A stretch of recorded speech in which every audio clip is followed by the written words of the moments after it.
to pick up from all of the discussions that we had yesterday. So for all of our esteemed guests, yesterday we had a full day with the European networks for national young academies, discussing academic freedom from all sorts of angles. Is it an internal academic matter? Is it a societal matter? Or is this something that is actually deeply personal in who we are and how we do academia? And I don't think we actually came to very many conclusions, but I expect that of course will happen today. And today we will start off with our great keynote, Åsa Wikfors, professor in theoretical philosophy at Stockholm University, and also very thematically, as yesterday we were at City Hall and the Nobel Museum, she's also a member of the Swedish Academy. And as moderator, we have professor in gender studies at Lund University, Mia Linason, who is also the chairperson for Swedish Young Academy. And I hand it over to you. Thank you, Lisa. And it's great to be here and to see all of you here. And I wanted to just introduce shortly what is the Young Academy of Sweden. And we were founded in 2011 by the Royal Swedish Academy of Sciences. Because the Royal Swedish Academy of Sciences found there was a need for an organization that focused on the conditions and situation for the younger researchers.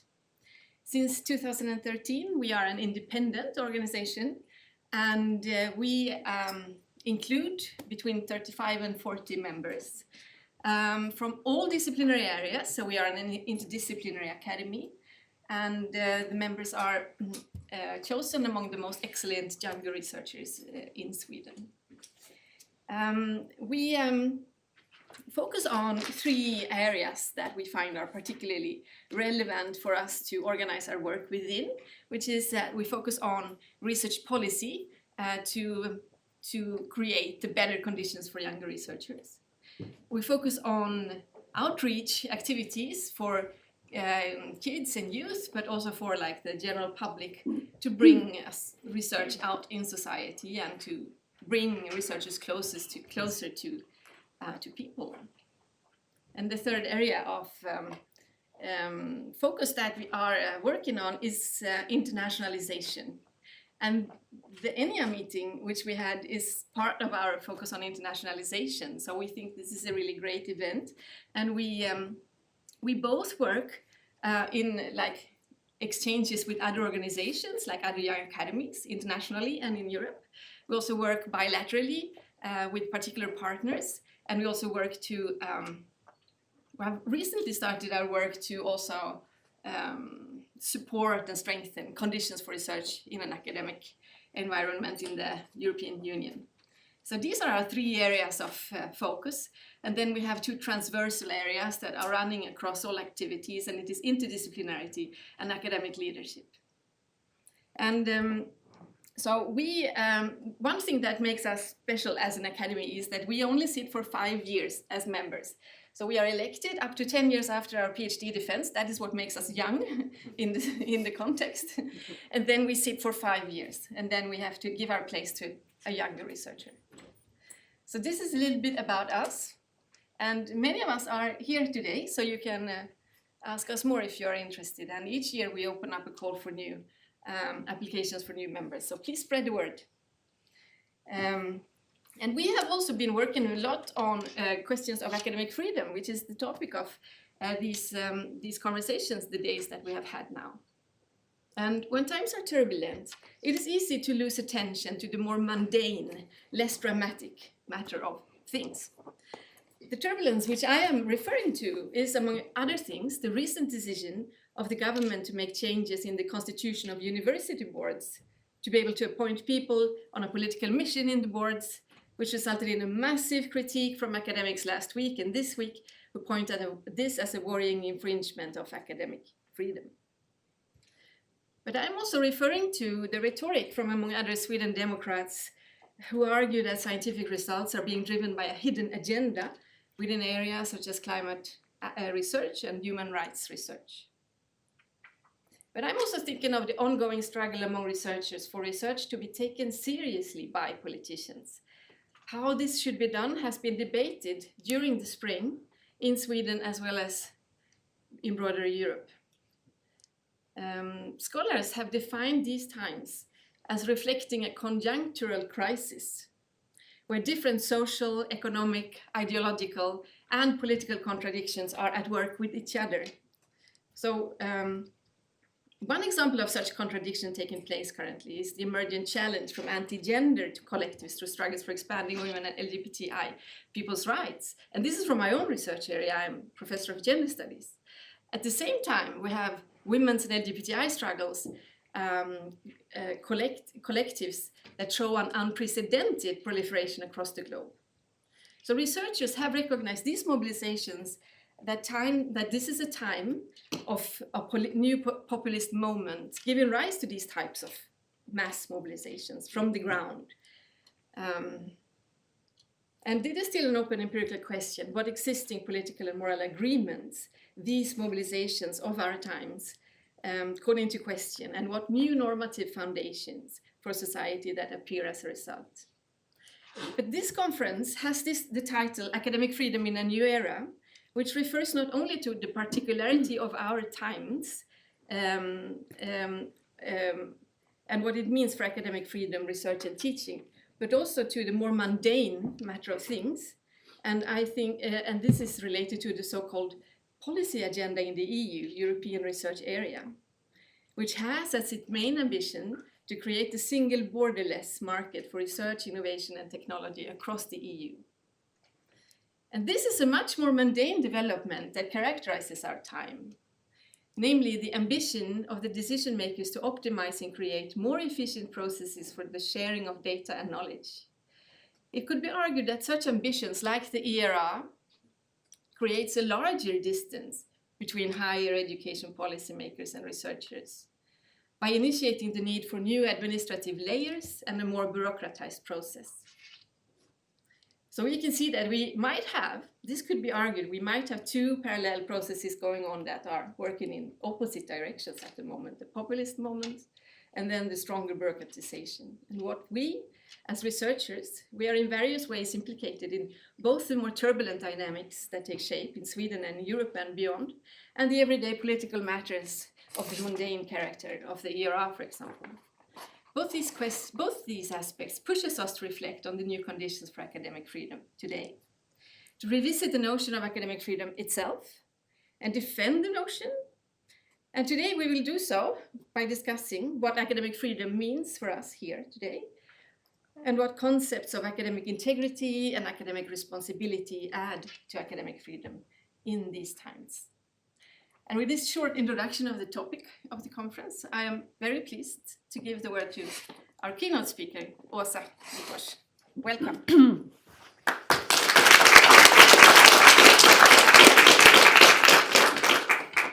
Thank you so much. That sets it up just perfectly for what I'm going to talk about, science denial in the era of democratic decline.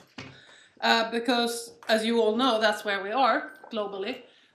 Here is one of many nice illustrations of it from the Varieties of Democracy Institute in Gothenburg that follows this, where you can compare the number of countries that were democratizing in 2002 and the number that are democratizing now in 2022, and the number of countries autocratizing in 2002 and the number autocratizing now.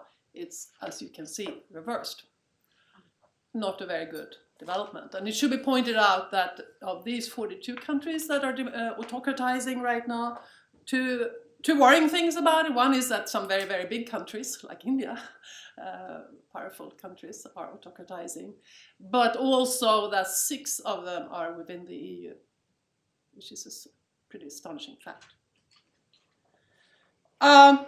So autocratization, we know, is this gradual process of regime change towards an autocracy, typically it ends up being an electoral autocracy.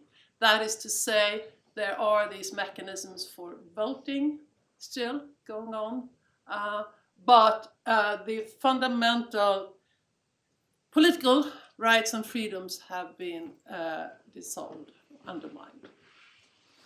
And if you look at the variety of democracy, they have a number of indicators for autocratization. And among the list of the 20 indicators that they use, the 20 top indicators, here are the 3 top indicators. And it's interesting from my point of view, I think. First, of course, media censorship. That happens when autocratization starts. Repression of civil society organizations is number 2. And number 3 is freedom of academic and cultural expression being curtailed.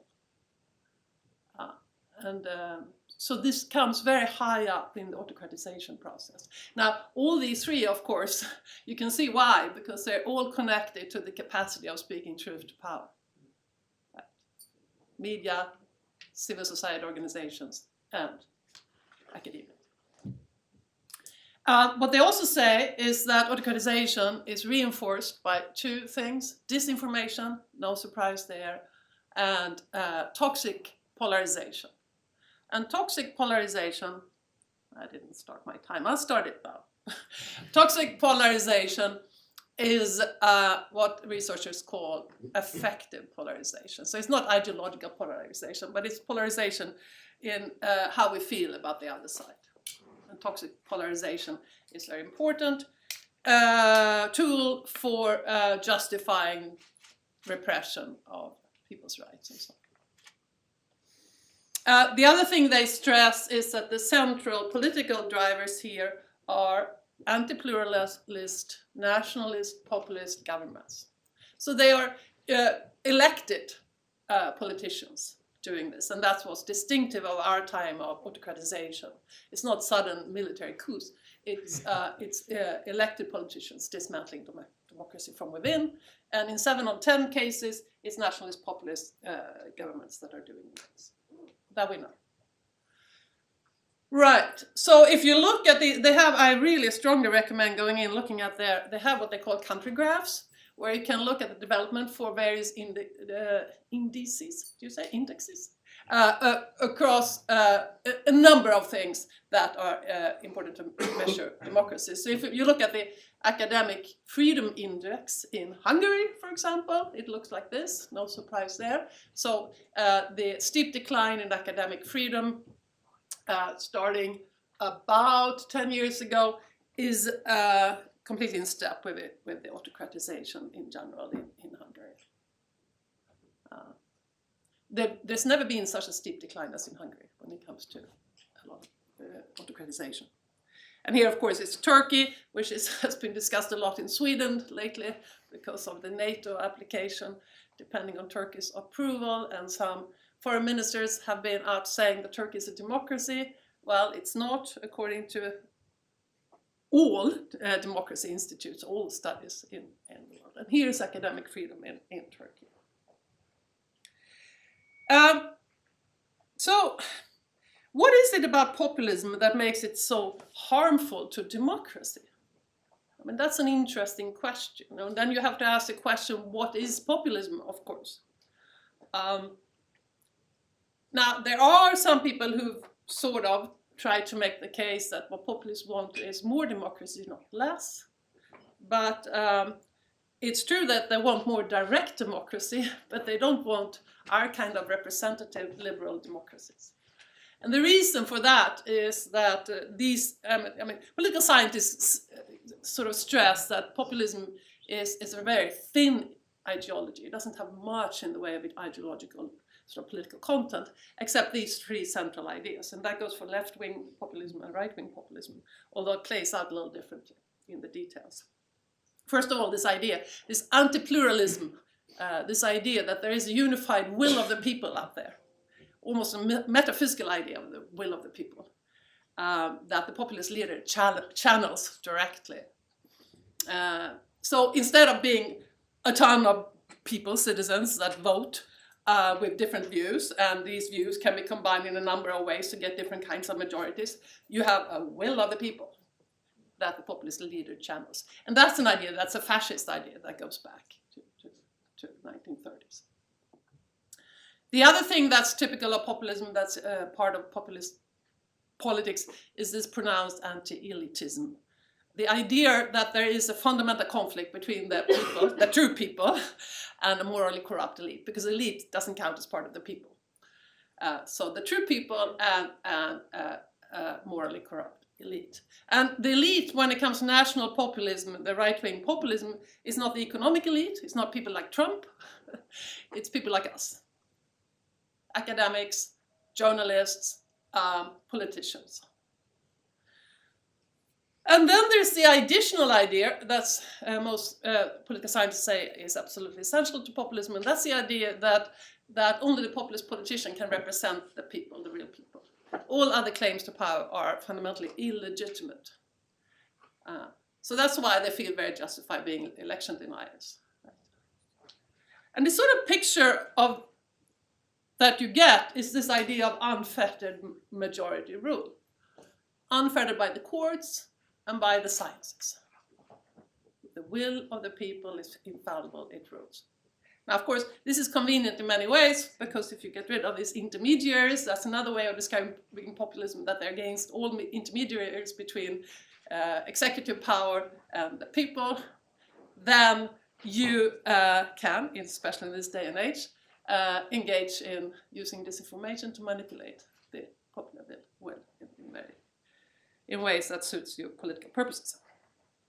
One thing that's interested me is that these ideas about the sort of ideological ideas of populism connect very naturally with certain sort of epistemic ideas as well. It's distinctive of populists that they talk a lot about common sense. I don't know if you've heard it, but Trump talks about common sense all the time. So does the Swedish Democrats. So did our party, the populist party that we had in the 90s in Sweden, called Ny Demokrati. They had as a slogan, common sense, sunt förnuft. Appeal to emotions, common sense, and of course the anti-elitism makes for skepticism of expert knowledge. It's an elite project, we should appeal to its instincts instead. The anti-elitism also connects with conspiracy thinking, because part of the idea here behind the evil elite, morally corrupt elite, is that they're conspiring against the people. They are the enemy of the people. So this phrase that Trump grasped at when he was attacking free media in the US was not accidental, and that goes back to Lenin, the enemy of the people. The other distinctive sort of epistemic quality here is that populists don't like the deliberative dimension of democracy, that is the sort of collective debating and deliberation as a basis for decision making. They moralize disagreements, describe the other side as, again, morally corrupt, not worth listening to. And this is connected to toxic polarization, effective polarization, describing the other side as morally corrupt and not worth listening to. So it makes for a very, very dysfunctional public debate. And this is also connected, of course, to the rather free-wheeling use of ad hominem arguments, attacks on people rather than on the issues at stake, and use of troll factories. In Sweden, we know that Swedish Democrats run a troll factory of their own, which spreads disinformation and hatred. Right, so now, if you get these ideas about populism and you see the connection with epistemic issues, with knowledge, it comes as no surprise that there's a connection between populism and science denial. We know that populist politicians like Trump and Bolsonaro, etc., they are science deniers. I mean, Trump seems to be his instinct. He was a vaccine denier long before COVID-19. And so what is then science denial? Well, a sort of standard definition is that it involves failure to accept undisputed, well-supported parts of the scientific consensus. And Common examples given are facts about crime rates, safety of GMOs, safety of vaccines, causes and consequences of climate change. Now, I'm currently leading a large research program, interdisciplinary research program on knowledge resistance. It's a group of philosophers, some here actually, and psychologists, political scientists, media, and communication scholars, funded by Riksbanken's Jubileumsfond. And one of our starting points, and which is, as we now have ample evidence for, is that science denial and knowledge resistance in general is a result of this very complex interaction between psychological mechanisms on the one hand and external factors, in particular the flow of information and politics. And I want to spell that out here a bit, the role of politics in science denial, the connection with populism, because it's important to understand precisely what's going on here. If we look at the psychological mechanisms first, there are some candidate mechanisms, different kinds of biases like confirmation bias, but most importantly, the mechanism that psychologists call motivated reasoning. And that's the idea that we all engage in motivated reasoning from time to time. That means that we tend to have a form of value-driven reasoning where we assess evidence in accordance with some value that we have rather than in accordance with evidence. A classic paper on motivated reasoning is by Kunda from 1990. It's very nice, I think. And here's a quote from that paper. There is considerable evidence that people are more likely to arrive at conclusions that they want to arrive at, kind of wishful thinking, but their ability to do so is constrained by their ability to construct seemingly reasonable justifications for these conclusions. That's the point of motivated reasoning. There is a belief you want to hold on to, but it's hard to just do that by pure will. So we enroll reason to find reasons to hold on to it, and that's the motivated reasoning. So it's employing reasoning capacities to protect beliefs that we value for one reason or another. Now, this can happen for any number of reasons. I may engage in motivated reasoning to hold on to beliefs about my children that I really don't want to give up, for example. So it can happen for any number of reasons. But what's of interest in our context here is what people call politically motivated reasoning. And this idea, this term comes from research done by Dan Kahan from US. He's done a lot of experiments on politically motivated reasoning. 5 minutes. I thought I had 20 total. Yeah. Oh shit. Okay. I didn't start my clock in time. But okay, no, it's okay actually. It's the idea that we assess evidence in accordance with our need to belong to a group. So if my group believes something about vaccines and climate change and researchers come and challenge this, then I will try to fit in with the group because it's part of my identity to be part of this group, and part of the identity of the group is to believe this thing about vaccines, and then I will resist the evidence. And this leads to what Kahan calls fact polarization, which is this idea that different groups, depending on political, cultural, ideological belonging, accept different factual beliefs. Now, what's important to note about this, because motivated reasoning, again, is a psychological mechanism, is how it interacts with politics. Because this only happens, the politically motivated reasoning, this tribal thinking, happens when factual claims become politicized, when they get a political color. So, the psychological mechanisms of science rejection, it's very important to see, are connected with ideological science rejection. The process of contesting and politicizing science. Here's a nice paper by one of the young researchers from our team on the nature and origins of political polarization over science. It can be specific scientific claims, it can be whole research fields, it can be science as a whole, or it can be expert knowledge as a whole, which is what the populists are after. And they go, their feedback mechanisms behind this, between these. Now, the contestation of science can take many different forms. most of you have heard of Oreskin's book, Emergence of Doubt, where she shows in great detail how different groups have contested the science because science challenges their beliefs, their projects, in one way or the other. And she shows how the tobacco industry did this, and then climate denialism has picked up on the same strategy. And basically it's about trying to sow doubt when there is no reason to doubt, by cherry picking data, by having industry researchers bought by industry to sow doubt.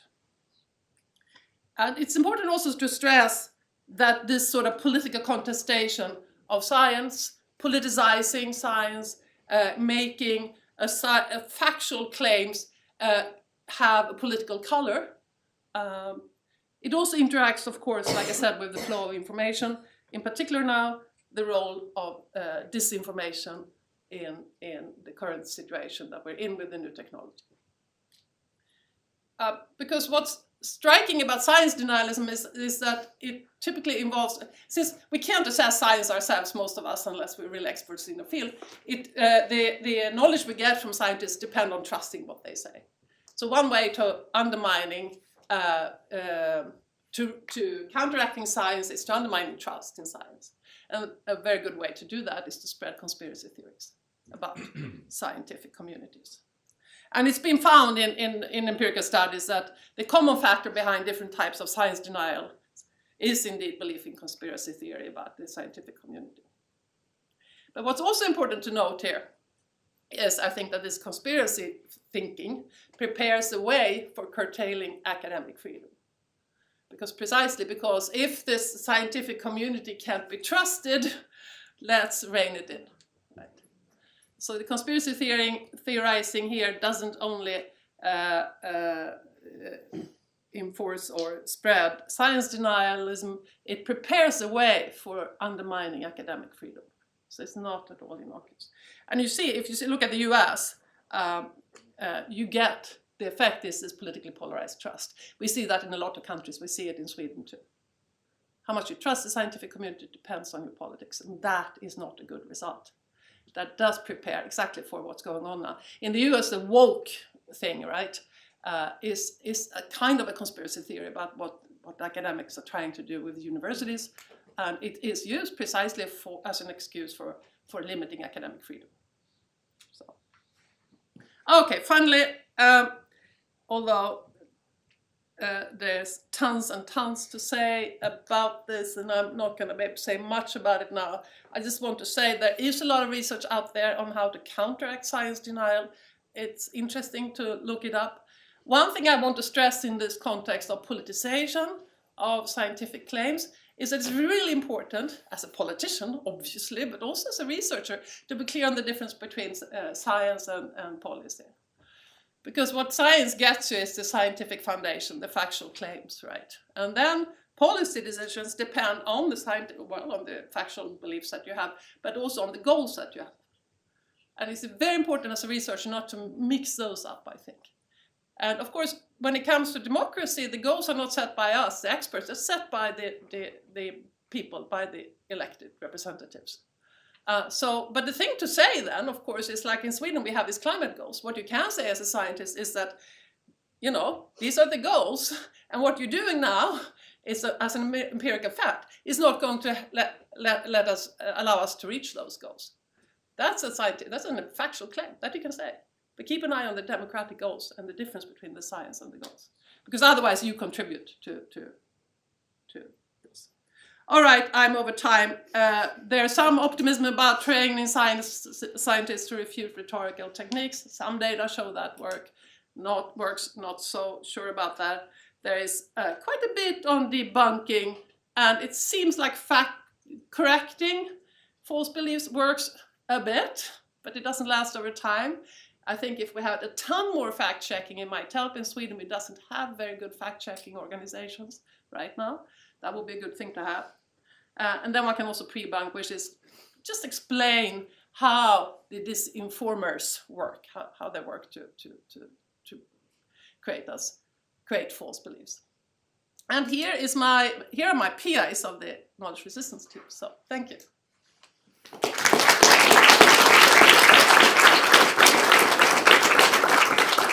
Thanks a lot, Åsa. And we have some minutes for questions and engagement. So hand up. And it's just to speak up, actually, because there is mics that works in the room. So, Lisa. I'm interested in this idea about the strategy of counteracting science denial by making clear the difference between fact and policy, and how we couple that with demands from funding agencies that we should indeed be more engaged in policy making, that is a desirable output for academia. Yeah, that's a good question. I mean, depends on the agencies, right? What they want. They want you some impact factor, right? Now that could just be sort of being out in the public and communicating science. And then of course, it's up to a funder. A private funder can say, look, I want science that can solve climate change problems, right? That's okay. And then you as a scientist, if you think that you have some knowledge about that, how to reach those goals, then you will provide that knowledge. And of course, if you apply for that money and get involved in that, you are expressing your private value to think these are worthwhile goals.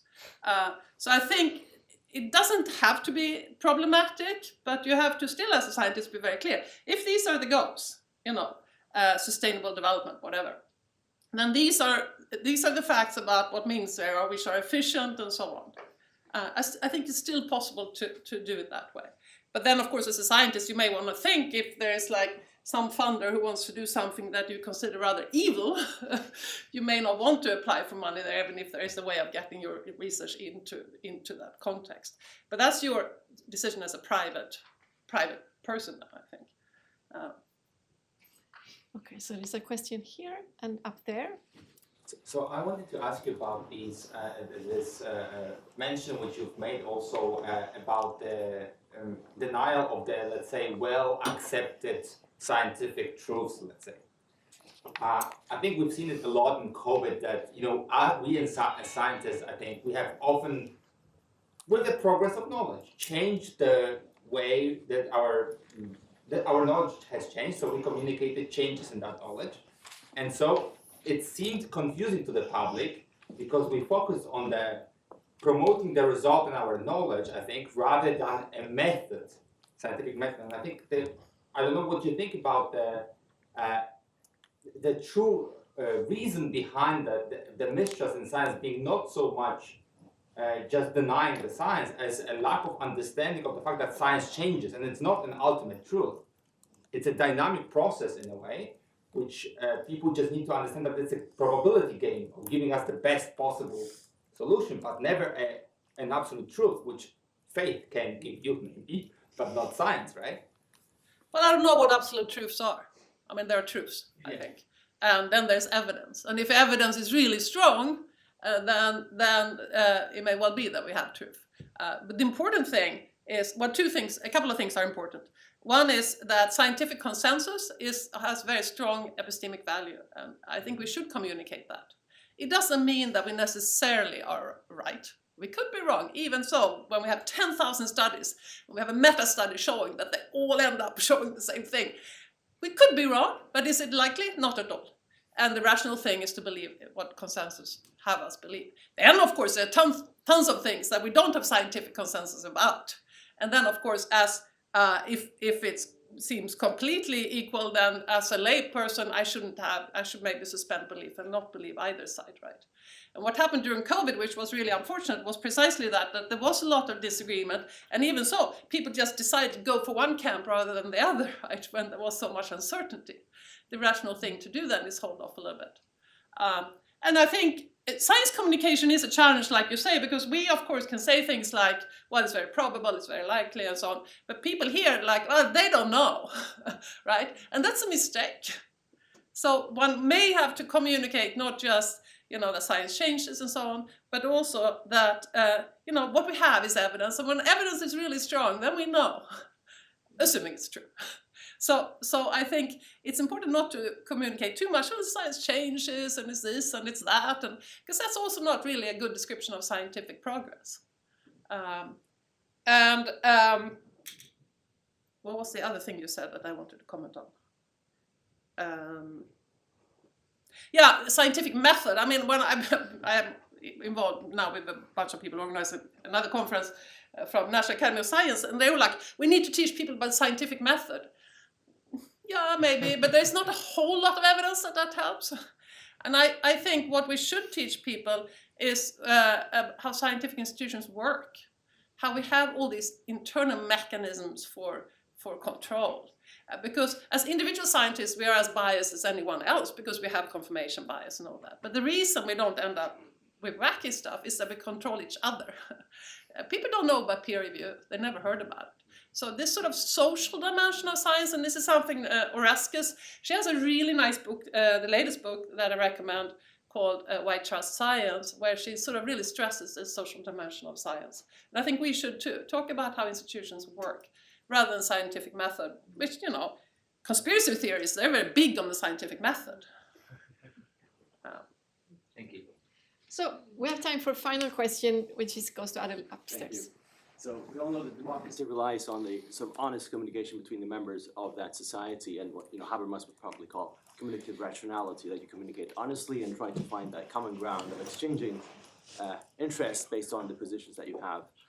Now we also have a defamation law, basically, you know, protecting the sort of, when you attack the good reputation of a person on the basis of that person's sort of interest.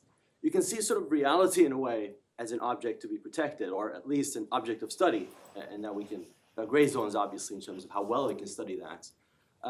But when you have, you know, vested groups that attack the truth in this manner that we're seeing, you might say, you know, can we extend perhaps the defamation law to those sort of positions where you actively try to spread disinformation in order to promote certain interests? So I wonder, you know, your views on perhaps even institutionalizing the defamation law to extend it to a wide variety of positions. And that comes with problems, obviously, I know, but we have problems as we stand right now with the spread of disinformation. Yeah. I mean, this is $1 million question right now. What can we do policy-wise with disinformation in the context of a democracy where we cherish freedom of speech? Right? Yeah. So what can we do? But I think it's important to stress, I mean, there are some suggestions about not necessarily, I mean, I'm not a lawyer, so I don't know, but the suggestions I've seen haven't gone through the defamation law, it's gone through other things. For example, there is the idea that threatening, we need to strengthen criminal law around online threats and hatred, and to not just be such that it's a problem when it causes harm in an individual, but when it causes harm to democracy. So when journalists and researchers are being threatened, we need to make that, criminalize that more, because they're democratic agents, actors. So that's one way. I don't know about defamation, but what you can do about limiting freedom of speech, it's obviously a very bad idea to forbid spreading of false statements. That you can't do, right? So that's not, no one is suggesting that. Well, some people are suggesting that some false statements are so dangerous that we should limit, we should make it illegal to, under all circumstances, utter those things. Right. Holocaust denial, isn't it? Yeah. And the question is, can you go further with those? I don't know. I think the way it is now, Holocaust denial can, in a certain context, be construed as hate speech, and then it's not permitted. So it's highly contextual legislation now, and I think that probably is the way to go.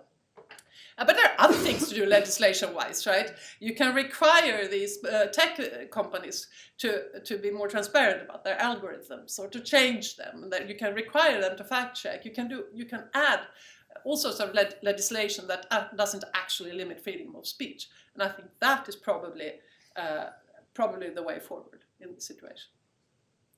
Thanks a lot, Åsa, and we give you.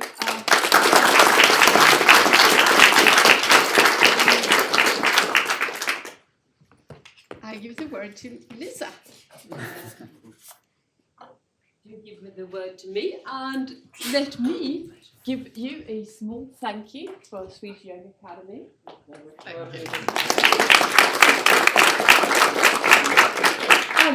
And do let's take 5 minutes of just having a bit of a breather before we dive into the next session. For all of you who did not get to ask your questions, again, we are just getting started here. Don't worry, we have a full day. So just 5 minutes, just stretch your legs. There's still coffee to be had outside, also water. We get started at 1:15.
That just became very that's suddenly very cozy. Yeah.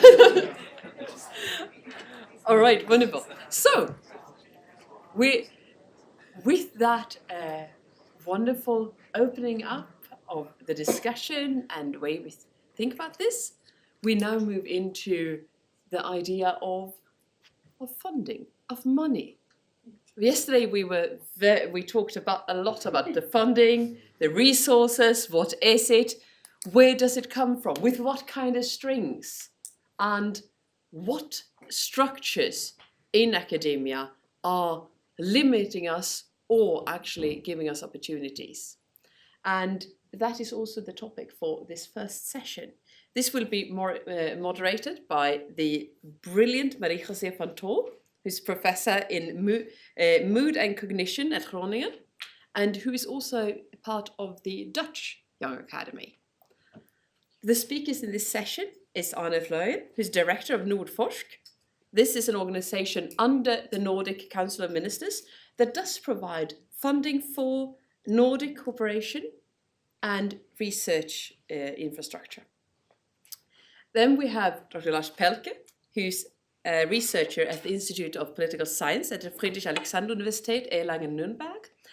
And he is involved in a project on the Academic Freedom Index. So then we can really hear more about that, which we already got a little bit of tidbit on. Yes?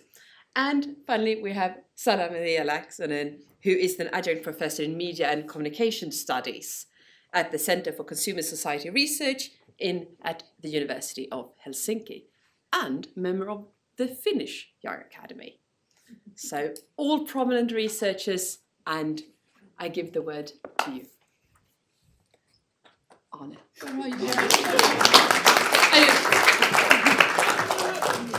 I lost you in the crowd. Yeah. I'm sorry.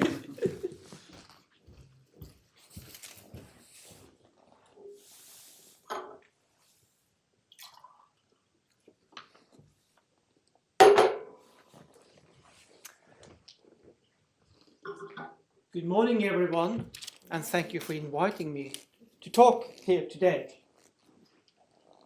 I've been asked to talk about the role, opportunities, and restriction for funding agencies to promote academic freedom. That was a challenge to me because I had to look in our own documents. What do we say about academic freedom? We have policies on open science and open access, but I never heard that we said anything about academic freedom. And we haven't. And then I had to Google what do other institutions say about academic freedom, and I Googled the EU. And then I found the citation of the Rome Ministerial Communique for 2020, Statement of Academic Freedom. The definition of academic freedom is as freedom of academic staff and students to engage in research, teaching, learning, and communication in and with society without interference nor fear of reprisal. Does it sound familiar? I know that the Nordic Ministers of Education and Research discussed academic freedom of expression and trust in knowledge at their meeting 1 year ago. They were not talking about the role of funding organizations. Since being a representative from Nordforsk, a Nordic institution, I will basically talk about the Nordic landscape. I know there are representatives from the other countries here. So I contacted the national funders of research in the Nordic region and asked them what they have in writing regarding academic freedom.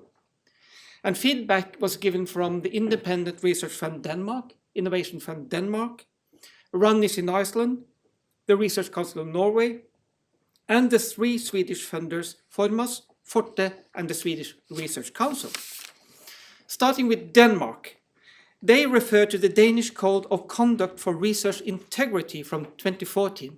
There's nothing in writing in the Danish Research Funders Institution, but they have this document on the high level. It's to support high-quality research. We must strive for trustworthiness and high integrity in research. At the same time, we must respect the basic principle of freedom of research, which enables us to support a climate where new views and understanding can be put forward. And then freedom of research implies the right to freely define research questions, choose and develop theories, gather empirical material, and employ appropriate methods. In Iceland, they refer to some governmental documents saying that higher education institutions have an obligation to respect the academic freedom of the staff. Academic freedom entails the right of academic staff to approach the subject to teach in a way they consider reasonable and in keeping with academic requirements. So nothing about funding of the research. The Research Council of Norway answers, researchers' right to freely ask questions, choose methods, pursue issues and formal results is necessary for a critical social debate and a well-functioning public. Academic freedom ensures researchers that they can be an independent corrective to public authorities and other bodies of power in society. Also in Sweden, its academic freedom is more embedded in policy documents at a higher level and not in the documents of the research funding institutions. So the academic freedom is a prerequisite for research in Sweden. And the research funding institutions have a culture, and it's embedded in the institution and in the culture and practices to support academic freedom rather than it's in writing. So the conclusion based on the experiences from the Nordic countries, the Nordic research funding organizations do not have specific policies in-house regarding academic freedom. It lies in the culture and overarching policy documents at national level. It also seems difficult to say exactly what academic freedom is, but I think all funders of research will recognize if there is a breach of academic freedom, and they will oppose to it.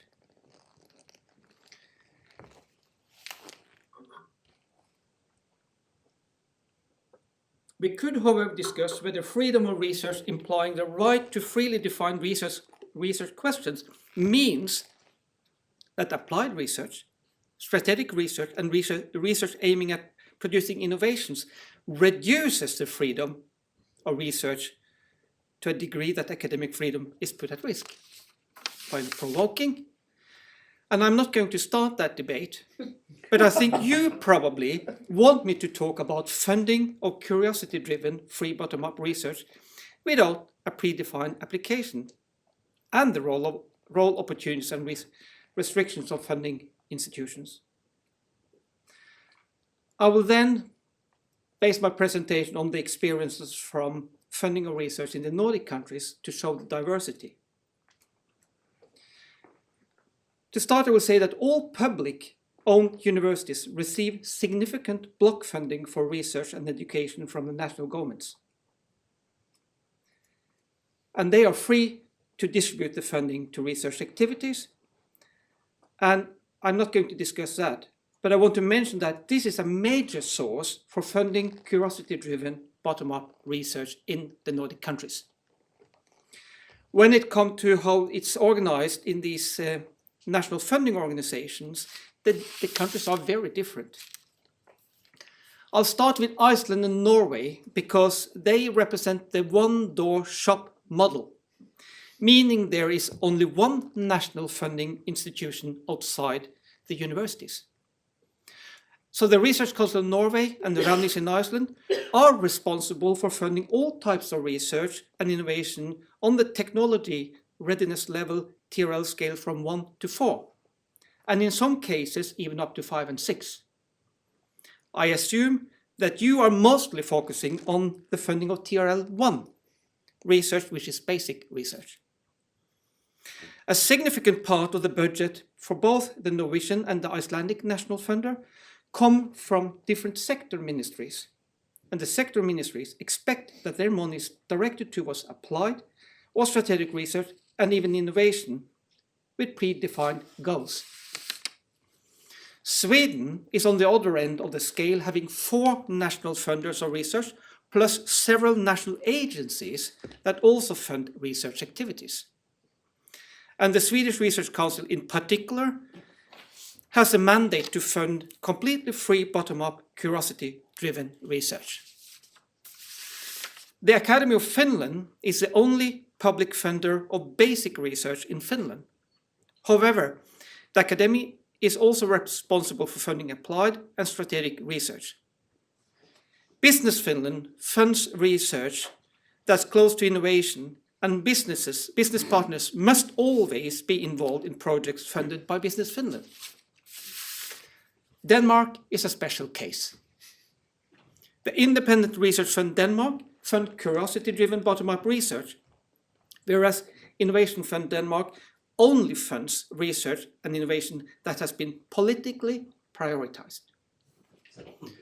The Independent Research Fund also funds strategic and applied research, but only in areas prioritized by the government and where the government allocate targeted funding. It's hard to get funding for strategic and applied research in Denmark unless it's within one of the areas prioritized by the politicians in the finance bill, which is approved by the parliament every year. I also mentioned that we have a big private sector for funding research in some of the countries, and we have to distinguish between the public and private funding agencies when talking about the role, opportunities and restrictions. The public funders manage taxpayers' money and must balance how much should go to free bottom-up research and to strategic or applied research. The public funders must weigh up and set priorities based on political input and priorities. To say it bluntly, the private funders of research decide themselves what they want to spend the money on. Private foundations play a big role, as you can see here, in Sweden and in Denmark, whereas they play a minor role in Finland, Norway and Iceland. The role and size of private foundation in the national funding system has a big impact on how much goes to free bottom-up curiosity-driven research and how much goes to targeted research. Following the debate in, for instance, Denmark, we know that the private funders don't compensate 100% of the overhead cost in their projects, meaning that the universities have to use some of its budget received through block funding for managing the privately funded projects.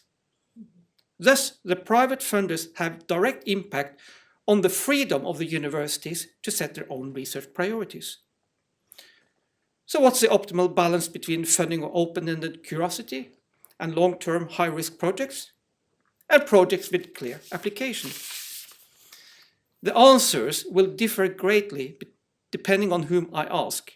I would assume that members of the young academies want to push for more money to free bottom-up projects, whereas industry and sector ministries will prioritize applied and strategic research and innovation. Politicians' opinion will change over time depending on the economic situation in the country, unemployment rate, and the need for solutions to solving grand challenges, etc.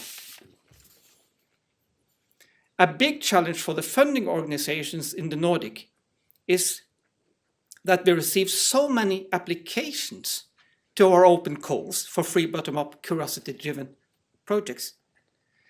We can fund only a small proportion of that. The success rate is very low, often below 5%. Also, the evaluation process is a challenge for the funders. We need a lot of experts and it's expensive.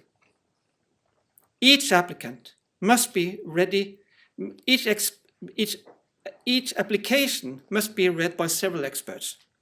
And all applicants should preferably get comprehensive feedback on the proposal. It's been a discussion about lack of feedback on research proposals in Norway in the latter years. The researchers were dissatisfied with the feedback given by the Research Council of Norway, and the Council explained it was because of lack of capacity. I sympathize with the researchers who think it's a waste of time writing applications when the funding grade is so low. I don't have a quick fix to solve the problem, and I'm not sure that the problem is quickly solvable. We share the goal that the funding ratio of free bottom-up calls should be increased significantly. We may not agree to how it should be done. Normally, researchers will ask for bigger budget to free bottom-up calls. Sorry, I don't think it's going to happen. National economies are under pressure, inflation is going up, and budget to free bottom-up research will probably not go up significantly. If research budgets are increasing, it will probably go to strategic applied research and to innovations. So, therefore, we have to reduce the number of applications in the calls to increase the funding ratio. And I will be happy to work with the young academies to identify the best solutions how we can do that. It would be great if you discuss and suggest that to the funders what we could do. And I can present that to the directors of the national funding organization in the Nordic countries and see what we can do together. So thank you.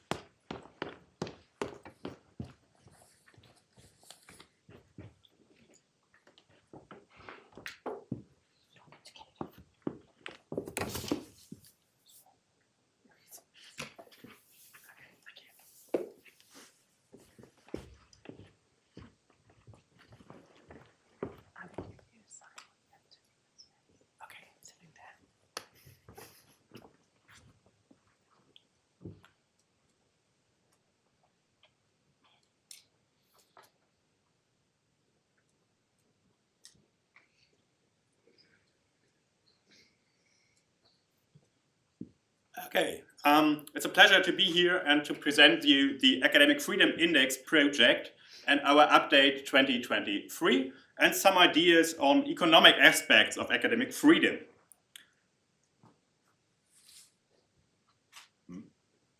That does not work.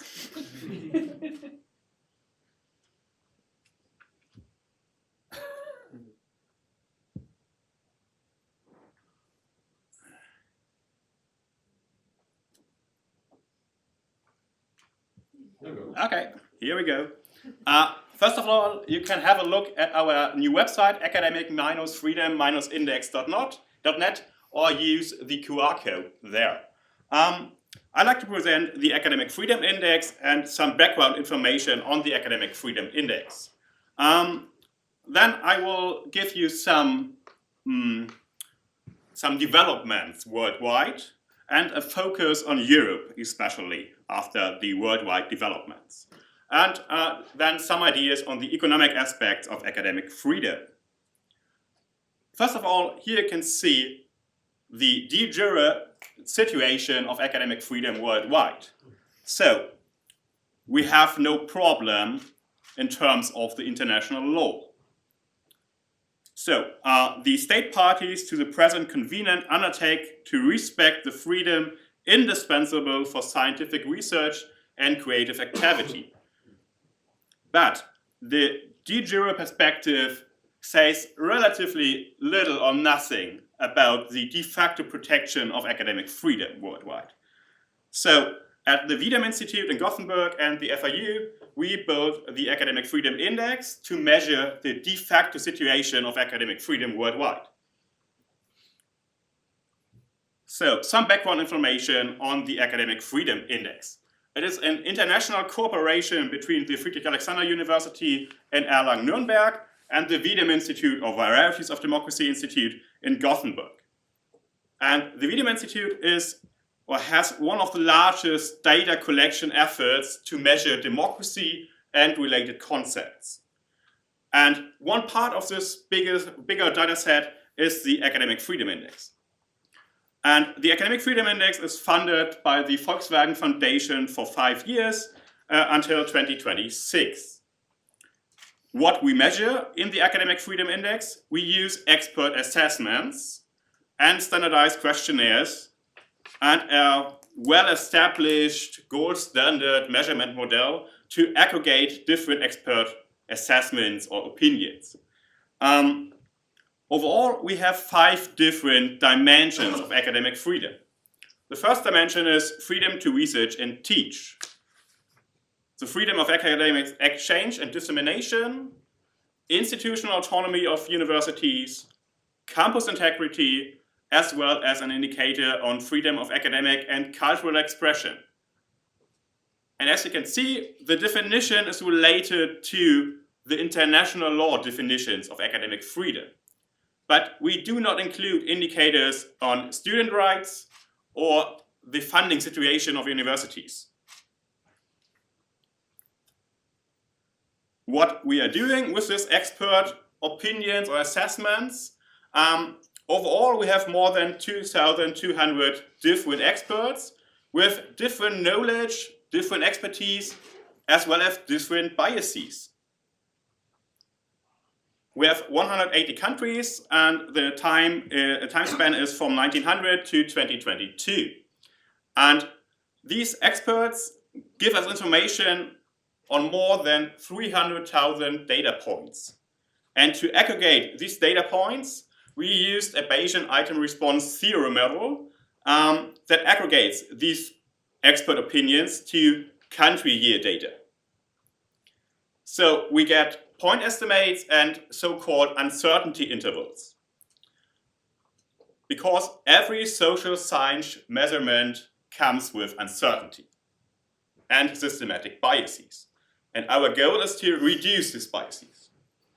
So we strongly recommend that users take this uncertainty into account when you compare, for example, countries or the development over time. And all our data is transparently online. So you can have a look in our codebook, you can have a look in the country year data, you can have a look in the coder-based data set, and all coding pipelines is open access. Okay, here you can see an example for a question. That's the question on freedom to research and teach. The question is, to what extent are scholars free to develop and pursue their own research and teaching agendas without interference? And the response levels goes from 0, completely restricted, meaning when determining the research agendas or teaching curricula, scholars are, across all disciplines, consistently subject to interference or incentivized to self-censor. To 4, fully free. And fully free means when determining the research agendas or teaching curricula, scholars are not subject to interference or incentivized to self-censor. And as you can see here, our indicators assesses state and non-state infringements into some aspects of academic freedom. So what is the state of academic freedom in 2022? You have a question? Just a clarification question about the discipline. So, a variation across disciplines, do you guys measure that to say that some sciences, for example, social sciences, sociology, might be more critical towards the power compared to, say, physics, and so you get these difficulties and sort of across the sciences or tensions. Do you guys measure that, or is it just enough if one discipline is subject to criticism, There's some clarification text for the coders or experts with information how to proceed if some disciplines are infringed but not others. But we have not the opportunity to discriminate between different disciplines. So we have to aggregate across different disciplines, unfortunately. Okay, back to this graph or figure. Here you can see the state of academic freedom in 2022. And the academic freedom index goes from 0, almost no academic freedom, to 1, almost full academic freedom. And as you can see here, Western Europe and Northern America are relatively good in terms of academic freedom. But there's huge variation across different world regions. For example, look at East Asia or South Asia or the MENA region. And we also see that there are huge differences within regions. For example, in Latin America. So that is the state of academic freedom in 2022. But what is the development over the last 20 years? You can have also a look in our update report.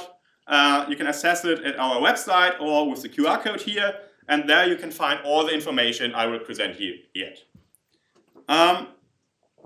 First of all, let's have a look at two different perspectives of regional and worldwide comparisons. On the left side, you see the country averages by regions and worldwide. The pink line is the worldwide average. On the right-hand side, you see the population-weighted averages. So the Seychelles with 100,000 inhabitants does not count the same as India with 1.3 billion people. And what we see is, in both figures, academic freedom started to decline around 28. But the population averages shows us that the decline in academic freedom is much more pronounced. And the basic or main finding is the average global citizen has academic freedom that is back to a level last registered 4 decades ago, so around 1980. And that is a huge decline for the average worldwide population. What we are doing here, we compare 2012 to 2022. And we compare the situation of academic freedom in all countries across the world. And we find that half of the world population is affected by a statistical significant and substantial decline in academic freedom over the past 10 years. That are the countries below the diagonal line. And the dots shows you the country size in terms of population. And we see here that, as I said, more than half of the world population is affected by a decline in academic freedom, and that is more than 4 billion people. At the same time, there are only 5 improvements. And these 5 improvements only accounts for less than 1% of the world population. And that are the main findings from our research project and update report in 2023. So let's have a focus on Europe. Here you can see the academic freedom in Europe. The line above is Western Europe. And as you can see here, there is a recent but small drop in academic freedom in the last 2 years. When we look at Eastern Europe and Central Asia, that's the line below, we see some different pictures of different stories. In the left plot, the country average plot, we see there is no increase or decline in academic freedom across the region. But if we account for population size, the decline in academic freedom is also huge. And that is mainly the effect of Hungary, Poland, Russia, and Belarus. So let's have a look at these countries. In Poland, there's a populist government in power since 2015. Also in Hungary, there's a populist government in power since 2009 or so. It's Viktor Orban's Fidesz party. And in the other countries, Russia and Belarus, that are relatively harsh autocracies. So there is basically no academic freedom in Russia or Belarus up to date. But there are also some countries in Western Europe that has declined over the past 10 years, and that is United Kingdom, but also the United States. And what is the common story in these cases? We find that the main mechanism is populist in power. So it's populist government that reduces the quality of democracy especially the liberal components of democracy. And these liberal components of democracy directly affect the quality of academic freedom.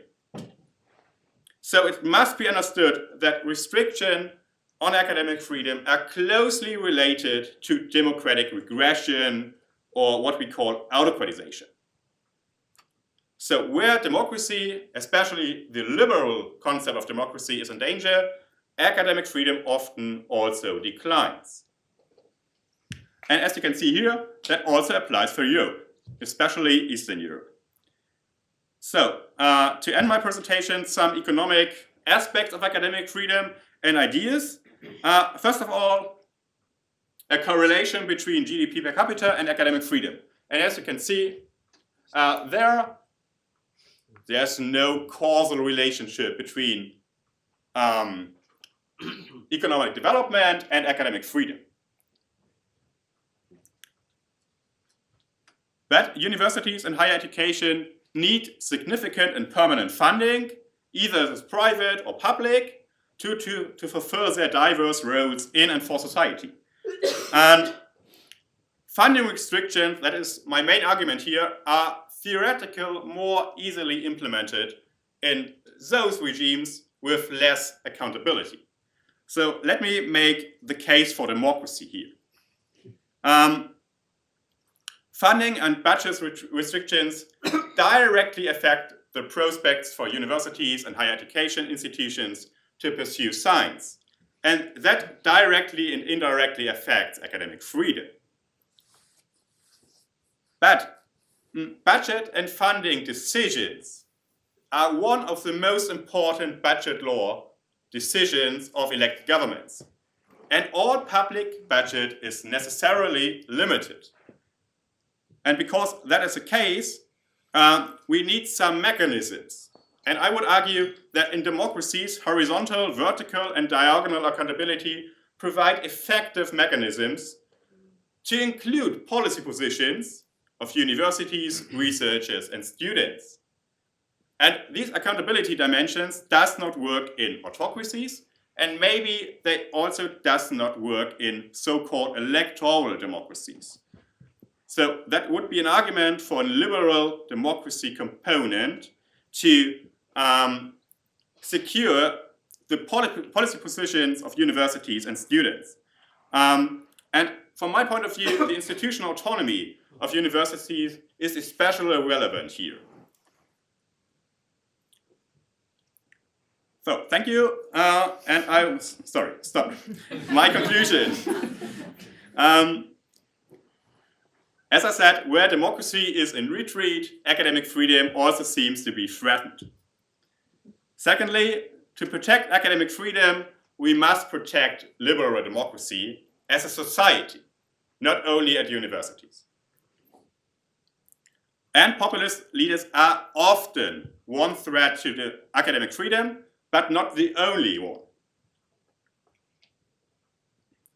And lastly, downward trends can also be broken by actors and by universities, by the society.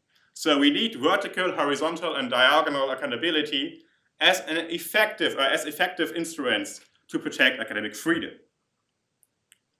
So thank you for your attention, and I'm happy to answer your questions.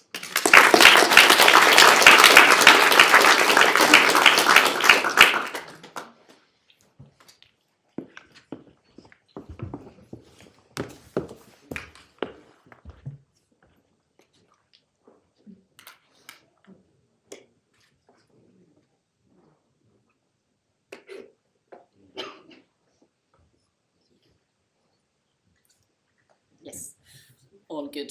Good morning on my behalf as well. I'm really happy to be here, so thank you for the invitation for the Swedish Young Academy. My name is Salla-Mari Laaksonen, I come from the University of Helsinki, and my topic here would be to talk about this tension between the necessity of science communication and then the other seemingly necessary thing and logic of branding in science and branding higher education. So this is obviously also a question of academic freedom, and for me, it's also kind of a personal tension in the sense that I'm a media and communication scholar, and I also study organizational communication. So for me, this is an area of research, but for me, it's also a personal thing because I'm also teaching science communication and trying to kind of encourage researchers to be out there and talk in public, which is obviously also pretty close to branding. So kind of this question of being critical towards these processes that I will be talking about, but also in a way promoting them at the same time, is something that I'm struggling with in my work quite a lot actually. So just to get us started, maybe one of the main keywords or buzzwords in the current academia would be impact, which I believe everyone here recognizes in their daily lives. So it's not only enough that we do like top-notch world-class research, but we also need to do research that has an impact somewhere, that kind of resonates somewhere in society, that is maybe somehow useful. And this shows, for example, in many funding calls, as we already heard, and many funding kind of schemes and even institutions that are calling for such research that kind of is somehow accountable for the society, that is somehow proven to be effective in a way. We have these elements that are talking about grand challenges, often like tackling them, kind of developing, taking the Swedes to towards future competitiveness even, as we heard a bit earlier, working together with the industry and companies. But we also have the same way of talking, for example, in publications. So up there in the center, you can see a screenshot from Emerald, which is encouraging research to do these kind of impact versions of the abstract, like these key takeaways of your research. And they actually mention freedom. So if the funders don't, then Elsevier does. So it's that academics have the freedom to discuss their research in more accessible and engaging way. So it's a freedom, now we know. Maybe it is actually. And then obviously we have a lot of different ranking systems and ways to classify and measure how much we actually impact in society. For example, the Times Higher Education Impact Rankings. And all of these are kind of building on this idea that we have research that is useful, but then maybe also some research that is somehow useless. So kind of you need to prove and show that the things that you do are meaningful and useless to someone. But obviously this is something that doesn't really fit with the basic idea of what is science and how is science knowledge and research knowledge actually built and accumulated over time. It's really, really difficult to evaluate at this moment what we will need in 20 years. So it's maybe indeed it's a fallacy there. And this is also a big question of language, and it's kind of changing the keywords and the words that we are using. So kind of universities are not necessarily even talking about research anymore, but they might be talking about research-based knowledge or know-how. We kind of have a lot of these euphemisms that we're using in different circumstances like excellence, breakthrough, novelty, innovation, flagships, renewal of science, wicked problems that we need to solve and tackle. So what we're actually doing is that we're kind of rewording and rewriting science and research. And this is a subtle thing in a way, but it's definitely not meaningless, because it's a form of soft power. By using these words, we're also changing the way how we think about this process of doing science and all the field and everything what we do. So it's really kind of a subtle but important process that is going on. And then obviously when you look at this on a broader level, what the universities are doing, we're talking about branding indeed, and branded universities. There are a few examples from Finland here, but you probably know the similar advertisements from your own institutions as well. It's not a novel thing. The marketization, commercialization, branding of higher education, it's a development that we've seen at least for the past 30 years, basically. And it's not only about communication either. It's also about adopting different business world logics, kind of sometimes called as new public management. So running universities as we would run businesses, which means, for example, measuring things, generating reputational capital, looking at these rankings, kind of like really making our networks accountable and branding with that. And also a lot of intensified strategic communication, branding, professional public relations, making the universities visible in the society. And what is driving this professionalization then? What Fähnrich and others are suggesting, there are at least three elements for that. One is precisely this idea of impact, or the so-called third mission. So this kind of public quest for universities to have a greater role in society, to somehow kind of legitimize their existence again in terms of impact and usefulness.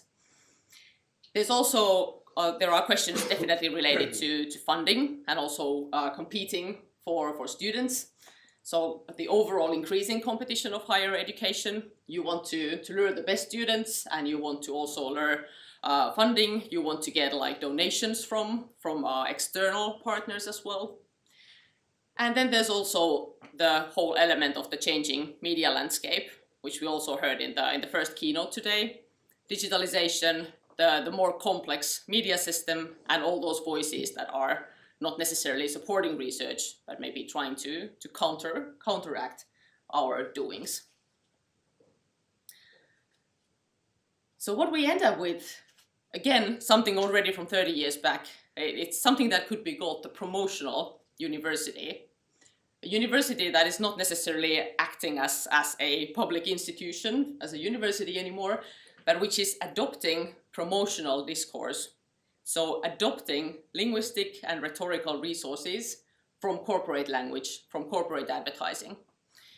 And here are a few examples from my own home institution.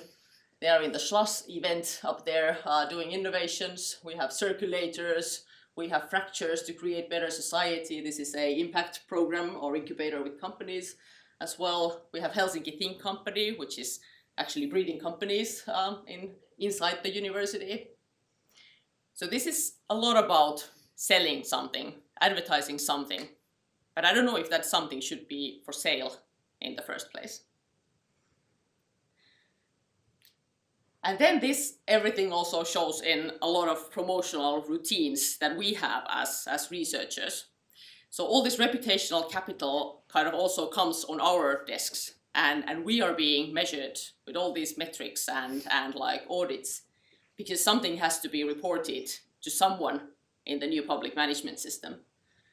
So we have these publication indices, we have impact factors, we have university rankings, and then we have these measurements that are tracking how well we are doing in the media, how much our stuff is being mentioned somewhere, and how much buzz we get in social media. So we're kind of being measured quite a lot, but it's not necessarily on our logics and kind of research-based logics that this is being done. So yet, I would say, again, as a science communicator and someone who promotes that, now we get to my tensions, I think we still need science communication. But then maybe the question is like, under whose terms and under what conditions we do that science communication. And here, I'm actually referring to something that we discussed quite a lot yesterday among the young academies here. There will be a charter coming up on academic freedom, and that also mentions the freedom to disseminate. So this is a bit shortened version because we're still discussing some of the words here, but maybe the end is there, and I think it's really important. So we have the freedom to communicate and to freely choose how to do so. So instead of the funding schemes and university branding schemes telling us how to do it and how to kind of frame our research, what if we did it ourselves in a more kind of our own way? And I would kind of still want to emphasize that, as we also learned in the first keynote today from Professor Wikfors, is that we definitely need more researcher voices out there in the public sphere. We need more knowledge-based information there, for sure. And kind of the fact that we would just be present there as researchers in some ways is a way to make research more accessible and more normal in society. And also, actually in line with what Professor Wikfors was telling, instead of kind of going with the logic that we quite often have in university branding and university communications, which is that you're talking about results and you're talking about funding that was received. But there is so much stuff going on in between those things. And that's something what we should talk about. We should tell how we do science and what's the process and how do we evaluate it and why scientific knowledge is better than other types of knowledge. And that's something we can maybe actually do better as individual researchers instead of kind of hiding behind those universities and all those brands and fancy images that we have there. So I would like to conclude with a thought from two Finnish humanities scholars, two really critical, great voices, who are asking, why shouldn't universities be proud about what they really have? Creative, weird people and their weird knowledge and skills that can be completely incompatible with the current business life, society or brands. But I still think that they are worth of communicating. So I will leave you with this. And I guess I'm in time, so thank you.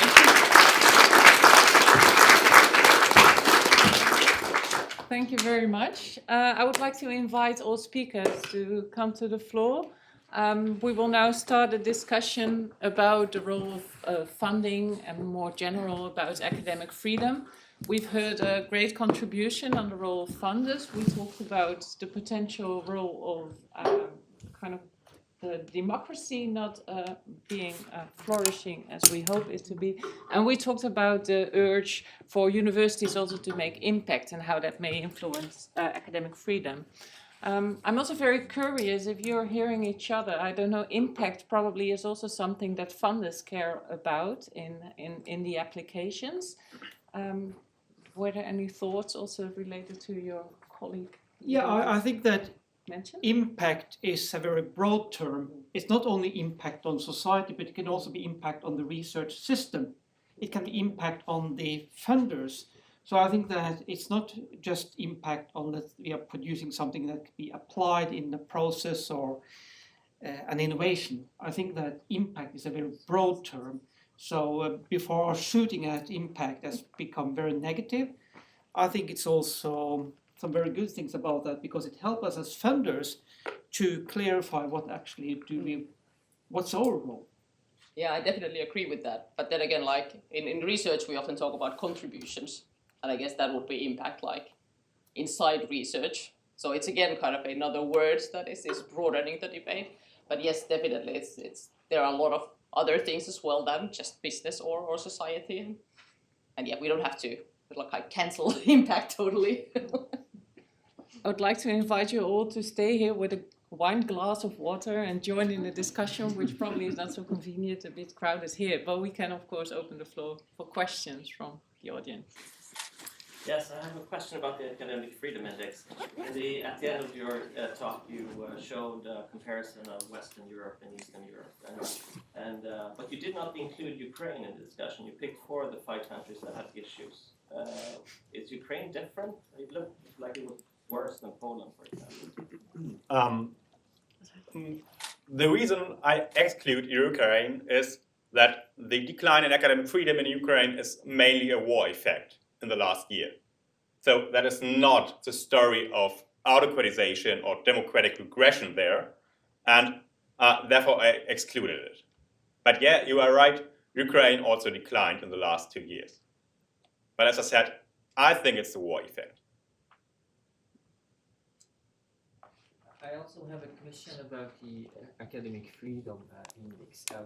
You have this number between 0 and 1, and so the question is 1 the best? Because if you look at the questions, 1 sort of implies that individual scholars have complete control over their teaching and their research, but there's always there's risks for insights risk also. So individual people may abuse that platform they have as a faculty member, for example. So is 1 the best still? And is that potential small decline in Western Europe, North America, is this maybe a realignment of society, sort of that we went over the optimum value? You're right, 1 is the best possible value, theoretically. And some countries are relatively near to the 1. For example, Sweden or Italy, Denmark, and so on. And yeah, I don't know what our finding is that across all the different indicators, the 5 indicators the Academic Freedom Index built on, all of these indicators declined in the last years in Western Europe. In some countries, but not in others. And also in Eastern Europe. So there's no common story that one indicator declined more than others. So I don't know if your claim is right. I have no empirical evidence for it. So if you say 1 is the best, does that mean that academic freedom should be completely without limitations and responsibilities? No, also if the Academic Freedom Index is near to 1, there are necessarily limitations of academic freedom. But in democracies, limitations are set by elected governments. And within a parliament, there are discussions on, for example, funding a budget for university and higher education. So also, if academic freedom is near to 1, there are necessarily limitations of the individual freedom to pursue science in all its respects, for example, by funding limitations. Yeah, I have a question about science communication. And so you said your great presentation also like ended in this plea for that we need science communication, but we need to do it in our own terms and under our own conditions. So my question is 2. One is how and where in the system, so because as you could show, this is very complex also terrain. So where do we start as academics, as individual maybe, or research groups, or as young academies? Where is a good place to start? Now I have to go to my science communication trainer mode. Sorry about that. But yeah, I think like just using any ways that fit you, and that's the most important thing, because if we're doing it like so that it's kind of something that we really don't like to do, then it doesn't really pay off in the end, because then it's just forced thing and it doesn't really work. But so maybe we just need more variety there. So finding like the platforms and ways that work for you, because I think, and maybe that goes back to impact actually, I think we still need to get the knowledge out there. But it's not necessarily like the main news on TV, or it's not necessarily the university website where you need to get it, but it might be something really specific, like maybe you go to talk to children in schools, what the Young Academy of Finland, by the way, does. It's a program that we have. Or maybe you kind of go to and talk to specific professionals. So it's a lot about also planning it and thinking about your specific audiences and kind of doing it in a more systematic way even than just like making everything as big as possible, which is often the strategy, what the institutions are aiming for. So also being kind of, creative and having more diversity there. And often, it depends on the people or the person. But for some people, it's more kind of genuine if you can do it as yourself, like through your personal profile. But for others and for some topics, it's much easier to have a project or have some research group who is doing the communication. But kind of like how the media system also works is that they want to see people out there. So people are always more interesting than institutions. And that applies equally to universities and academies and everything. So in that sense, somehow getting researchers out there as figures in the public would be something that I would just like to see more. And again, that doesn't mean like opening your closet in a magazine and telling about your family and everything, but just telling about the research and that everyday research what we do. Is it possible to ask a follow-up? Yeah, sure.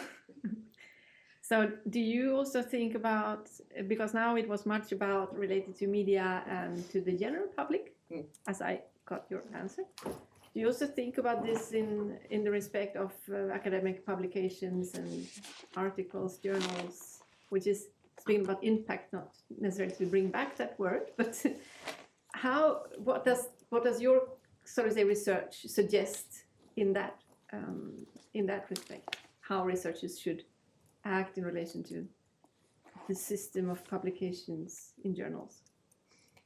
That's a big question if I got it correctly, but I mean, in one sense, you see that all publishers are also kind of having these science communication programs, and they also want you to reach out and do different versions and do graphic abstracts and videos and everything like it. So the article itself that's not enough anymore.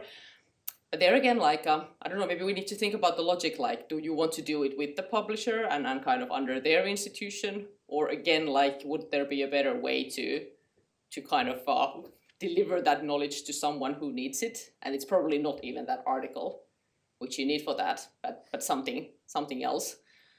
But again, like, for people to find you and to find that article and know that you know about this specific issue, you probably need to communicate something somewhere.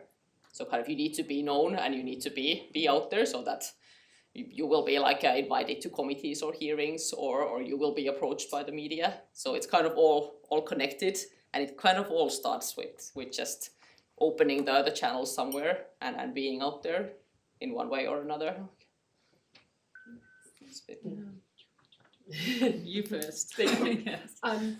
I was very happy with the way that the different presentations also connect with each other.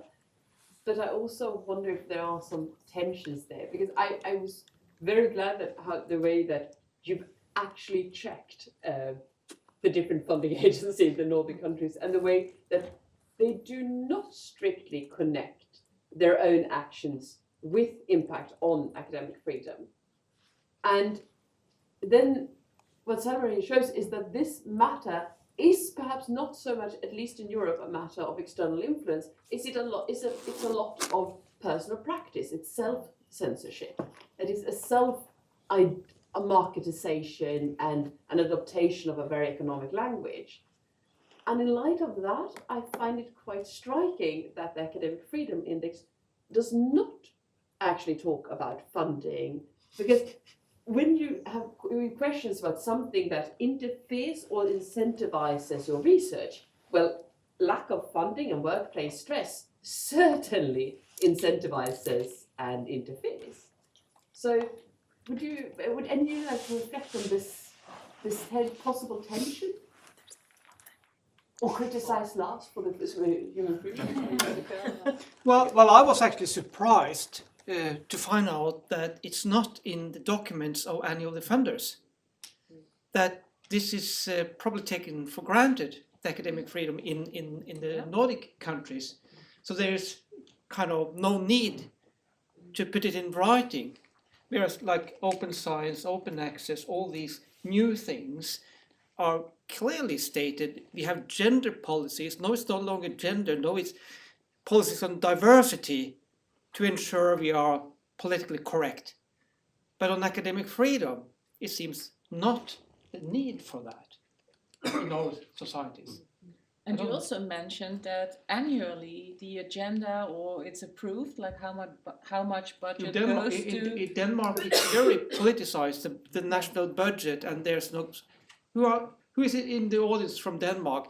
You probably know that when the finance bill, finance law, when they're discussing it, there's actually negotiation. How many tens of millions is going to that area? Like this year. Now they are allocating to Arctic research, and it has to be spent this year. Otherwise, it's going back to the national budget. So this is very politicized.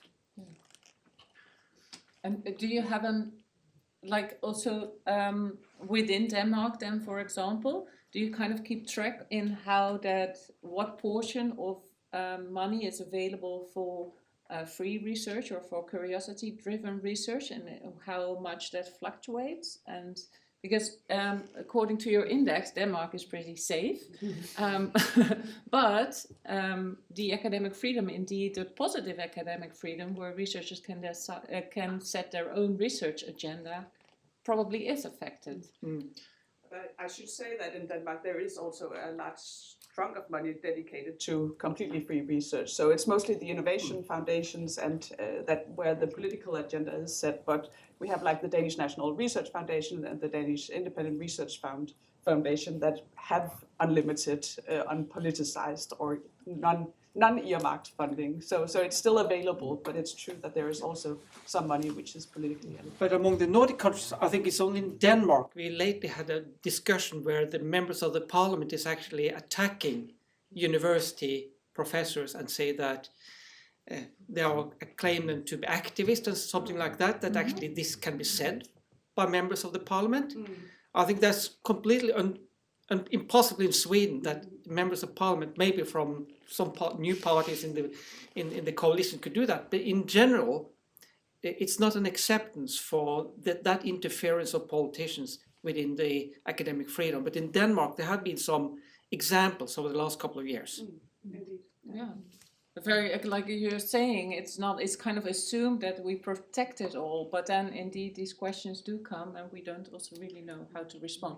I see all your hands. I go first here, then there, and then I have a new round. And Plenty of time. Yeah, you also, sorry. Yeah. In regards to your question, why is funding not included as an indicator of academic freedom? First of all, I have to admit that I was not in the project when the project was set up.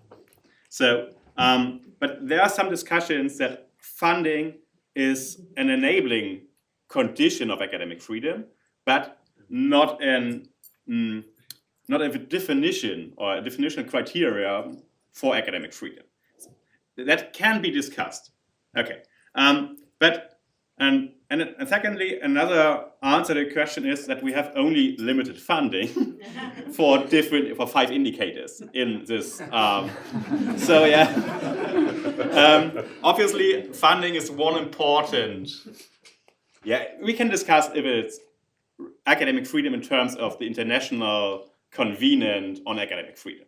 But yeah, that's maybe one of the main drawbacks of our indicator or indicators. Yeah, so maybe just a quick point. I think we have, again, these forms of like hard power and soft power, and I think what we have funding for, and if the funding is directed in some way, that's definitely a form of hard power. Or if someone is kind of telling that they shouldn't be studied, that's hard power. But then like this language, what we use and what is evaluated in society or valued in society, that's a form of soft power. And I guess that kind of takes us also back to the question that, well, we take it as granted, the freedom, but maybe it's then more easily also attacked in ways that we don't necessarily even see. So maybe we should talk about it, and we will, because we're here. So we're on the right track. Yes. Yes, this is about the Academic Freedom Index. My question is probably a little bit beyond what you have looked at, and more an open question. It just came to my mind when I was listening. What does this do to, or the lack of academic freedom, what does it do to the quality of science and the reliability of science?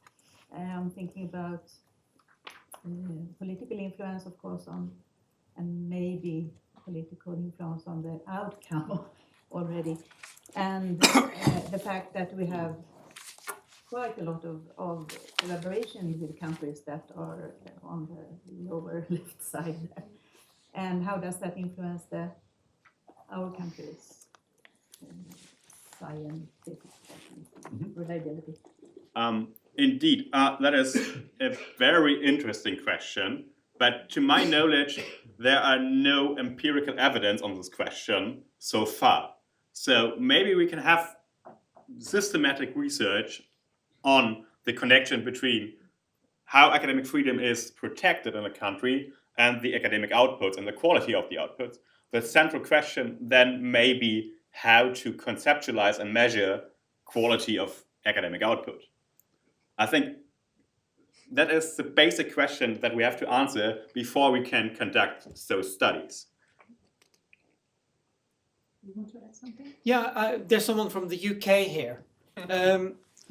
You saw that it's going down the academic freedom, but I'm just curious to know, you have a big reduction in students from overseas countries coming to the UK due to the Brexit, etc., which has a major impact on the financing of the university system. Does this lack of funding due to the lack of students affect academic freedom in the UK system? Because it's about stability of the funding of institutions like the universities. And when universities are so dependent on selling their capacities, is that a threat to the academic freedom? I could say something. I don't think that there's probably studies that have looked. I know that we saw a decline in students coming to the UK because of Brexit. I'm not sure whether the UK has recovered from that, especially since the pandemic. I do know that in my own institution, there's been an increase again in numbers of students, but whether that's gone back to pre-Brexit, pre-pandemic numbers, I don't know. But definitely, if there is a reduction in people seeking to do research in a particular country, then of course it will certainly have an impact. But there's been no, I don't think there's been any measurement. Have you? Yeah. I was just going to say, I think that's probably true because I think the area where that is most true, the subject area where that's most true and we're most dependent on student financing is business. And so therefore actually marketing the university for business students is probably quite an important thing in terms of bringing the funding in, but I'm not aware of whether the institutions as a whole have recovered from that impact of the pandemic and Brexit. I'm a member of the court of my university, and we actually were discussing that last week on the planning of the new strategy. And what happened with Brexit was there's obviously a reduction of European funding because of Erasmus students and so on, and that created an increase of international students, mostly from Asia, Southeast Asia, and so on, which creates a different problem in terms of the dependency on ideological positions of the government in the numbers of international visas they would allow us to have. So it created a big problem now in terms of the big feeling is that mostly for Scottish universities that we rely on Westminster policy of immigration in order to be economically feasible and funding research. So it became a big problem, like in terms of how we're going to strategize the finances for the next 5-10 years in the current situation, because it's very volatile. You wanted to comment on this as well? I wanted to comment on maybe not on the UK, no. but on this point. This point. Yeah. So can I go? Yes, on? you go on. Yes. My name is Karin Åmosa, and I represent the Swedish Association of University Teachers and Researchers, the Union for Researchers. So I just wanted to add to this funding discussion on academic freedom the fact that the research careers in Europe and in the world are increasingly insecure and build on short-term contracts or employment, and also to the extent that even OECD has started several projects on precarious research careers. Mm-hmm. And I just wonder if you could comment on how is the individual ability to really use your academic freedom in practice if you're constantly afraid of losing your job. And one thing that we know from our members is that they want to work. They will do anything to keep on working in their profession. So could you, just some comment on that would be interesting. Thanks. Well, I can start at least. Well, also something that I kind of, again, acknowledge in my own work, if I'm teaching science communication, it's also kind of a neoliberal idea that you need to brand yourself or like communicate out there in order to kind of make yourself known. And that's one way maybe that, well, honestly, it can help you in like securing a job and like people knowing you and networking and everything. So it kind of works, but it's obviously not the perfect situation that we would like to be in a way. So yeah, that didn't really answer your question, but just right like persons to, exactly. Well.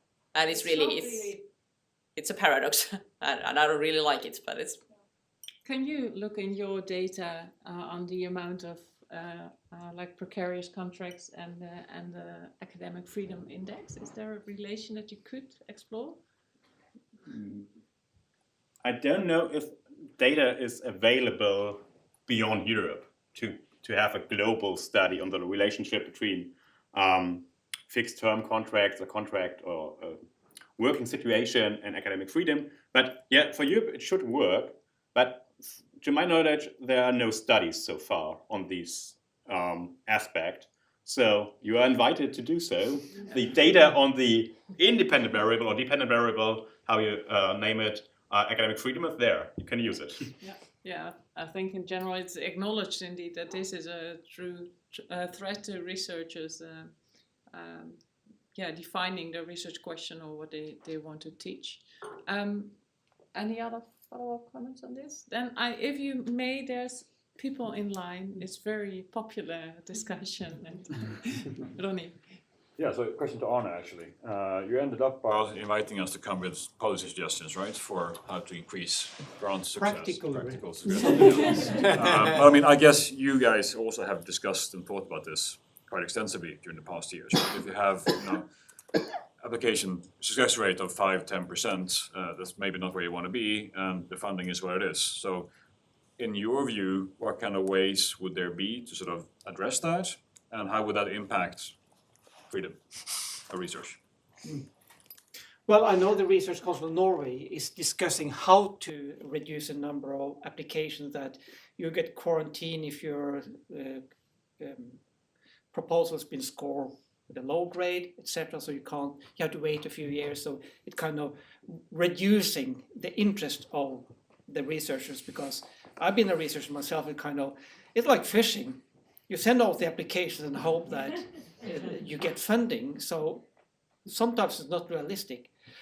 So, but I think that we had a call a few months ago on humanities and social sciences, and we clearly knew it would be far too many applications. Okay, we limited to researchers between 2 and 7 years after PhD. Then we eliminated a lot. And then we said, normally we require 3 partners from 3 different Nordic countries in each proposal. And this time we said, we have to have 4. That will reduce. What did we end up with? 150 applications, and we have funding for 5. Even with these trying to limit.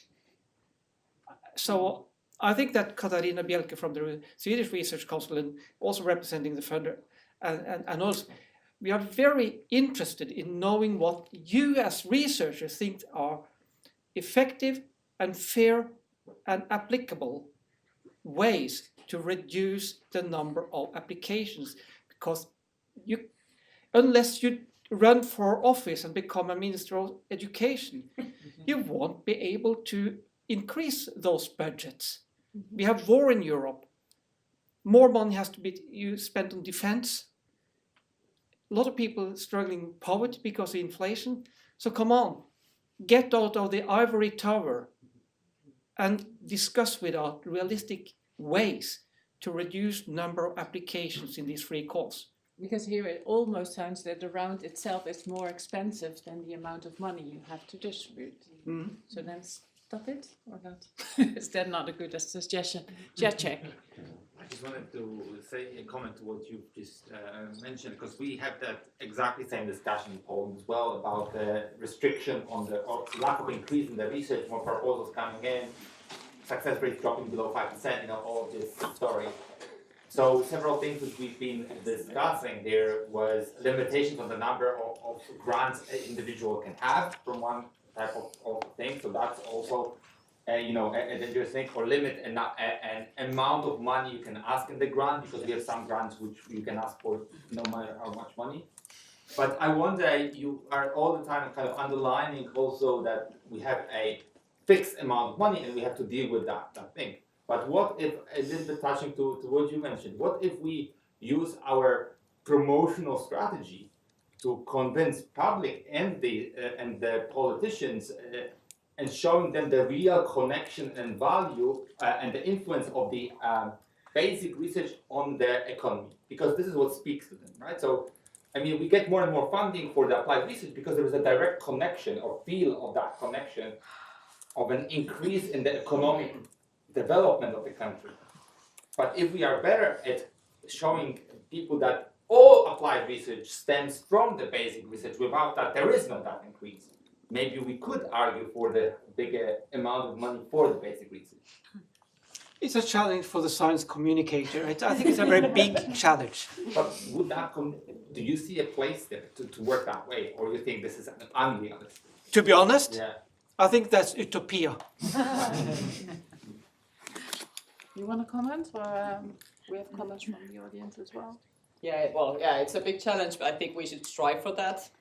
But I'm not like, well, maybe I wouldn't call it a utopia, but I'm not very hopeful either. But I would still say that the more visibility we would have for science in society, and currently, as we learned this morning, it's not going well, like the trust in science and all that. So it's kind of like, yeah, that would be one way to maybe go towards that direction. Two more comments on this point. Yeah, so, I mean, I would just like to pick on something that you just mentioned. I think a clear threat to academic freedom is the concentration of funding in successful groups.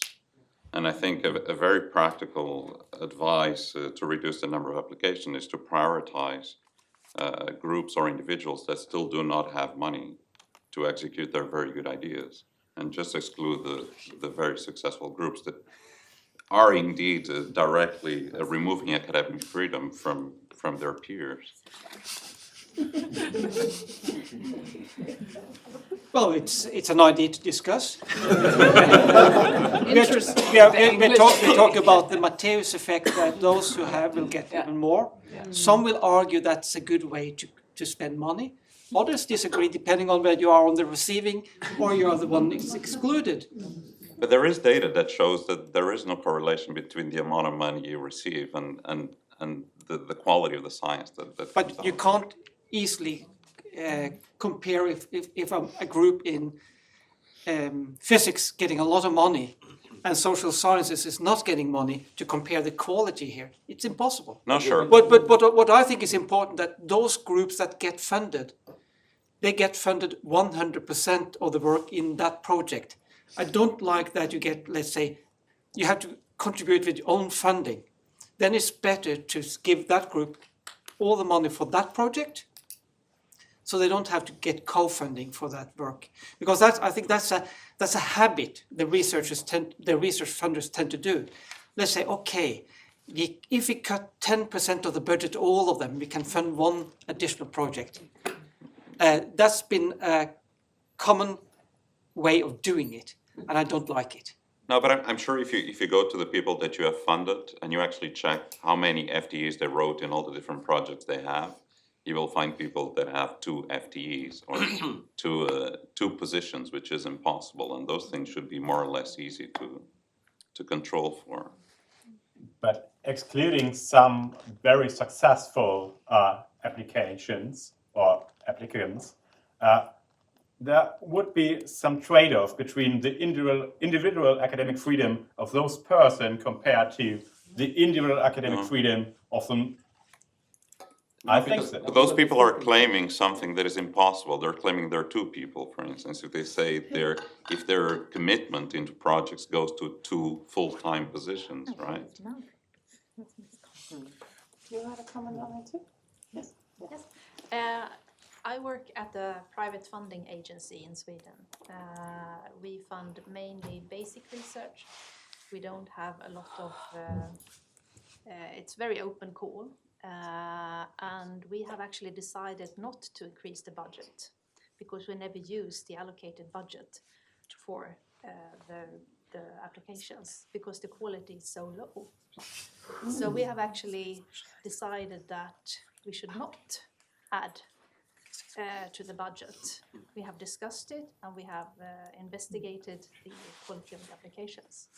And so that's perhaps something that you don't want to hear, because you solve the problem with adding to the budget, increasing the budget, but that is not what we have found when we look at the quality. And I should say that we have our review panels to read all the applications. We do not look at the track record.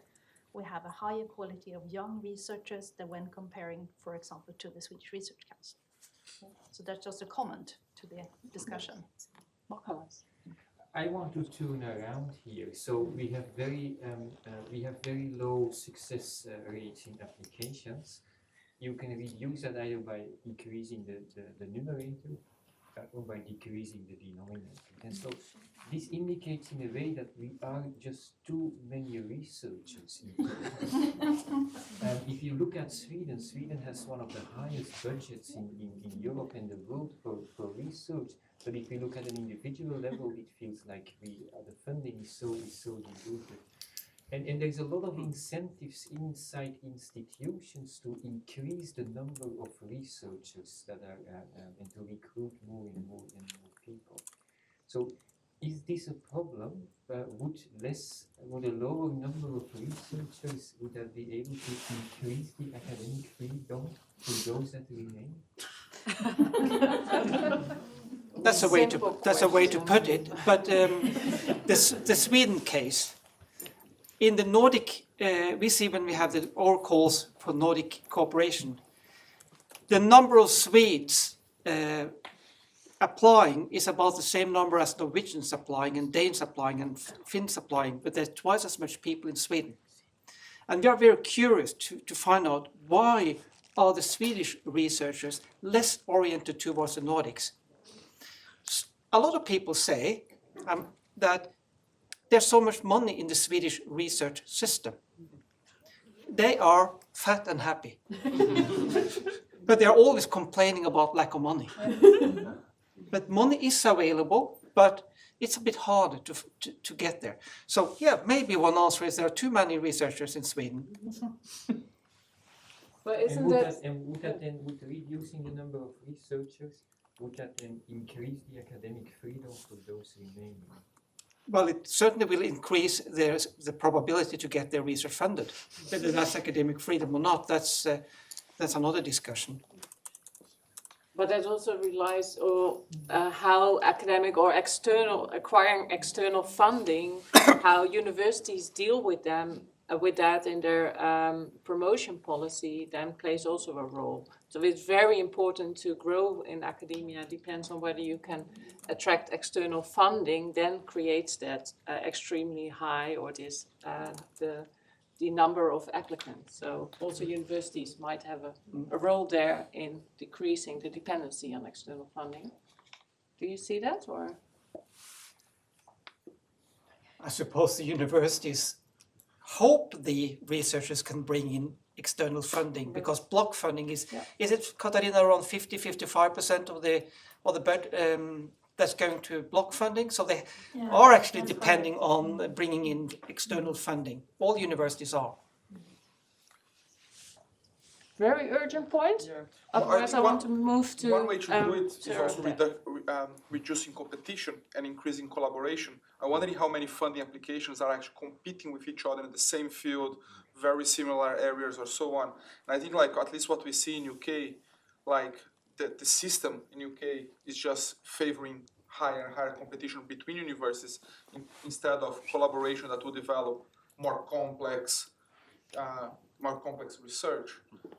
So I'm wondering if there is something that you experience when you look through all these applications, say, actually you have three applications on very similar fields. Why are these people not collaborating here? Well, for us, it's a prerequisite that we always have to have partners from 3 different institutions, 3 different countries. So let's say in the course normally we have applied sciences, strategic sciences, and we have a funding rate around 20-25%. And we don't see many competing proposals that are very similar. So I don't think, but I think that will reduce the number of proposals. Let's say if you increase the project size and tell them you have to present a group, maybe 2 or 3 working together on this simple project. So. Thank you.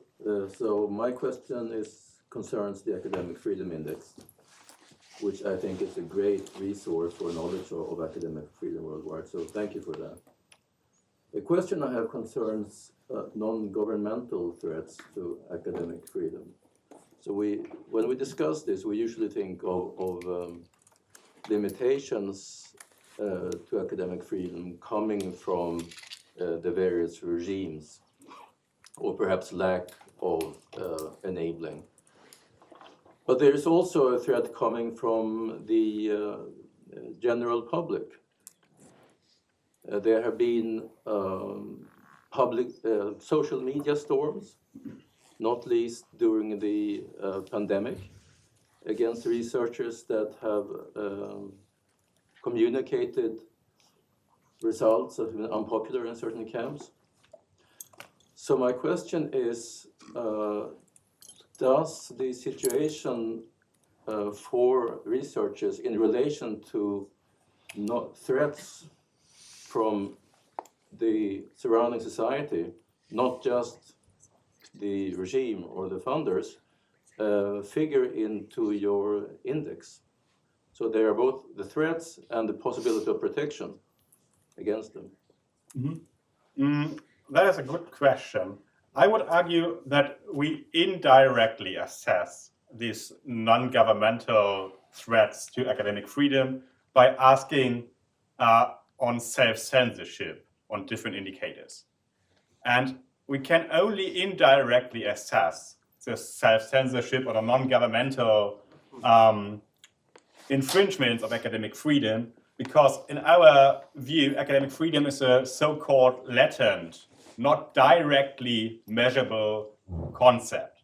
And because of that fact, I think the best possible way is to ask academics, so experts, to have different knowledge, different expertise that go in the coding, and to discriminate for situations in which non-governmental infringements or threats to academic freedom arise.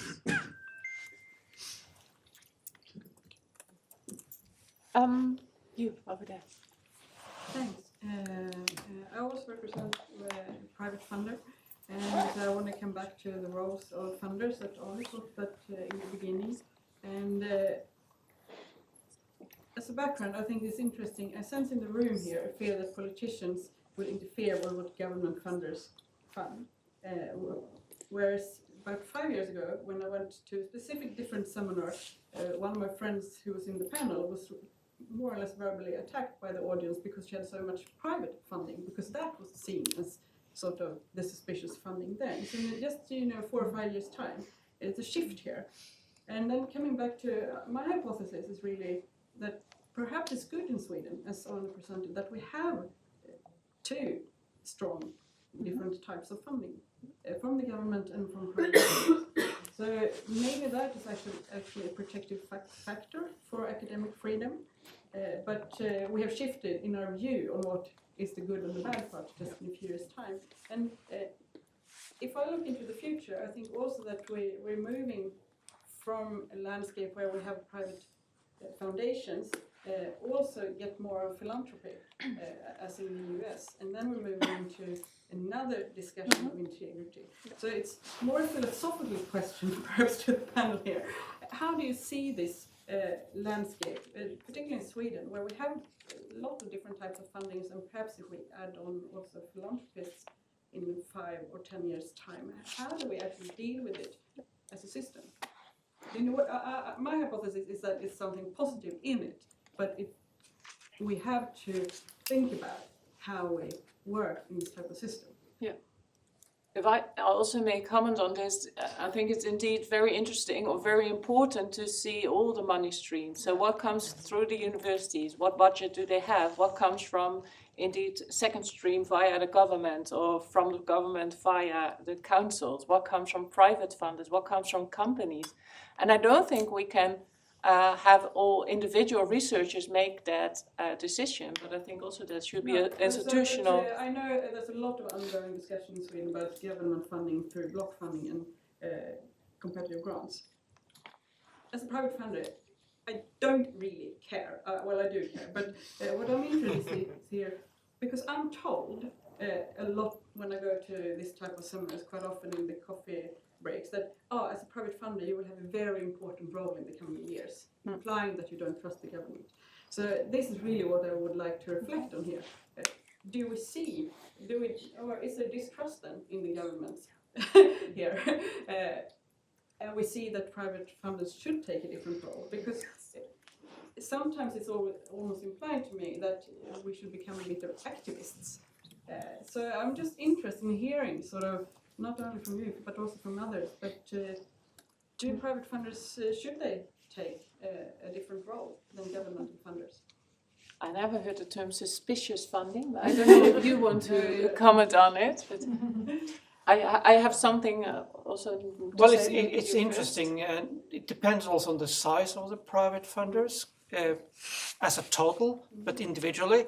I'll use the Danish example again, that Novo Nordic, which is enormous and has big funds, and they actually have a big impact on the whole research system in Denmark, and also because they don't compensate 100%. And there's so much money in the areas prioritized by Novo Nordic that over years you will build up a sector, or research sector is heavily influenced by the priorities of one company.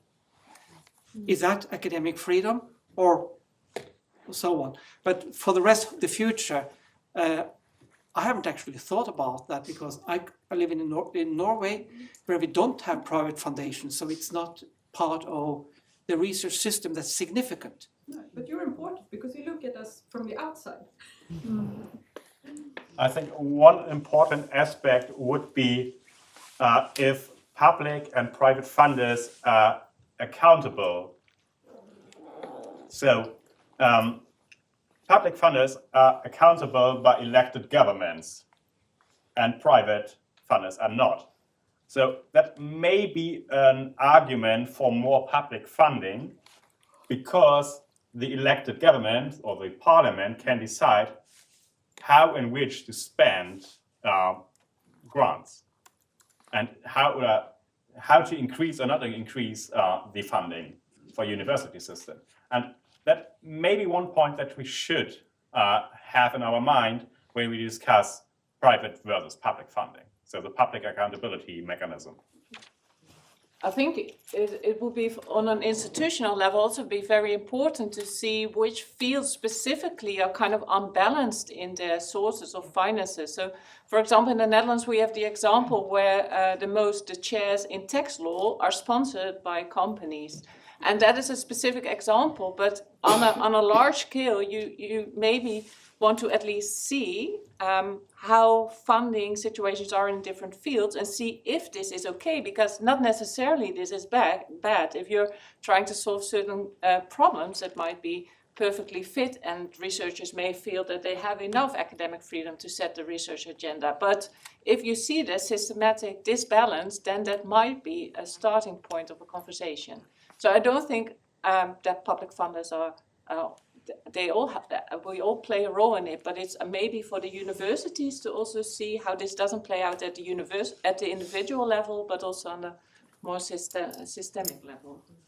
Maybe just to reflect on the Finnish situation a bit, I think many scholars actually in Finland see that the foundations that we have, which is kind of considered the private money then, and they're actually much more freer in ways than what the public funding might be, because they often have a really broad scope of what they fund, and they require less reporting. They're less strict about like how you actually use the money, and do you have a seminar or not, and like what kind of outputs you have there, and how do you divide the budget per year, and all that kind of things. So a lot of people actually might like value those funds quite a lot.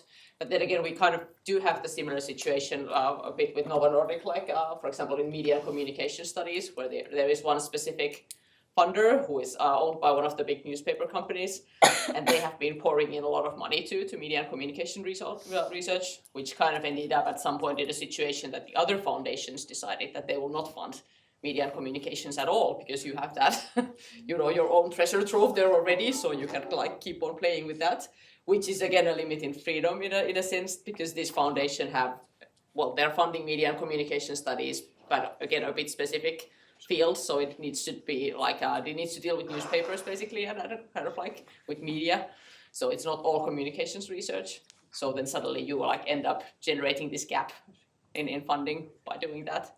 So it's kind of a fluctuating field.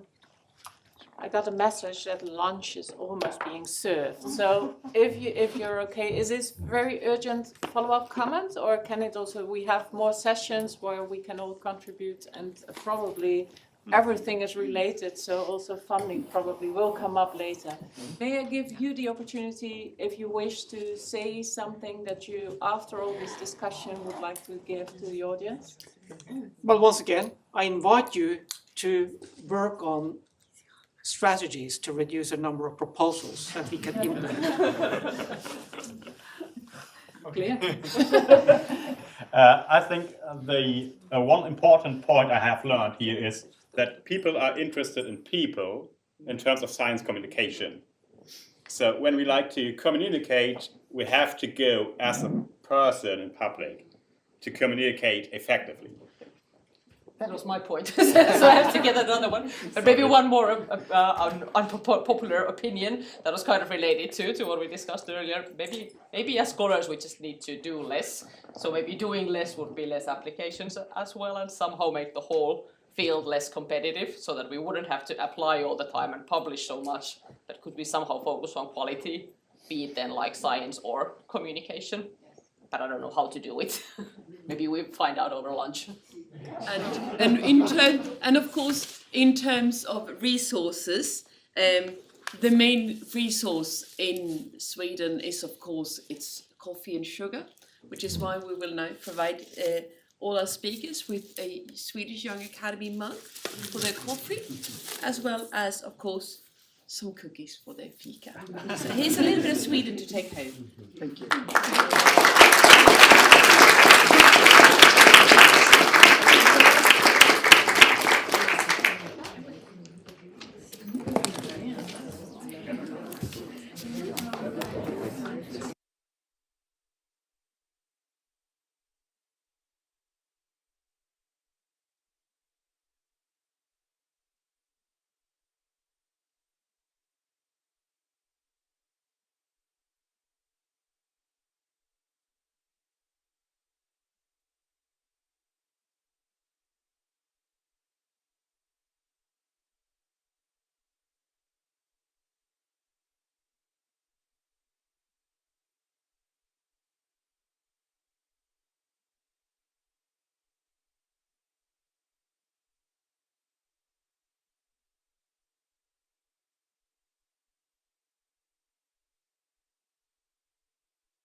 You're very, this is wonderful, you're already set to go. Yeah, and I've noted we started at 4 minutes past. I've only This got is so 15 fun. minutes. Oh,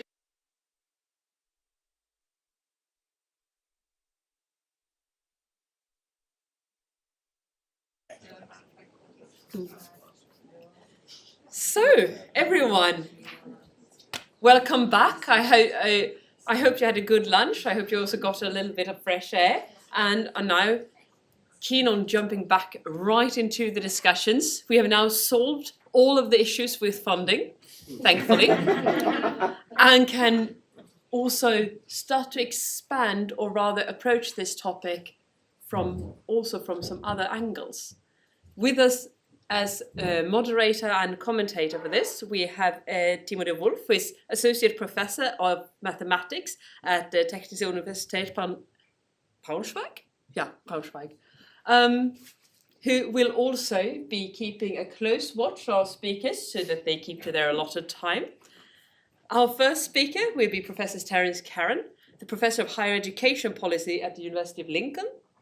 And here we do have a researcher who specifically works with academic freedom. We're very excited about that.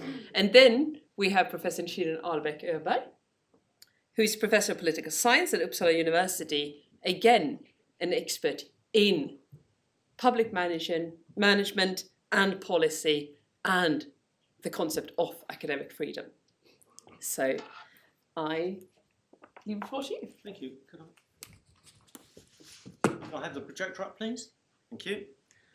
Okay, firstly, I'd like to thank the organisers for inviting me here to report on this research. This presentation examines the extent to which academics in Nordic nations share a belief about academic freedom in universities. And in fact, the contents are taken from this paper, which has the same name as my presentation, which was in fact published in the Nordic Journal of Studies in Education Policy last month. And I was amazed and slightly scared to find that 2 members of the audience have already read it. So where this is going to end up. I have quite a large number of slides, I'm sorry Lisa, but I'll make them freely available after the end of the presentation. So without further ado, nothing's happening. Still nothing's happening. Help is coming. The slide is not moving on the screen. Do not despair. I'm not despairing, but you need to stop the clock. Yeah, I know what you're like.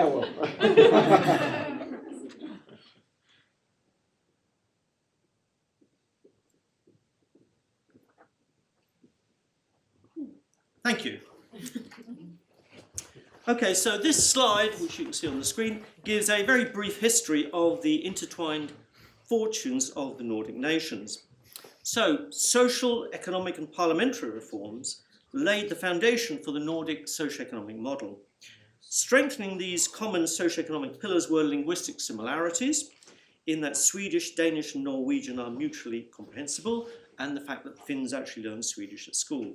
But there are also, within these particular nations, cultural commonalities. There are a large number, for example, of Scandinavian societies. And also, there's a shared sense of moral sensibilities concerned with the workings of the Lutheran Church in terms of personal propriety, but also in terms of moral compass.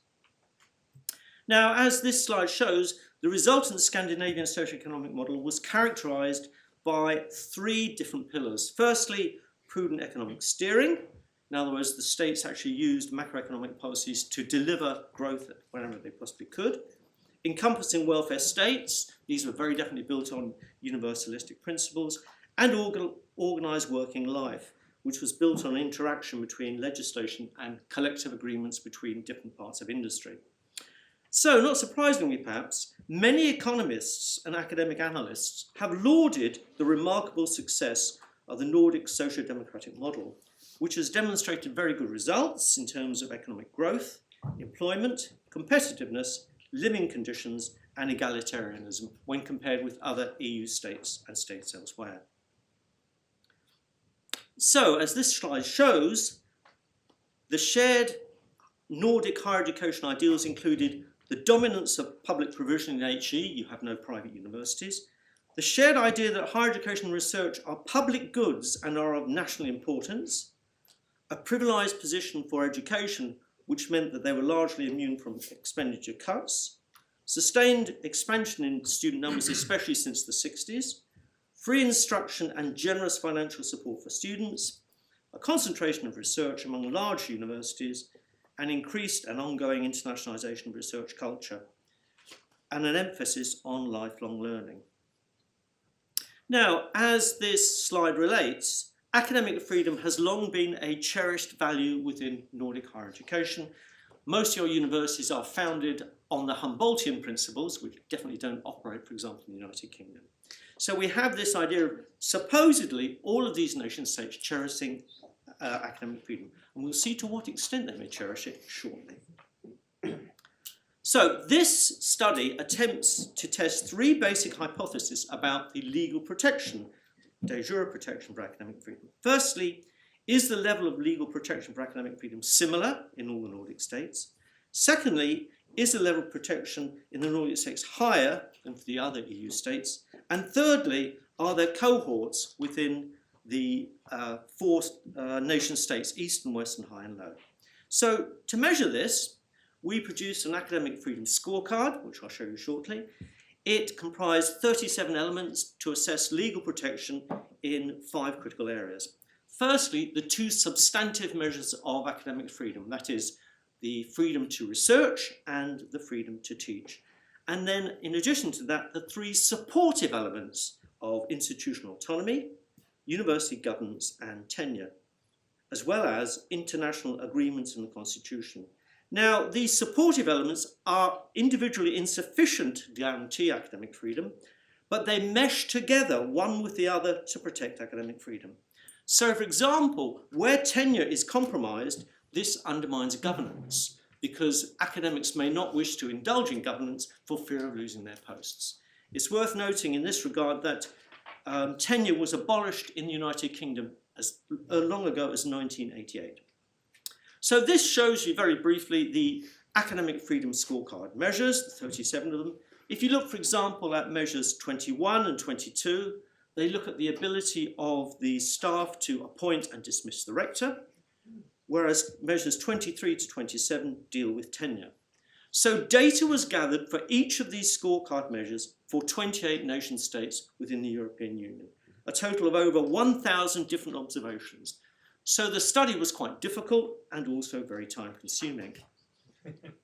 Now, this slide shows how international agreements were scored, focusing on the International Covenant on Civil and Political Rights and the International Covenant on Economic, Social and Cultural Rights, along with the European Convention on Human Rights.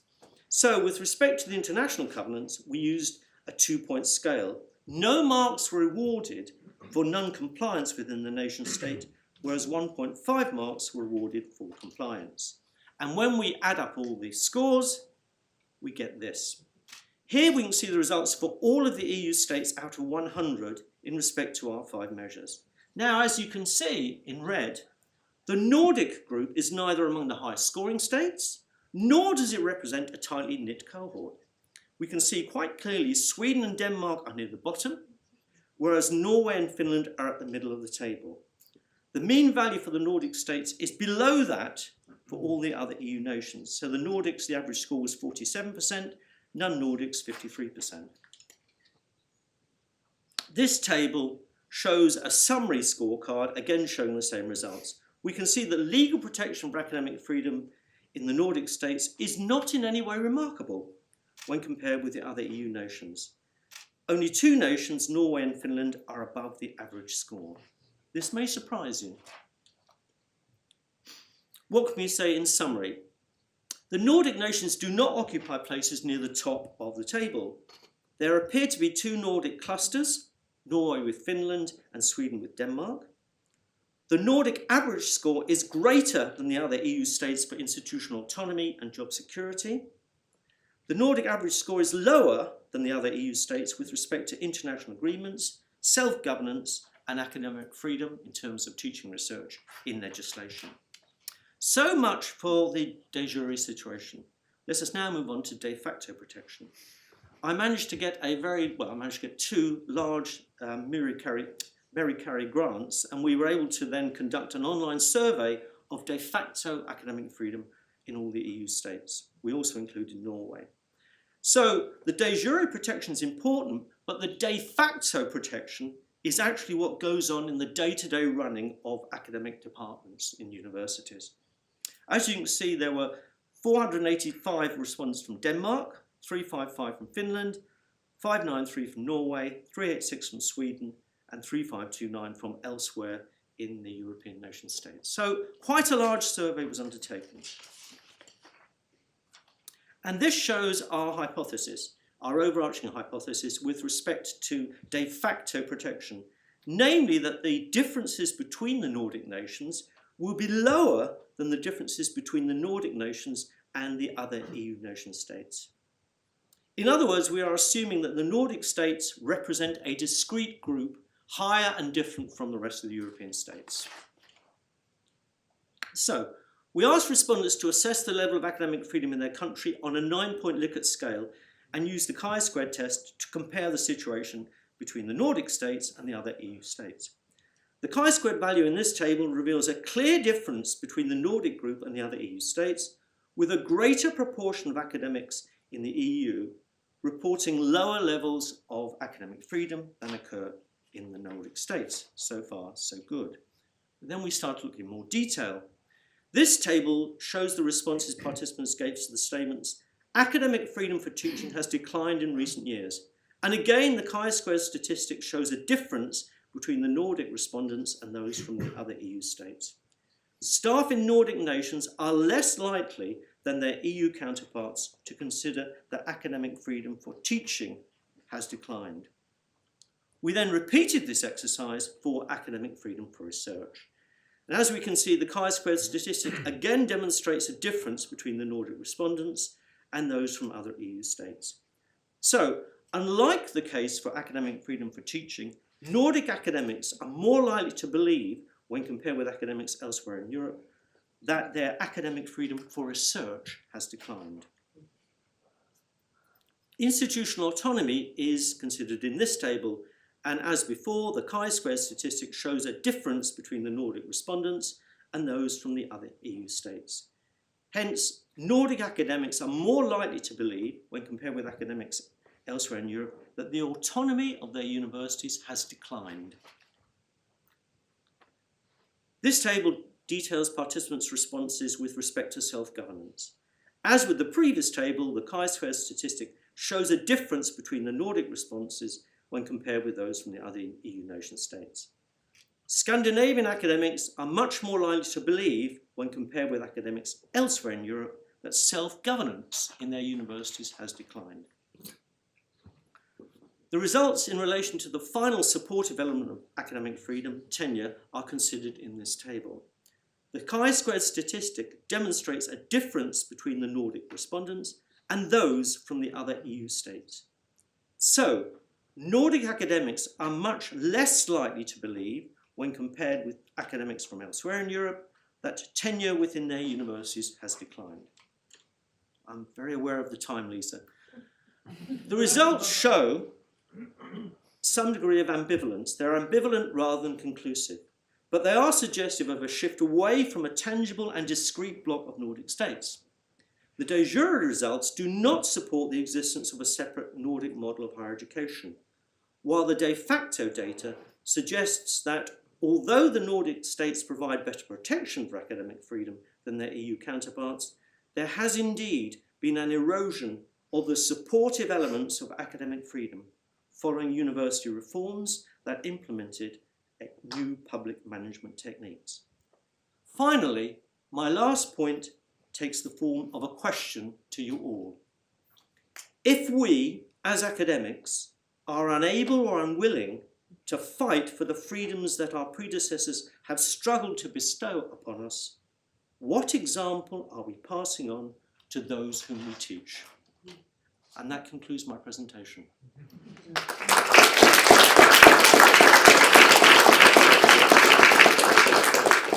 I have here put up some publications and also my email address. So if you wish for any of these or any other papers that I've produced, obviously please email me, and I'm very happy to send it to you. I should never have said that because large numbers of people are now photographing the screen.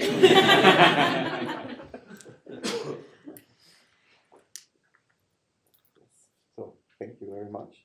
15 minutes exact. Yeah, perfect. No.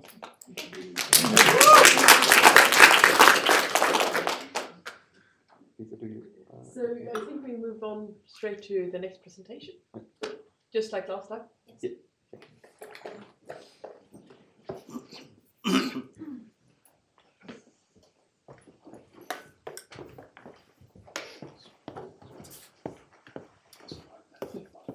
This will be the whole competition in the time.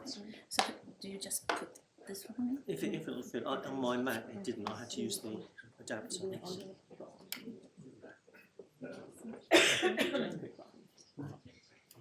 I don't know where I'll sit here. All right.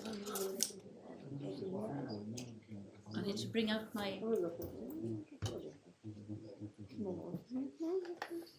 the time. All right. So thank you very much for inviting me to this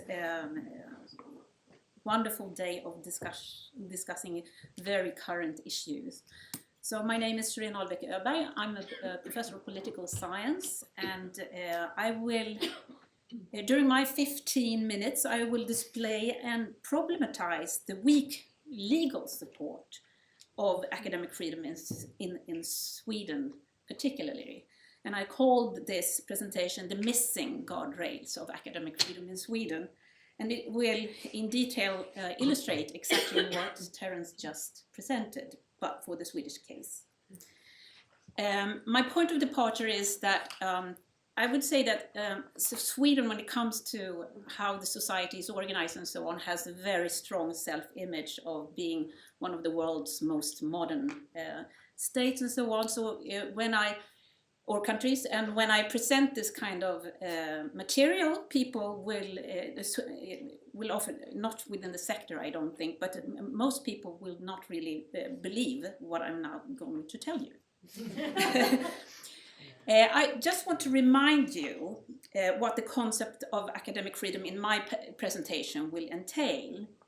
I mean, basically, you already know this from the previous presentation, but we should remember that the concept of academic freedom is linked to higher education institutions and to individual academic researchers and teachers. So the former refers to the institution's scope for self-governance, while individual academic freedom refers to the right to professional self-determination in teaching and research that is assigned to the individual teacher and researcher. And there are several major international agreements and conventions on academic freedom that emphasize the importance of both institutional autonomy and individual academic freedom. And one of those international agreements is, of course, Magna Carta Universitatum, but there are, of course, others as well. And if we return to, if we're talking about Magna Carta, that one underlines the importance of both institutional autonomy and individual academic freedom, and that both research and teaching must be free from political, economic interests, and that both universities and state authorities have an obligation to respect these basic requirements. And when we talk about, for instance, institutional autonomy, which I will soon dissect a little bit closer, as a political scientist, what we normally say is needed to grant institutional autonomy for publicly financed public sector institutions, like or institutions that are financed by the public. We can talk about the court system, we can talk about the National Audit Office and so on. The prerequisites that we usually emphasize are to grant institutional autonomy is the legal framework, of course, but also the enabling of finances that we talked about before lunch, and also the job security for, in this case, for the academics. But I will stick to the legal framework here, and so it's not enough to distinguish between institutional and individual academic freedom, but I also want to emphasize what others already emphasize, and that is the distinction between the formal right to self-governance and the actual scope to act freely.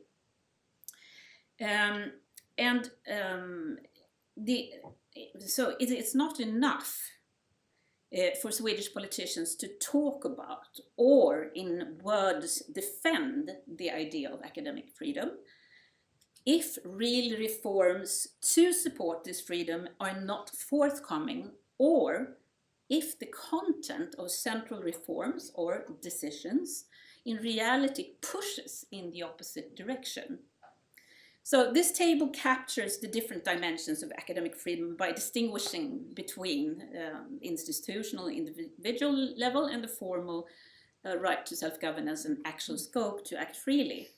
And I will uncover the current situation in Sweden with regard to what is formally prescribed and what the actual scope to act freely actually looks like.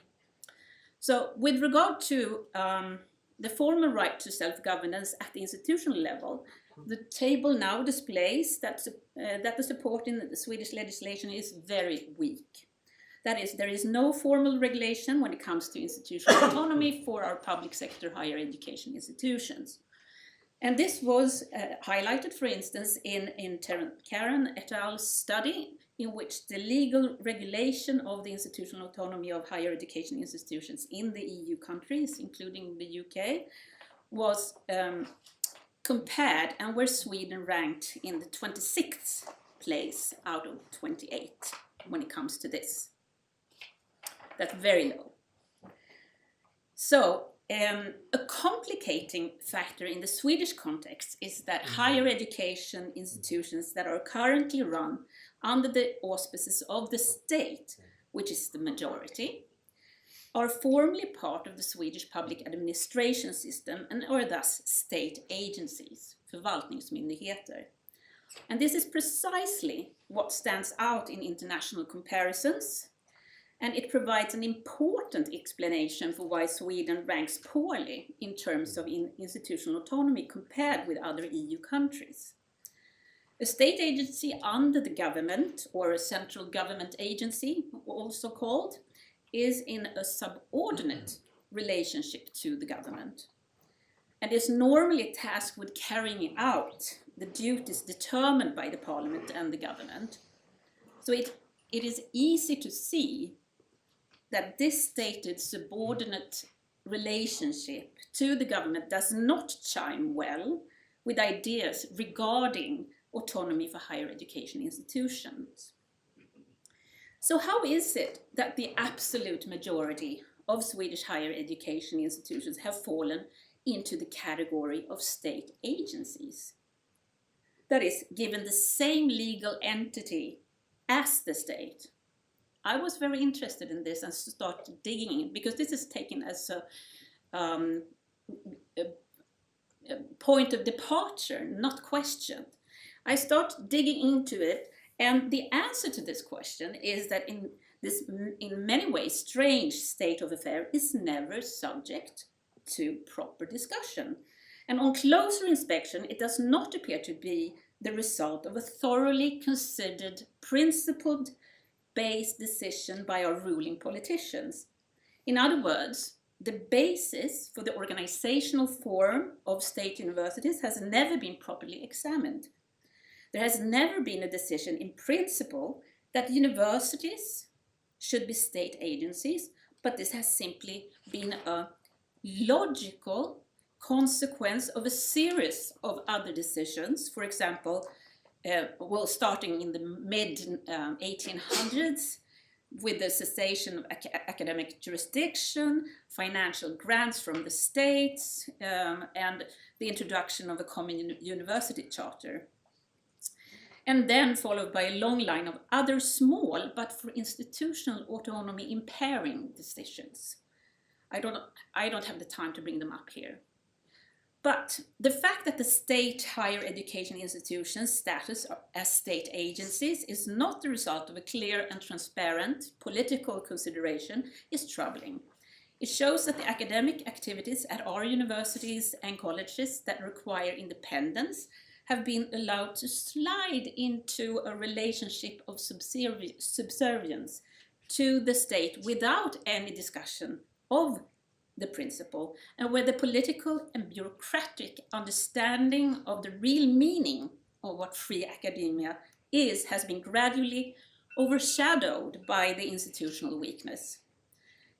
This has had both structural and cultural consequences, I would say, and it is very often emphasized inside higher education institutions that we are a state agency, and thereby actually trading our academic ethos for a public ethos. The weak institutional autonomy of Swedish state higher education institutions thus shines the spotlight on another institutional aspect that needs greater scrutiny, namely the internal decision-making processes at our universities. Internal division of power between the management, line management, and academic representatives, that is collegial management, has traditionally been the recipe for ensuring the self-determination of the core academic activities of teaching and research. If the institutions are state agencies, there is an even greater need for internal processes that protect decisions about the academic content of research and education from direct political state control in order to ensure both institutional autonomy and individual academic freedom.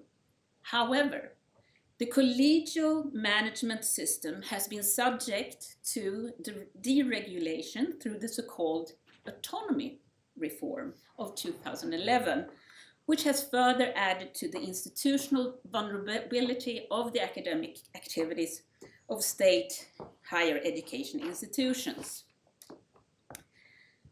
All right, so far I've talked about institutional autonomy. So the outcome for Sweden has been not so encouraging. But what is the situation with regard to individual academic freedom? As the table shows, only the freedom of research is currently regulated by fundamental law in Sweden, and you can read it here. It's in the instrument of government. And this protection was introduced as late as 2010. It should be noted that there is no corresponding regulation of the freedom of higher education. It may seem remarkable that such a protection for the freedom of education, higher education, did not come into being when the protection for the freedom of research was introduced. One can reasonably wonder why one of academia's main activities was omitted.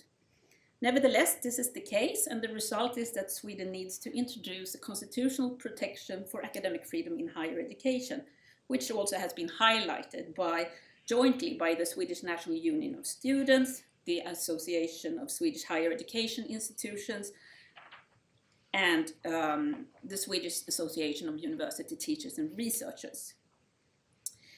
Also, when it comes to this individual level of academic freedom, Sweden ranks very poorly among the countries included in Karan et al.'s study.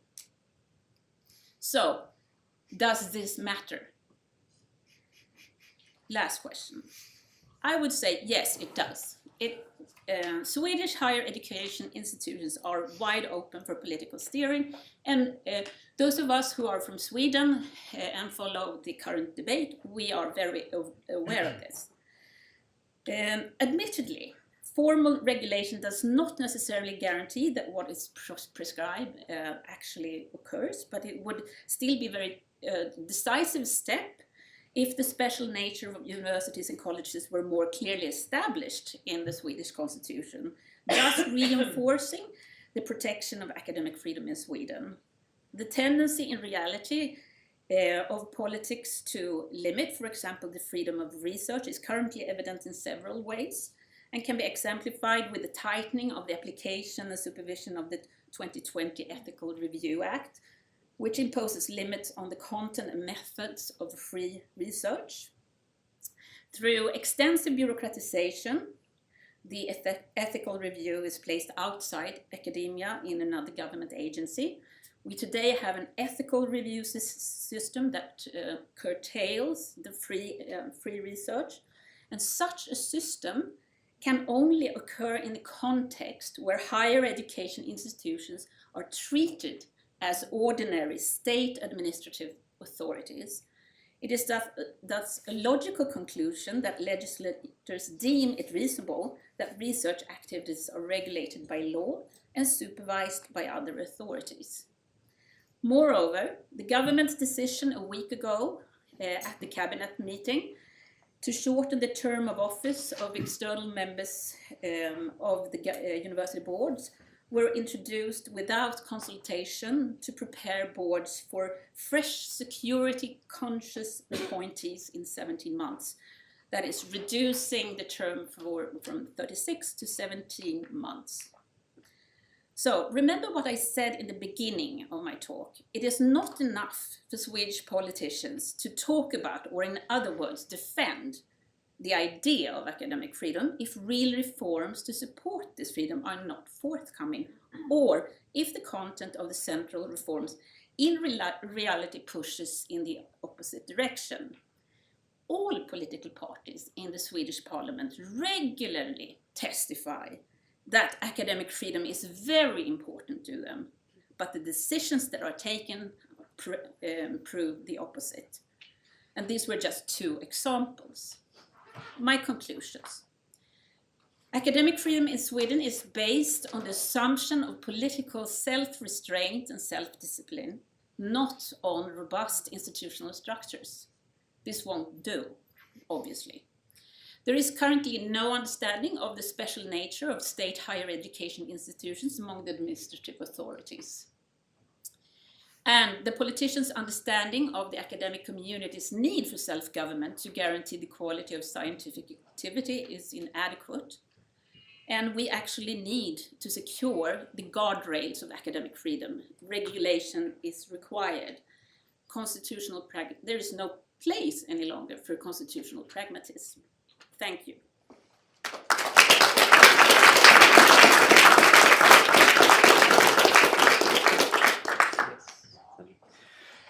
Maybe both speakers can come to the front and we can start the discussion.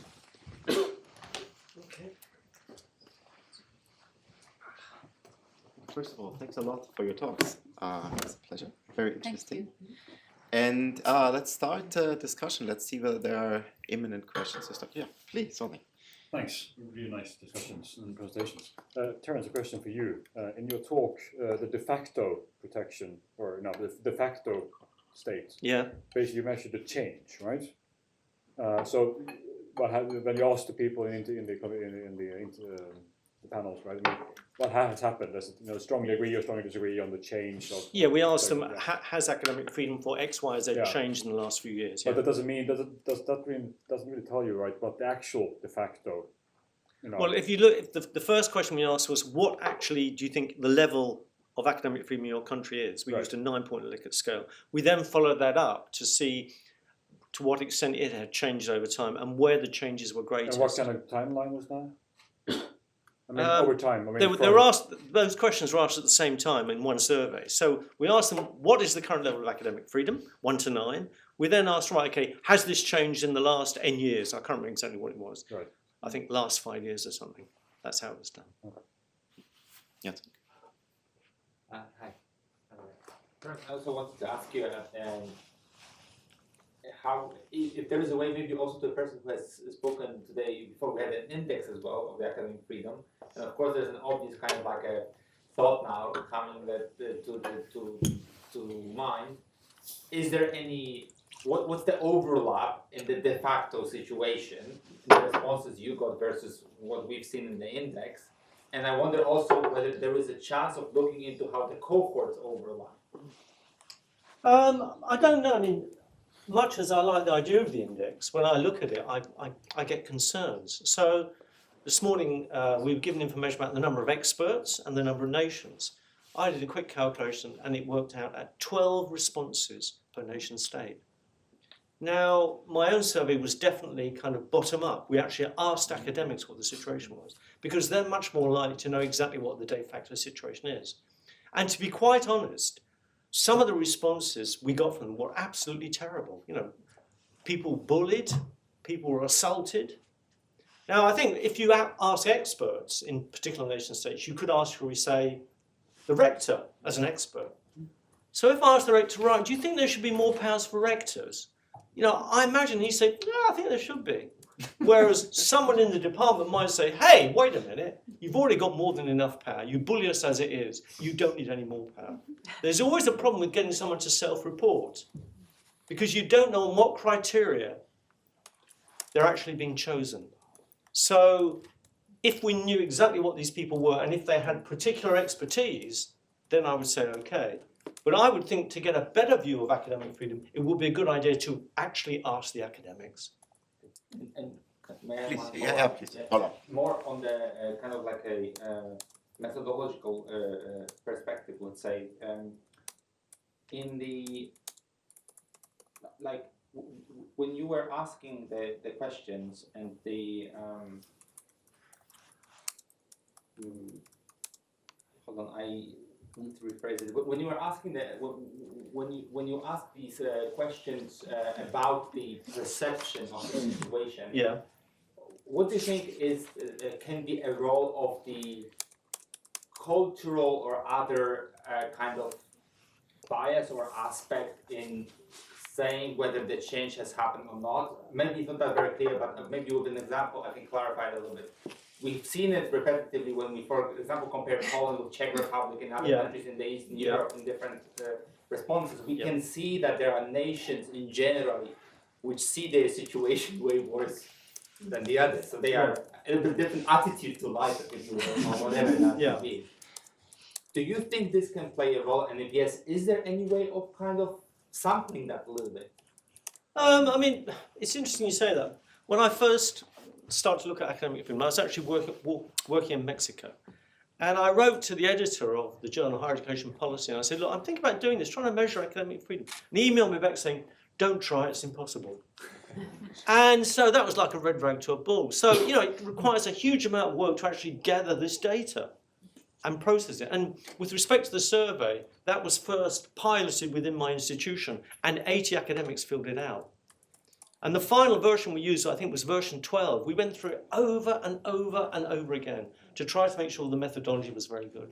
So the first question on the survey is, what is your idea of academic freedom? And the reason we put that first is that we asked them lots of other questions and they come to it. We'll already have alerted them to some aspects of it.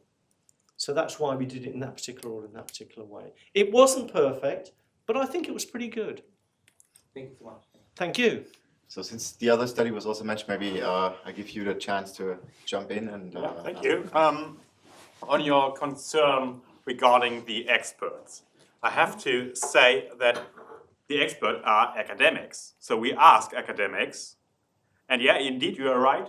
It is not possible to have a look who are the experts because the Swedish data protection law forbid it. So you cannot assess who are the experts. But as I said, the experts in our data set are academics. So we have academics from social science and from higher education. Right, but are the academics academic managers? No. Are they heads of department? Or are they academics working in day-to-day departments? They're working mainly on social science topics and higher education topics, and they're not rectors or managers or so. Right, there is a problem with looking at social scientists insofar as their particular work more normally brings them into conflict with governments, insofar as, for example, if they're trying to change social policy. And that doesn't apply with respect to physicists or historians. So it does require some thought. I mean, I have a concern that experts, if they self-report, they are assuming they're an expert on the basis of what? Definitely not on the basis of an academic qualification. Assumedly on the basis of their previous history or experience.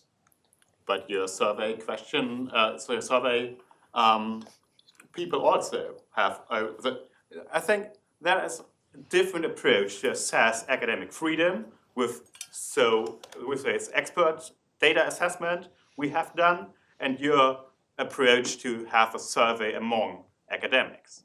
So we have in both approaches pros and cons. Yeah, what I wanted to do, I was tired of looking at kind of top-down analysis. Yeah, what I want to do is say, right, what do the academics do? And when you look at some of the data results, so 35% of academics indicated that they self-censor within their departments. About 25% indicated they'd come under psychological pressure. That's 1 in 4. And that should not happen in academia. It should not. And the final point I made was we need to hang on to academic freedom. Otherwise, this will mean that the academics coming behind us will not have an academic freedom. And academic freedom was fought for by people. Some people died in getting it. It's our responsibility to make sure we can hand it on to the next generation of academics. Otherwise, they're going to find life even more difficult. So a bunch of questions over here. I don't know who was first, so you figure it out. Who goes first? My question is about, so in Sweden, most universities are public agencies. And I'm going to ask you a question that we have also considered in the Young Academy of Sweden. What do you then think is the best type of form of institution? So clearly you're not in favor of a verwaltingsmyndighet. Clearly. I don't think it should be private foundations, but you could also, I don't see a verwaltingsmyndighet as a synonym of a state agency. We can think about the court system also as a state agency, but maybe not as directly influenced. Even as if Sweden also doesn't have separation of branches in the constitution. But at least it is more independent than the university. So what's sort of the ideal type of I understand the question. It's a very good question. I just want to say that I'm in favor of a new sort of organizational form, and we should remember, for instance, when the Church of Sweden was separated from the state, then politically it was decided that there would be a new organizational form for the Swedish, the Church of Sweden. So it is possible to decide on new association forms, and I think actually the investigation. So I'm not really, but this now I'm just answering on the volley, because I'm not really 100% sure that the foundation form as it looks today is ideal either, because I'm actually quite. I think that offentlig-rättslig, some sort of other public organizational form would be good, and there is actually the real autonomy investigation by Daniel Tarsch is actually suggested a new form, and I think it is in this kind. This is how it should be discussed or investigated. But I don't have a proposal ready. But definitely we need to. I mean, this is about the guardrails toward the state. And when you refer to the court system, I would say that they are in the same kind of problem. Not as much as us, because constitutional theory is stronger when it comes to the separate division of powers. But in Sweden, for a long time, until I would say 2010, the public agency, the public administration, and the court system was in the same chapter in our instrument of government. Still, yeah. Yes, well, they're in separate chapters now. Separate chapters, but still below Parliament. Absolutely, and I would say this is a systematic problem of the Swedish constitutional tradition. And it comes from a tradition where the state was never seen upon as something bad or evil or would impinge on people's rights and so on. But we live in a totally different world today. And so I'm looking for better rules of the game. Thank you. I very much appreciated how this panel has also lifted the legal aspect of this. Sometimes though, and also speaking as a historian, when we talk about legal forms, we also slip into the nation state. And what I think has been very clear also based on our discussions yesterday is that very few of these problems are national. They might be in a nation, but we see them very much across Europe and across the world. So my question would be, to what extent can we then propose solutions that are interstate solutions, European solutions? So, or do the solutions have to be national? I think your time's up. Yes. No, I think that action will have to take place if it possibly can at a very high level. So I think I mentioned to you before, I provided an expert report to the Council of Europe on the state of academic freedom in Europe, and I recommended that there should be a new protocol to the European Convention on Human Rights, which will cover academic freedom. Now, if that goes ahead, it will mean that nation states will have to abide by it.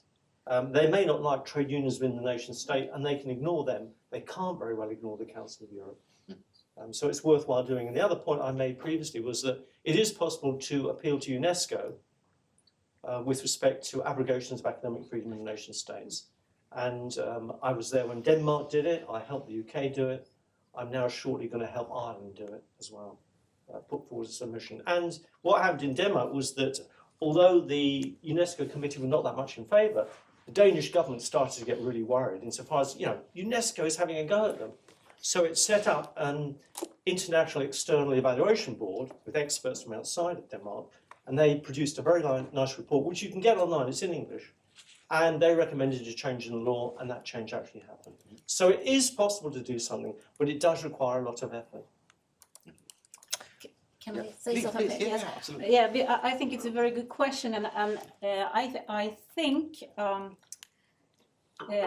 it is in the Swedish context when to change any kind of structure. For instance, what happened with the National Audit Organization, which is also a very independence demanding kind of activity. As soon as there emerges comparative studies where Sweden comes out poorly, that has very good leverage. Swedish. I'll keep writing. Yes, please.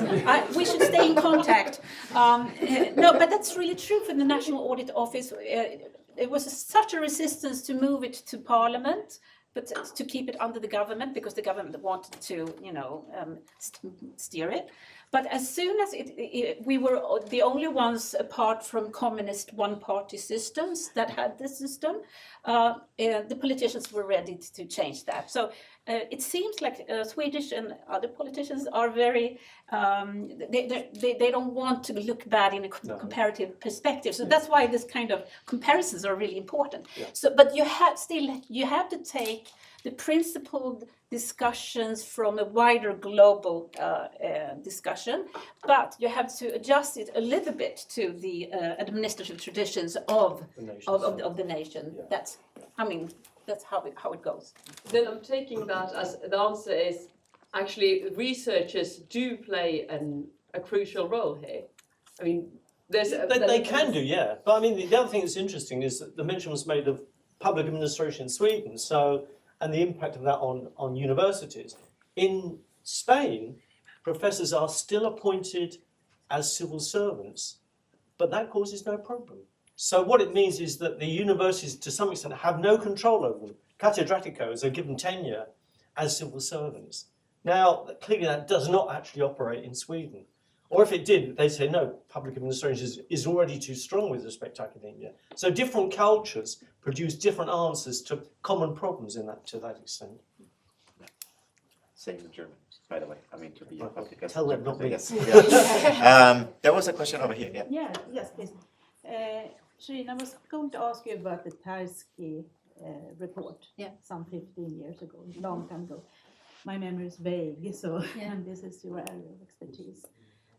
As I remember it, he suggested this alternative organization for a more legal entity, but also I remember that the government at that time offered universities to choose whether or not they wanted to become foundations or have a more independent autonomous organization. And only 2, as I remember, out of God knows how many universities there, took the opportunity. And my question is, what do you think about the responsibility or integrity of the universities and the university's own role in its own culture and so forth? In the debate now and for some years, in Sweden at least, we have been pointing fingers at the government a lot. And so what I'm trying to get at is that the strength and integrity has to come from the universities themselves. And there may be wrongdoings from the government, but basically the academic core is in the universities. May I ask? Yeah, please. Yes, I think I understand the question, and I mean, I only had 15 minutes here, so the nuances were not there. But yes, I'm in the text that I've written about this on academic freedom.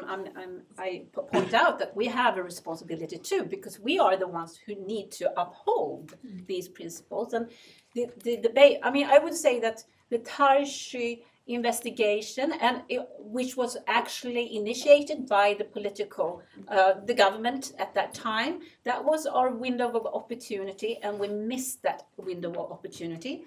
And the way it has been understood is because many in academia thought it was a proposal to increase the autonomy of university management. And they did not see how that would go down all the way to the academic workshop floor. But you're absolutely right. That is the one thing that's happened during in modern times that indicated some political will to do something else. But I write about it, so I'm not unaware of it. But good question. I think only you have. No, Okay, let me look around. Oh yeah, please. Yes, hi, thank you. I'm Nils from the Young Academy of Norway, and forgive me, this is a comment more than a question, but thank you both, and especially Professor Badik for a very enlightening paper, and I've downloaded your article, and I hope to write several pieces for us there, because it also resonates very much with what we discuss on many levels in Norway. And I think also, I think we can also tie it back to a lot of the discussions before lunch, this notion that we have a public logic and resonance rather than an academic logic. You know, I think that really actually sets the framework for a lot of what we've discussed both before lunch and earlier. And I can't also help but see parallels to a lot of sort of the stresses that we work with promoting scholarship and research and recruiting to scholarship and research, and a lot of the stresses that are reported back from young scholars, from scholars, is I think you can also tie to precisely this public logic and this public management models that come in, and the universities aren't really fit or geared, or should they do it, right? And lifting the discussion up to the structural level, as you did, was really an eye-opener. So this was, again, sorry, more of a comment, but thank you so much. And thank you also, Terence, yes. But really, I think it's great that we can also bring in that, because it's very important, I think. There was also a comment here, a question. Yes, thank you very much both for an interesting presentation. So I would like to ask a question about something that I've been thinking a bit about, concerning the separation of power between the state and the university and that is the, if I remember correctly, appointment, I think in Britain and in Denmark, of what was the term, champions of academic freedom, placed by the government at universities to safeguard academic freedom, especially against cancel culture in the universities. What would be your opinion on such a move? Do you want to go first or do you want me to? No, I'm not. I think you Okay. should take it. So in the United Kingdom more recently, there's been this big debate about academic freedom as opposed to freedom of speech. And they're arguing that students do not have freedom of speech. Now, this particular agenda was pushed forward by a right-wing group called the Policy Exchange, and they called the Ear of the Minister. Now, the problem with this is that within the classroom, if you're having a debate with students, they do have freedom of speech, but it must relate to the subject that's being discussed. You know, you could not have, and I've used this example before, a lecture in architecture if the student then says, what about Brexit? Because it just doesn't apply. So I think this is heading in the wrong direction, and many academics have said they're trying to fix a problem that doesn't really exist, basically. But we don't know how far it'll go. It's currently going through the House of Lords, I think. It'll be amended there. But it's just a very, very strange thing to do. I think the phenomena that I read about in connection with this concerned the demonstrations to stop certain guest lectures, for instance, that found unpopular by certain groups.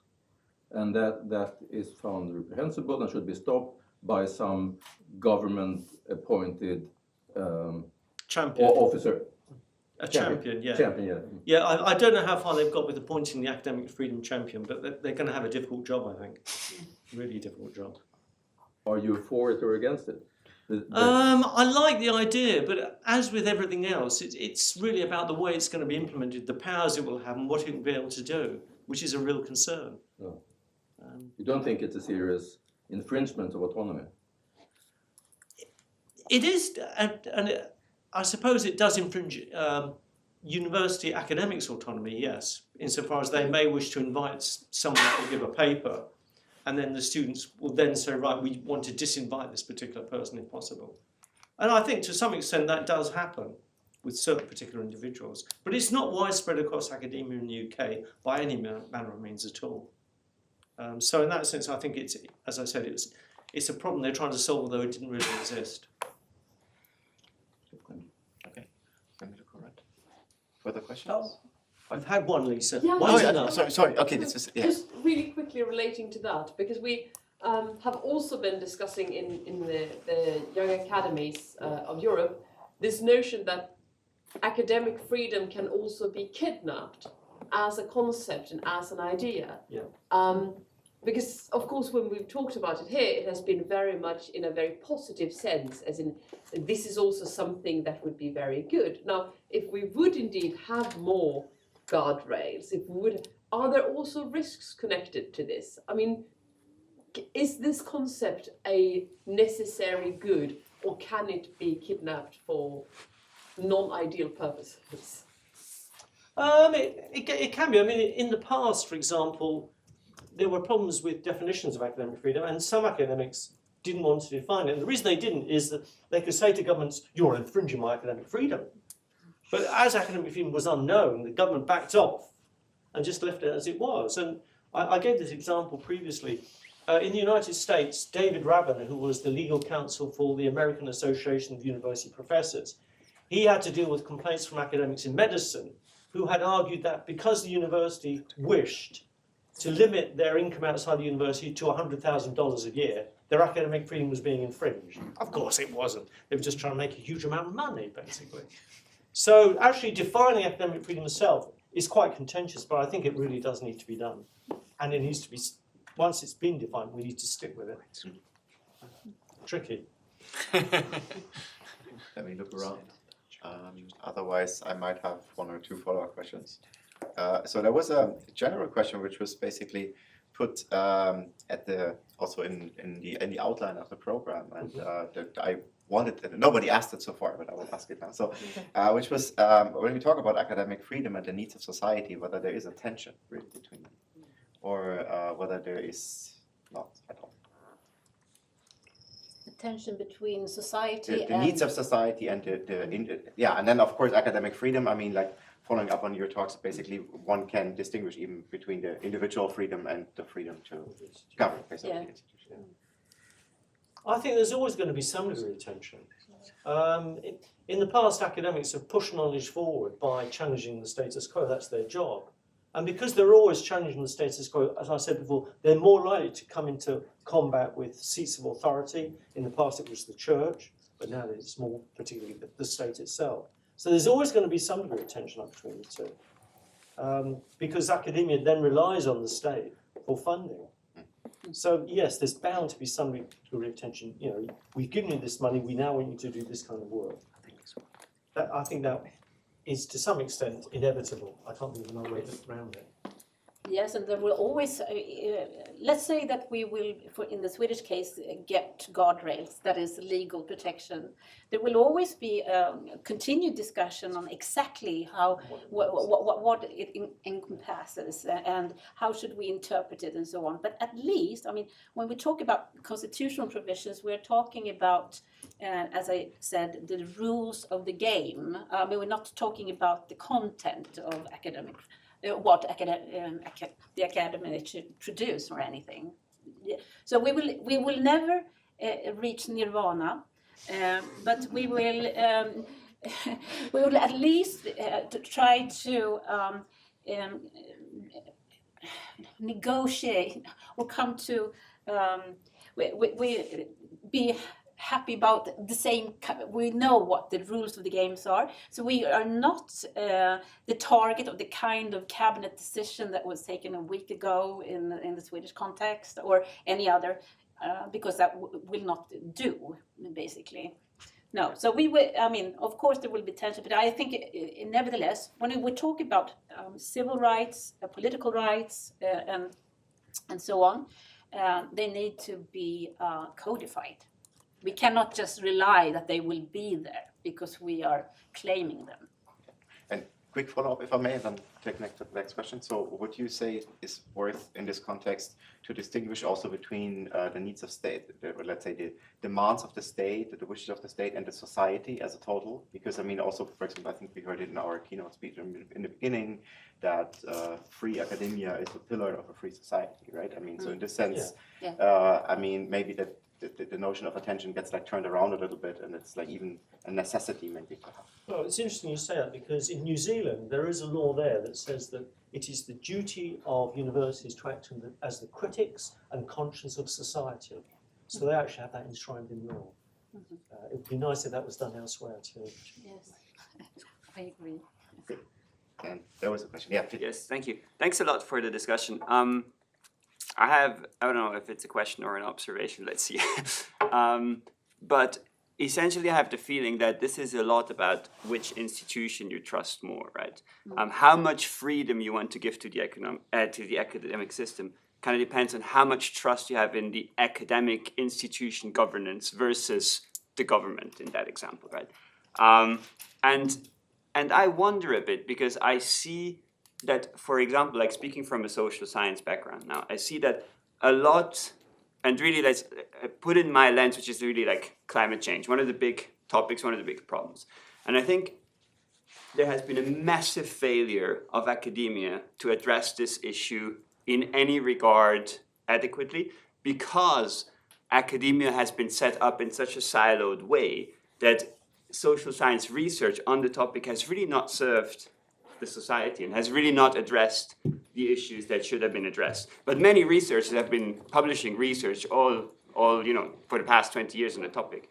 And actually a key push to make this research more relevant for societies has come from governments, because they've said, and by how they spent research money, how they basically did calls, and how they also kind of tried to break up these silos, because they said, now you have to work interdisciplinary, you have to give us some concrete proposal. It's not good enough if you just have an abstract model. So by pushing a lot of demands on that academic system, they've actually made it much more relevant, right?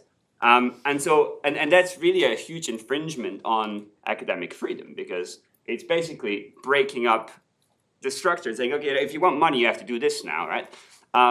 But I think in that example, it was extremely valuable. And so, and maybe to add a practical example, so I work at ETH in Zurich, Switzerland, also a government institution that receives a lot of money, about 1.7 billion euros a year from the Swiss government as base funding. And the interesting thing is, I think it pushes this university to produce things that are relevant in the Swiss public discourse as well, because their legitimacy, they receive this money every year, and their legitimacy is crucial to receive that money in the democratic process. So it's really an incentive to actually produce stuff that is also relevant for Switzerland. And I think if it weren't there, we would see an institution like ETH producing very, very little value for Switzerland or for the Swiss society, because it's so international and everybody wants to do research on the world and on Europe and the US and everything. So what I'm trying to say is, like, I don't see this so clear cut that it's always, and that's kind of referring to your question, Timo, right? That it's always better for a society to have more academic freedom, because I don't have that much trust in the academic institutions in many instances. Right, okay. I mean, there is a problem in that new knowledge by definition is unknown. The location of it is unknown. But it is likely that an academic working in the area is more likely to know where that new knowledge is than, shall we say, a politician. And moreover, politicians tend to work on just the electoral cycle in terms of what their interests are. Whereas academics will often spend, say, 10 or 15 years working in just one particular area. So they have different priorities, very different priorities in that respect. Yeah. No, I mean, I see the point, but I tend to disagree, because I think a lot of academics, by how we designed this system, have built their career on a very, very small particle of the world.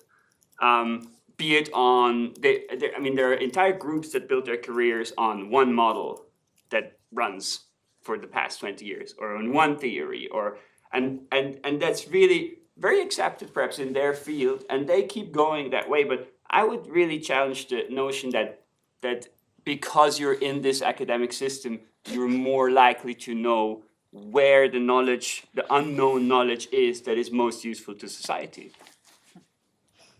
Well, I would just disagree and say, yes, they're more likely to know where new knowledge is than shall we say, a politician, basically. But the other thing is that quite often when you undertake academic research, you don't have any idea of the impact. So, for example, if you look at Crick and Watson and the mapping of DNA, there's no way they had any idea that this would revolutionise forensic medicine. They just didn't know that. So quite often the value of research is realised much later on. But, you know, had they not been given the academic freedom to proceed, Crick and Watson were doing different things at Cambridge at that stage.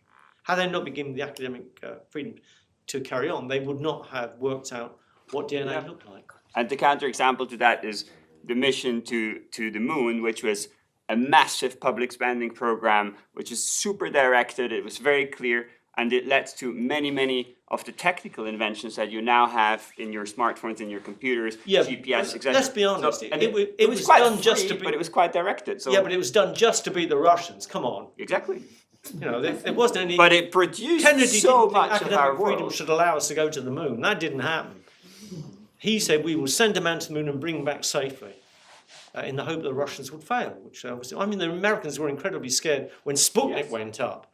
You know, the first But satellite. the point is, it was a very directed, a very socially, politically directed research mission that yielded a lot of benefits to society that were not, it's exactly in your DNA example, that were not intended, right? There were side effects. The fact that we have GPS now was a side effect.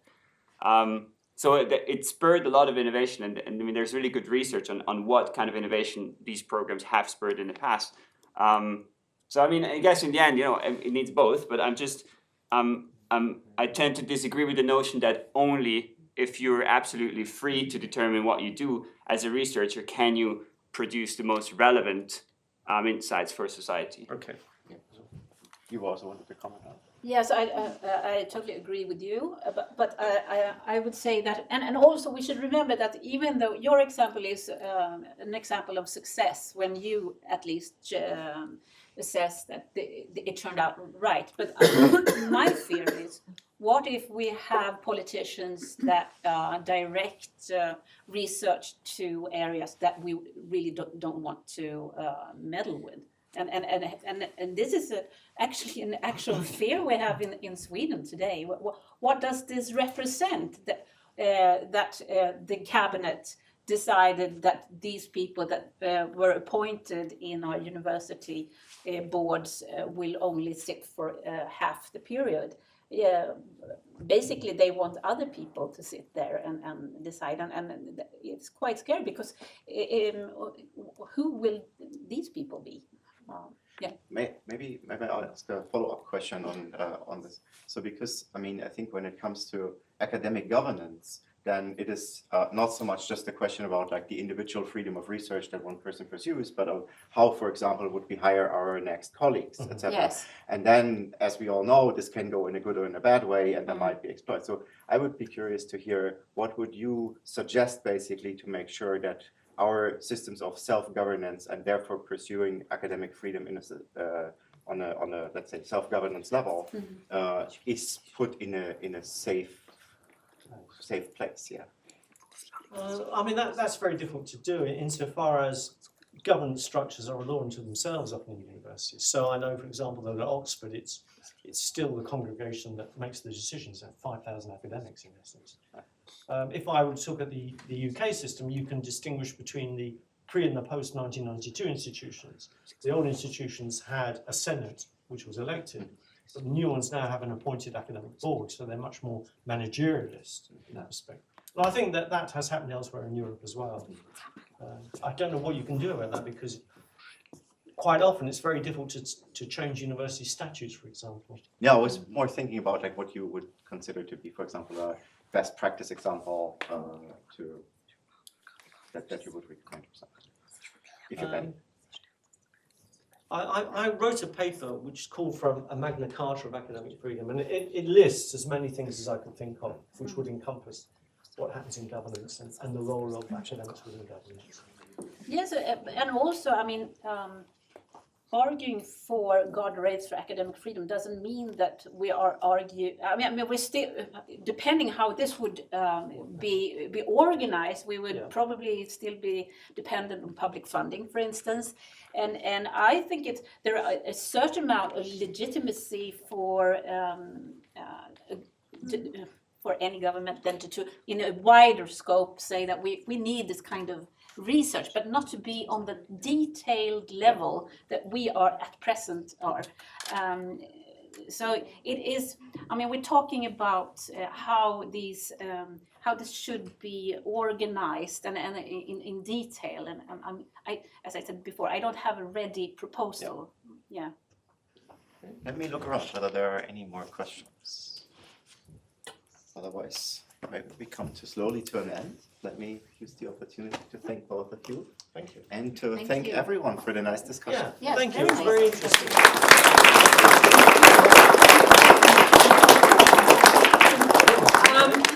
And now we have another type of little treat for all our guests, and especially the international guests, because it is, interestingly, we're starting to have a bit of a theme here, aren't we? Which is basically we're all getting the Nobel Prize.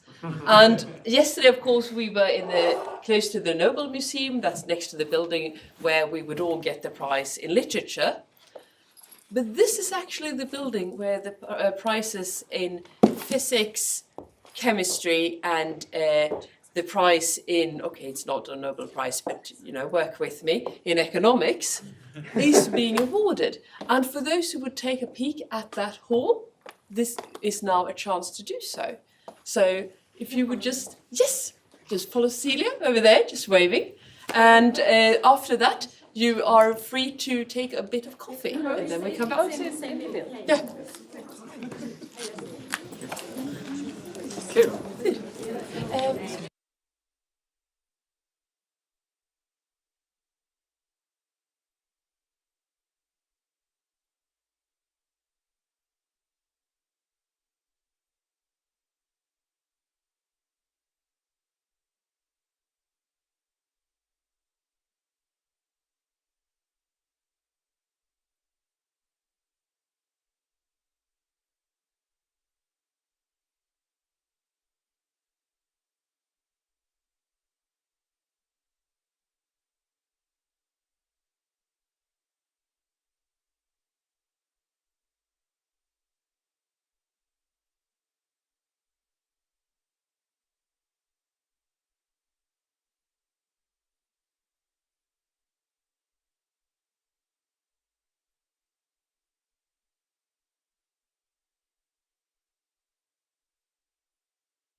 getting ready to sit down.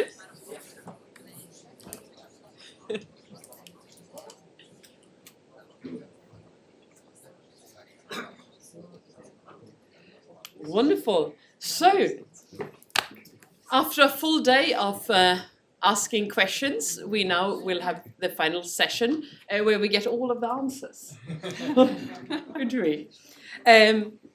This session will be kindly moderated by Jacek Kolonovsky, the head of Department of Molecular Probes and Prodrugs at the Institute of Bioorganic Chemistry in Poznan, who is also a member of the Polish Young Academy. And he will look sternly at you once you start running over time. And this session we have 3 speakers. First up, we have Professor Christine Stabel-Bern, who is Professor in Global Health at the University of Southern Denmark. Then following that, we have Professor Christina Moberg, who's Professor in Emeritus of Organic Chemistry at the Royal Institute of Technology, and also in Stockholm. There's a lot of royals. And also, she's a former president of this Royal Swedish Academy of Sciences. And finally, we have Professor Sharon Ryder, who's Professor in Logic and Metaphysics at Uppsala University. And I'm sure we're all looking forward to these talks, so I will say no more, but hand over to you, Christine. Thank you very much, and thank you for the invitation to come here. I have really greatly enjoyed the full day, also last night, together with you, and I'm very optimistic already about the future with this young academy being present here. All the great talks and good questions that I've been presented with. I'm going to tell you about my story of challenging scientific dogmas and how that has been a fight against multiple opponents. I will start out with my disclaimer. Can you see it? No. No. I have a little. Yeah. It's very meta. Maybe I need a little hand with this. Yeah. Okay, so first my credentials here. I'll skip quickly to them and to my disclaimer. This is the disclaimer I always use when I present, and I also therefore for that reason brought it here today, but I brought it for 2 reasons, both to give my conflicts of interest, but also to tell you that this is the kind of disclaimer you have to have in my area. It's a disclaimer that tries to mitigate some of the critique that I will meet when I present. So I found out that it's really helpful when I present my research to state up front that I have 2 children and they received all the vaccines in the Danish vaccination program, just to get that settled. And the other thing I also present is that I am the co-developer of this concept of non-specific effects of vaccines that is so controversial. And I always start out by saying, of course, I'm biased in that regard, because you get biased when you work in an area for 30 years and that is close to your heart. So, but I like to make people aware that I'm conscious of my own cognitive bias in my research field. So just to give you an idea about these are the things that I struggle with every time I have to present this research that does challenge the dogma. I need to give you a short introduction to my research area. I'll try to do it as quickly as possible so we can get to the implications. But just so that you understand what I'm dealing with, the current paradigm for vaccines is settled in most people's mind. A vaccine is a biological preparation that improves immunity to a particular disease. We know that in rare situations it can have severe side effects. Most vaccines give you immediate, weak, transient adverse events, but you can also in certain circumstances have very severe side effects, but they are very few. So basically, when we talk about a vaccine effect, we talk about the protective effect against the vaccine disease, and then we assume that the vaccine only works against the vaccine disease, so we can extrapolate its effect on overall health by knowing its protective effect against the vaccine disease. And that means, for instance, if you have a measles vaccine and it's 95% efficacious, if you introduce it in a community and measles are 10% of all deaths, then the assumption that has actually never been tested, but the assumption would be that the introduction of measles vaccine would decrease overall mortality by 9-10% by removing the measles death that it's targeting, but nothing else. This is the paradigm for vaccines, and we have had reasons to challenge that paradigm. And we've done that based on research done in Africa, in West Africa, Guinea-Bissau, a small country where we run a health and demographic surveillance system site that covers around 200,000 people. And there we follow them with regular home visits. We capture all informations like those in the Nordic countries will know about from all the information that is in the Nordic registers. So we basically have Statistikbanken, I think it's called in Sweden, for people living in this small African country. We do collect information on all the vaccinations, and we do collect information on overall mortality and morbidity, and that means that we could actually start doing many years ago what nobody else had done before, namely to see, are these assumptions about vaccines valid? And can we actually translate the knowledge about a vaccine's effect against the vaccine disease into its overall health effects? Actually, it wasn't how it started. We didn't ask that question, but we coincidentally discovered or did that kind of studies, and then there was something emerging. And that was that we saw overall health effects of vaccines that couldn't be explained based on the protective effect of the vaccine against the vaccine disease. So for instance, for measles vaccine, we saw that when measles vaccine was introduced in the community, and measles deaths were around 10% of all deaths, then the year after, overall mortality had declined 70% among those who were vaccinated. Those who weren't vaccinated still had the same mortality. So measles vaccine basically prevented many more deaths than just those from measles. But for other vaccines, we started observing that the mortality didn't decline. So even though the vaccines protected against the vaccine diseases, severe diseases like diphtheria, tetanus, pertussis, then there wasn't the anticipated decline in overall mortality. Children simply died even more in some situations if they had received the vaccines, in spite of the protection, than if they hadn't. So that led to the hypothesis that vaccines have what we have called non-specific effects. They affect the immune system more broadly, and thereby they affect the risk of dying from other diseases. And since other diseases in an African context are infectious diseases, well, the deduction is that the vaccines affect the immune system more broadly and its ability to deal with other infections.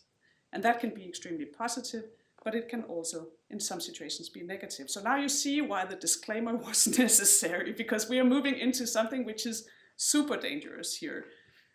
And before I tell you more about what we found, I'll just briefly say that there are two major categories of vaccines: the live vaccines, which contain the disease organism in a weakened form, and that creates a mild disease in the body, and you usually don't sense it, but you get a quite broad and good immunity already after one dose. And then you have the non-live vaccines, and these are the vaccines that you all remember because you have to go to the doctor several times or bring your kids several times to get these 3-4 shots of the vaccine, because they contain only dead material and the immune system doesn't really respond very well to it. So this is why we have to have these numerous doses of the vaccine. But eventually people get good immunity from the vaccine. So both categories of vaccines create good protective immunity against the vaccine disease. But when we started looking at the non-specific effects, we realized that they had completely different non-specific effects. So the live vaccines have beneficial non-specific effects. They train the immune system and they reduce mortality and morbidity much more than can be explained from the prevention of the vaccine disease. But the non-live vaccines, on the other hand, all of those we have studied, and that's six to date, they have harmful non-specific effects. So even though they sorry, my computer comes up with an installation.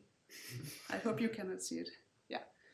Even though they protect against deadly diseases, they are associated with increased overall mortality and morbidity for females for reasons we still really don't know, but it's seen consistently for all the 6 vaccines. They increase female mortality in those vaccinated versus those non-vaccinated and versus males. And the effects last for 6 months or until the next vaccine is given. And the last point is actually important because that means that we also see if we give a live vaccine to females after their non-live vaccine, it abrogates that negative impact of the vaccine. This was a tour de force through our research for, 30 years of research. And just to say to you, we've reached the state where in 2020 we published this review where we propose that it is time to change the paradigm for vaccines. We have so many observations now that contradict that a vaccine only improves immunity to a particular disease. It's clear that it has broader effects, and it's clear that we need, well, now you know why I say I am also biased. I feel it's very clear that we need to think completely different about vaccines, but it's clear that it's still controversial. You have probably not heard about this, so of course it's not clear to everybody yet. I wanted to do this quickly to tell you about the multifaceted implications of this and why you meet resistance on so many levels. Because it's clear that these findings have some conceptual implications about what is a vaccine, what is an immune system. The vaccine assumption is that the immune system is just a stupid copy machine that makes copies of whichever pathogen you present it to create immunity against that pathogen. But our findings suggest that the immune system is much more complex. It's more like a brain. So it will learn something from the meeting with one pathogen, which will affect how it responds to different pathogens that are completely unrelated.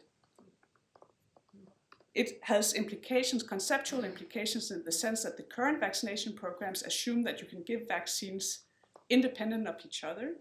It doesn't matter in which combination or sequence, but if they all act on an immune system, which is a dynamic immune system, then they will interact with each other, and that is exactly what we see. So we cannot just assume that vaccines are independent of each other. And also, it challenges the assumption that we can just talk about vaccines like we do today. Vaccines are good, vaccines are bad.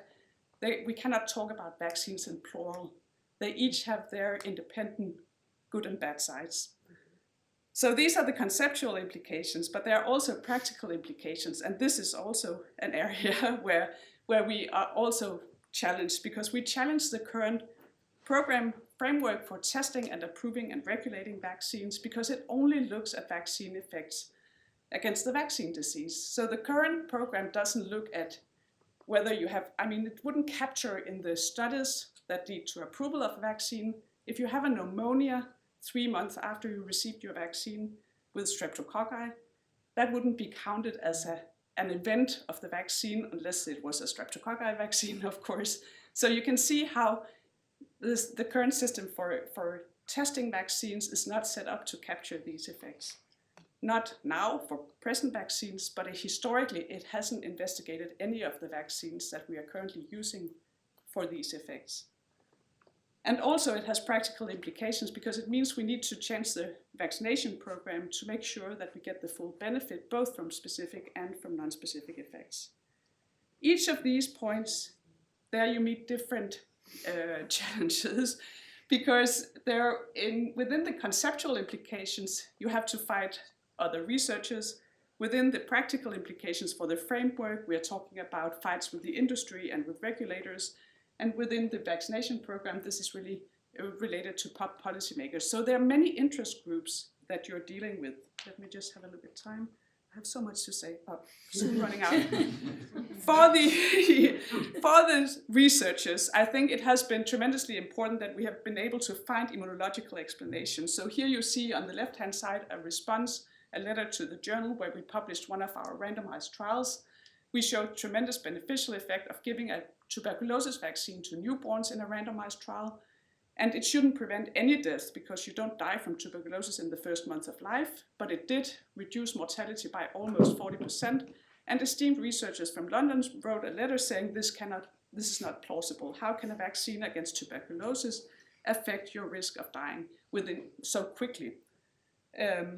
But then you can see the dates, actually, that's February 2012.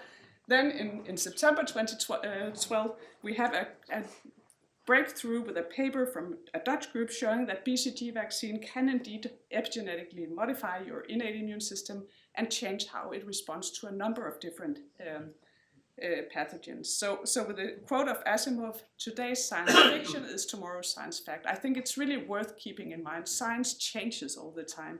This is a situation where something that wasn't at all, it was deemed implausible, a few months later turns out to be absolutely plausible. Research-wise, I think we've come quite far because in 2020, a major milestone for us, Nature made its list of milestones in vaccines, and they put the discovery of non-specific effects as milestone 13. So I think we have won some battles, but there are still numerous battles out there with the industry and regulators and policymakers. WHO made a review of non-specific effects in 2014. They actually concluded, published in BMJ in 2016, that receipt of the 2 live vaccines they studied, BCG and measles vaccine, both reduce all-cause mortality much more than anticipated. But I think the major stumbling block for us is this other very inconvenient finding that DTP vaccine has completely and strongly, highly significantly different effect from the 2 other vaccines. So this is the non-live vaccine studied, and you can see how the estimate, if not statistically significant in this analysis, it is now because more studies have been added, it's still a completely different effect from the 2 other vaccines. This, as I said, basically means that with a different vaccination program that emphasizes having a live vaccine as your most recent vaccine, the prospect is, as calculated here from an Australian professor in 2020, that we could reduce all-cause child mortality globally by 1 million deaths per year. So this is a perspective. I'm not saying this is truth. I'm just saying this is where all the data points, nobody has contradicted it. And still, we're 10 years down from the WHO review. There have been no policy implications. I will skip talking about the regulators, even though I can say they didn't investigate the COVID vaccines. We did investigate the COVID vaccines from the randomized trials that led to their approval, and we can show that there's a highly statistically significantly different effect of the 2 vaccine types, mRNA vaccines and adenovirus vector vaccines. Again, you can see how this is troublesome. I'll talk briefly about the media. I've tried to communicate about these findings in the media. I've done a TEDx.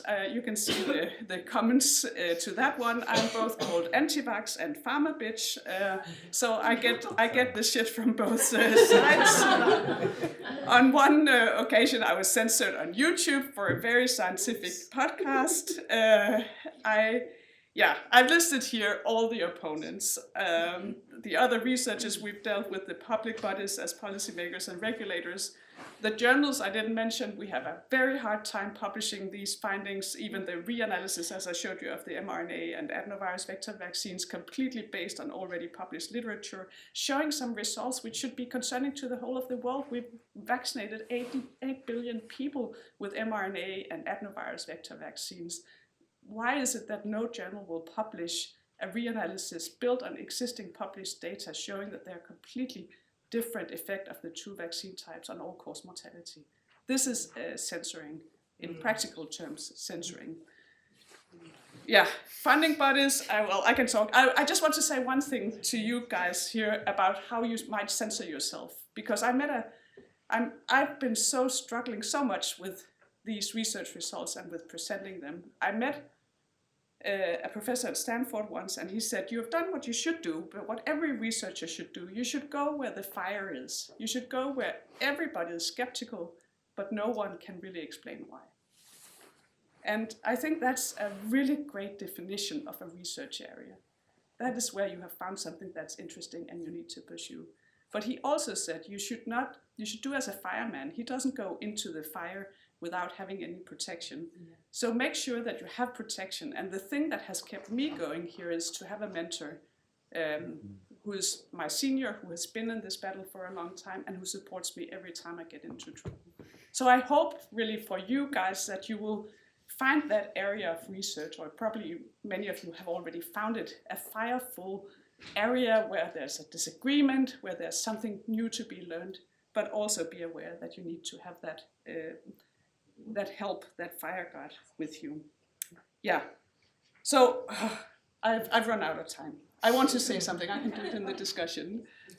Well, we can give it 30 more seconds. Yes. If you have Okay, I've spoken so fast. Right now, I want to say some important things. I feel that we have a system that's countering discovery, and I liked the first presentation this morning, but there were also things that provoked me about scientific consensus, because I really want to say that all new ideas start with a single researcher challenging consensus. And if we talk about scientific consensus, if we censor people who have solitary viewpoints, we risk countering that we will get new ideas. I also have another point that I thought about today and added here, and that is something a Danish researcher has said, and I've reformulated slightly. He says, science is data points bound together by fiction. And you all know these drawings that children make, where you make lines between the points, and you can make figures. And I think the situation many times in science is this is what we have, and people look at them and they say, this is a giraffe. I can see this is going to be a giraffe. And then somebody comes and said, no, I see an elephant here. And this is challenging to the public because they say, why can researchers look at the same data and they say, one says it's a giraffe, another says it's an elephant. I think that is what research is about, and that is what we should be better at communicating, that this is how we are doing things. We are looking at data spots and points, and we are making the best interpretation. But it's only the best interpretation until something new happens, and we need to be open to the fact that new things may occur. So I wanted to say to the guy from Nordforsk, I don't know, to the director of Nordforsk, I think he left, but I wanted to say maybe we could try to limit calls to those who have alternative, those who can present a good case that they have alternative interpretation of data points. Yeah, and then I wanted to, this is my need, maybe not yours, but I think it would be good to have a European ombudsman for research, one who was stepping in if a researcher could make a good case for a research finding being censored or overlooked. Thank you so much.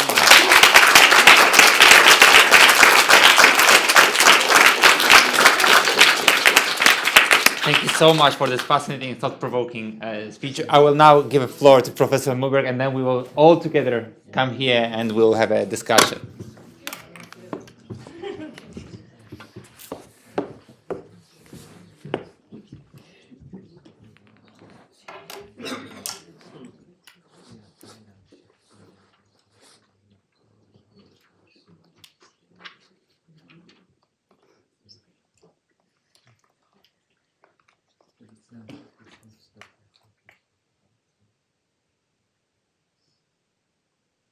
So, yes, I will also talk on the freedom of research for the researcher, but in a completely different way, not at all like Christine did. And I illustrate here by a painting by Francesco Goya. And this painting you can find in the National Museum here in Stockholm. It's supposed to show the poetry and the poets. But a colleague of mine in Gothenburg, see if I can change the slides. Yeah. He interpreted this as the science and the scientists. And what you see here is science sitting here. Oh, this cannot be seen. Science is sitting here.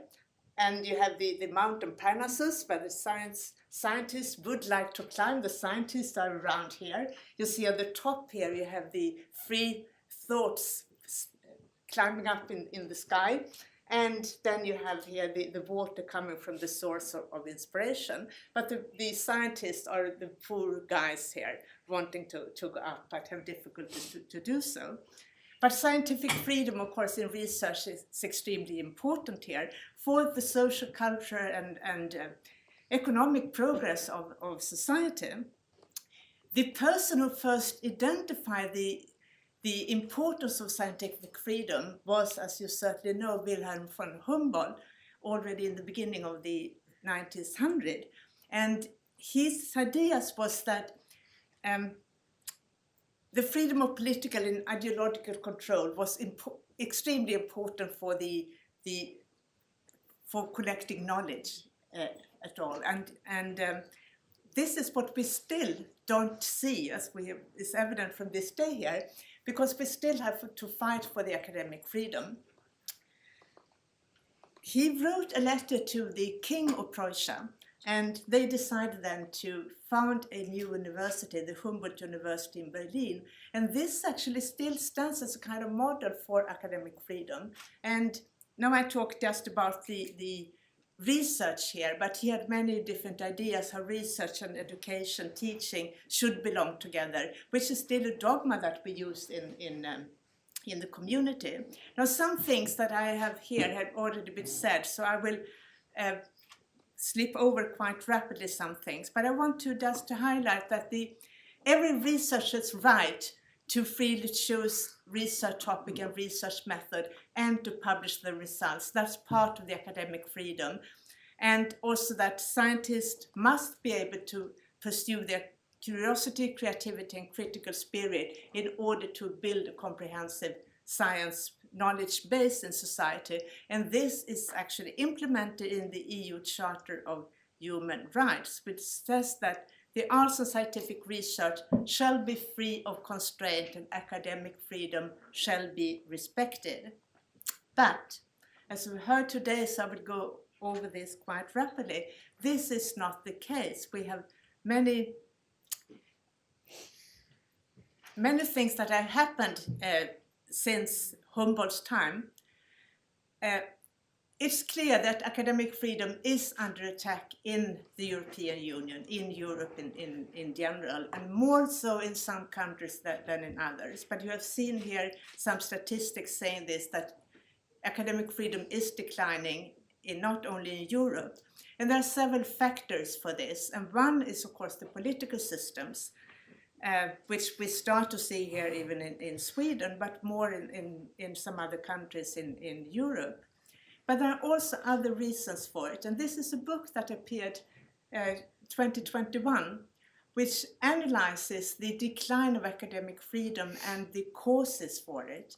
And it's, as they say, it's not only the political, it's the society itself and the lack of trust in science that we see in society. And here as scientists, we have a very important role to play, which has also been emphasized earlier here today.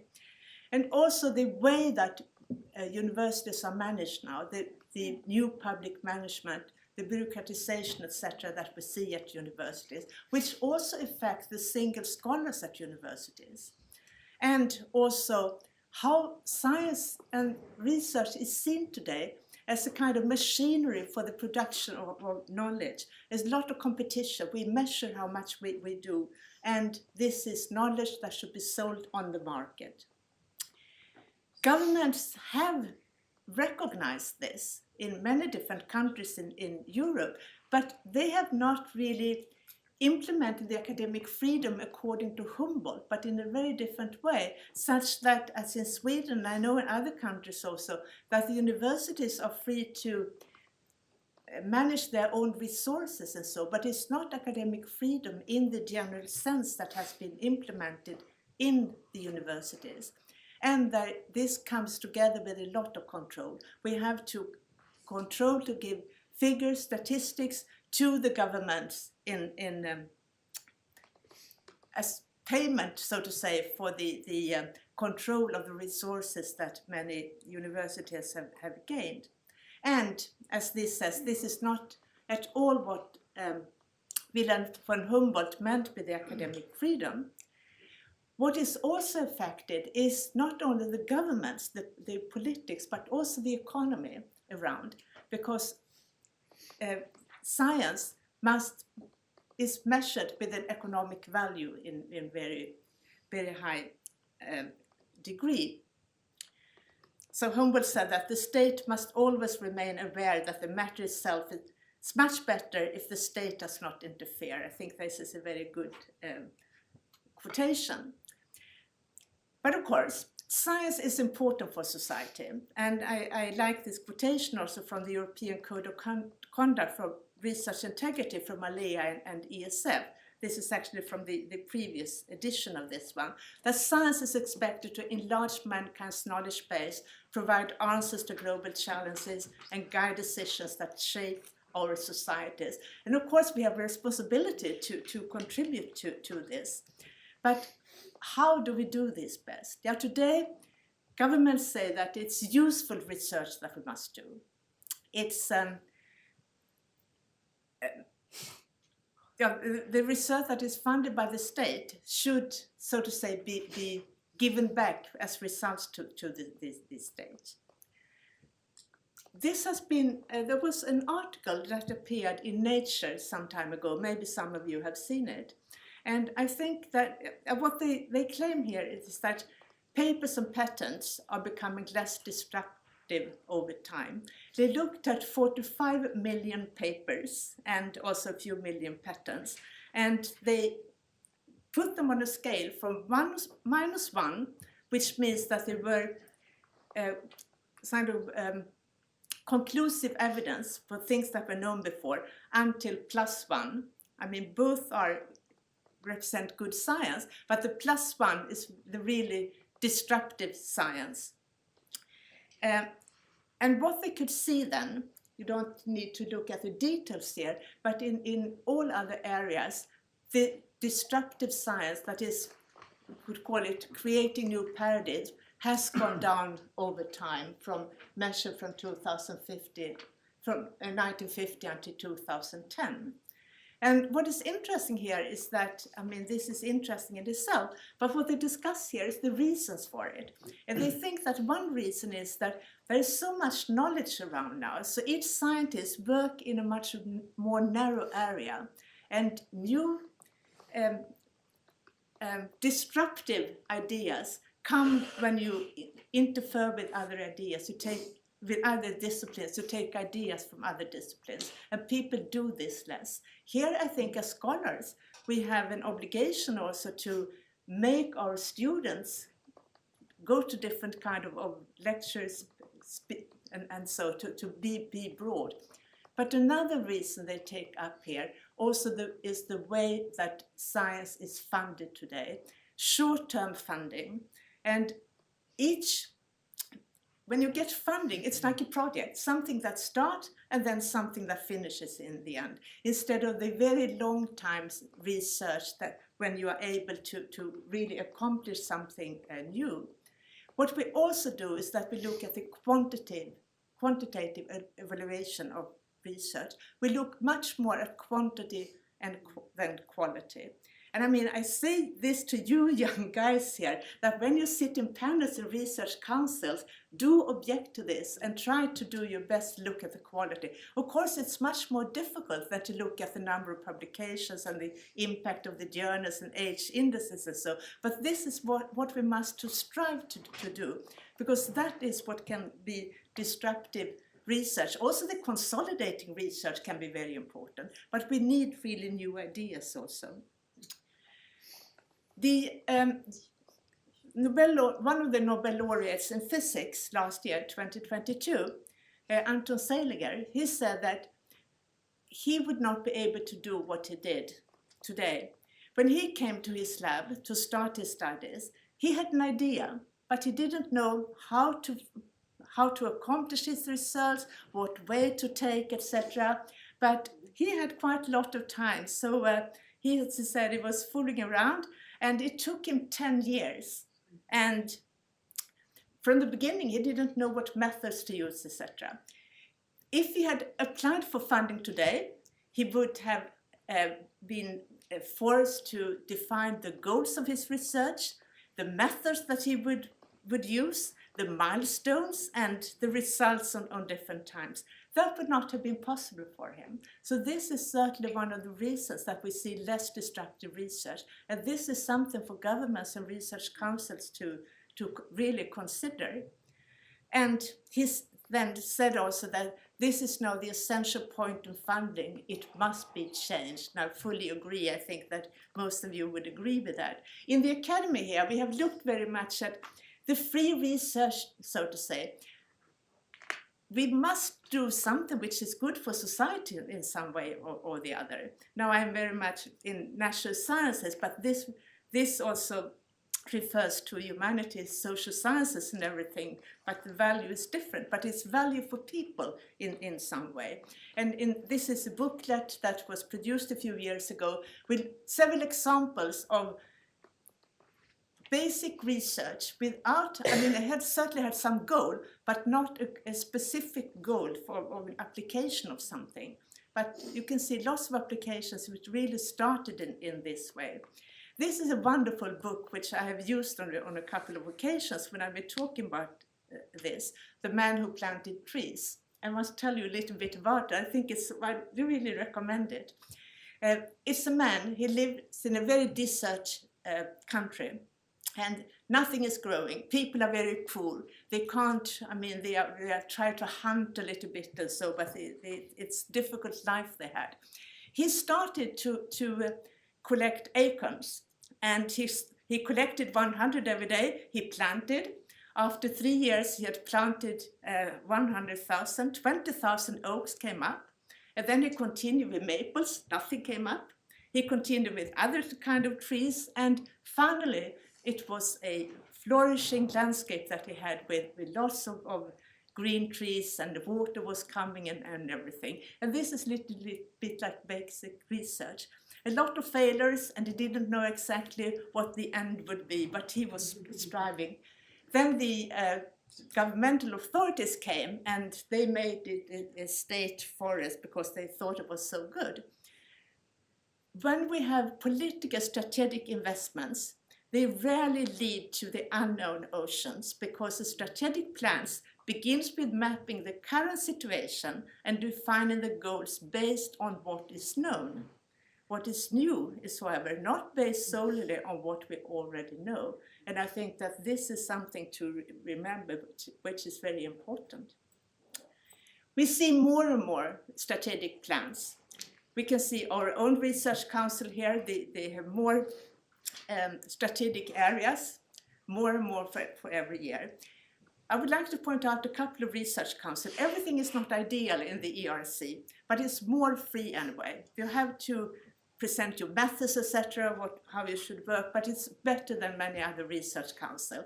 And Christine mentioned here the Danish National Research Foundation, which I think is kind of model research foundation. I was in the board for 8 years. There are no politically appointed members in the board, which I think is very good also. It's something to copy.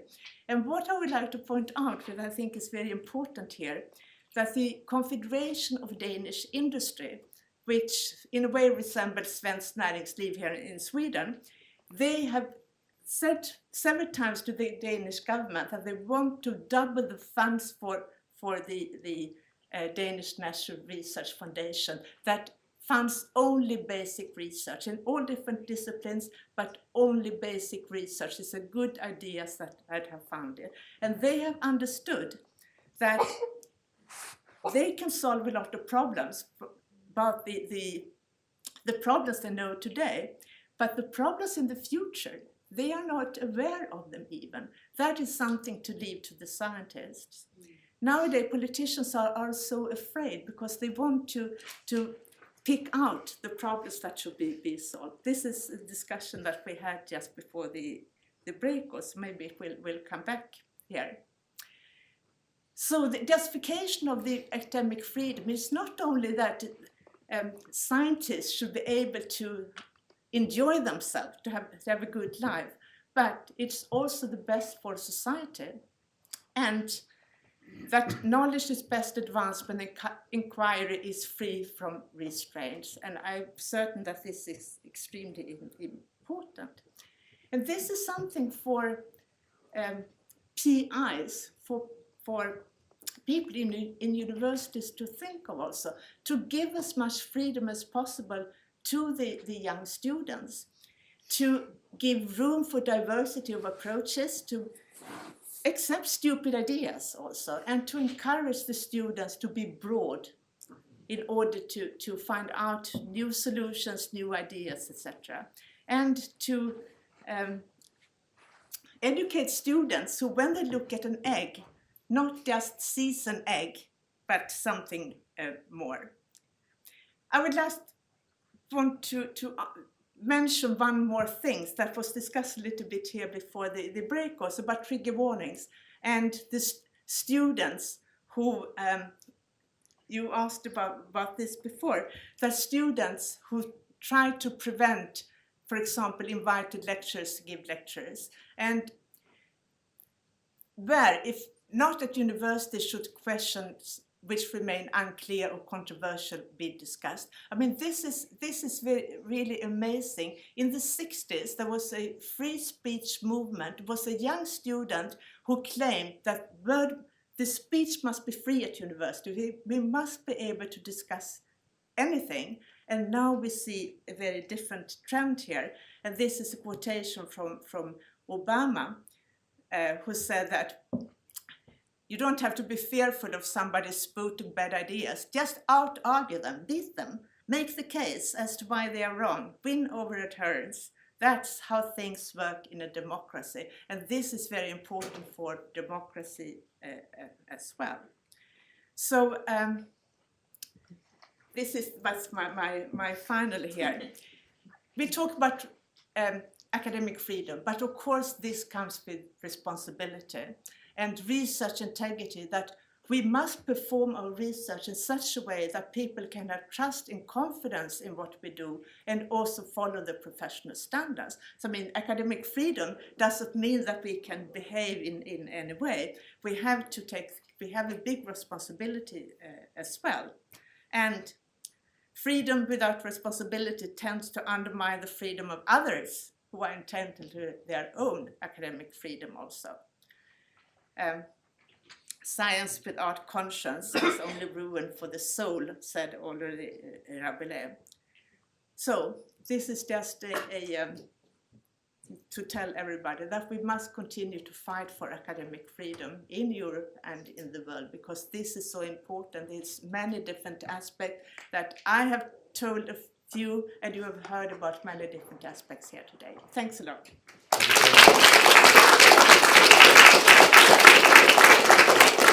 Thank you so much for the presentation. Now we are going to have a last but not least Professor Reitze with us. So I can't wait for the discussion. So we have just a third great contribution, and then I think it will be great. So the screen is yours then, Flora. Thank you. There we go. Right. I've done two things. One is, I thought it's the end of the day, everybody's tired. So I want to do two things. I want to wake you up by being a little provocative. And I also wanted to, Christina beat me to it, but I want to be a little historical. I'm going to be more historical. I'm going back a little bit further. Now, we've already heard today, right, about, the pressures of economic interests, their commercial pressures. There are political pressures to achieve concrete goals. So I'm not going to go into them. That's sort of a background to what I want to talk about.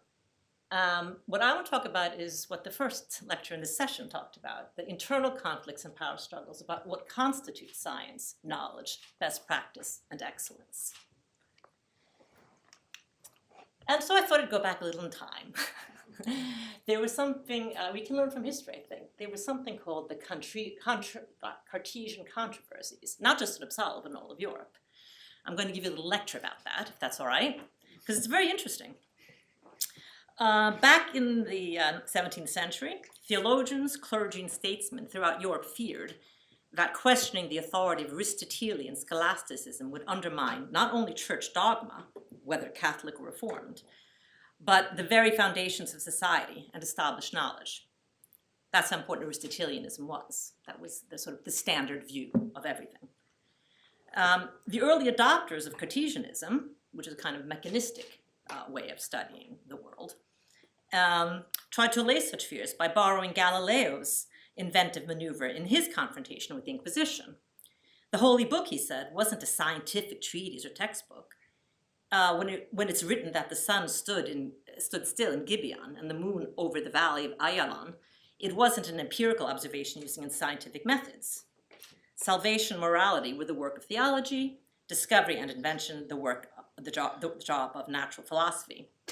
The truth of the first was revealed, the truth of the second was in the making. This doctrine became a standard defense in the many hearings and heated disputations that were to ensue throughout the continent. Not everyone was convinced. The new philosophy was forbidden in Leiden in the 1640s, for example. Cartesianism came relatively early to Sweden in the person of René Descartes, who died at the court of Queen Christine in 1650. Within a decade, his teachings embattled the universities, enraged clerics, and engaged free thinkers. By the early 1660s, accusations of blasphemy were thrown hither and thither. The Faculty of Theology at Uppsala entreated the vice-chancellor to forbid the heretical teaching altogether. Their demands were not met.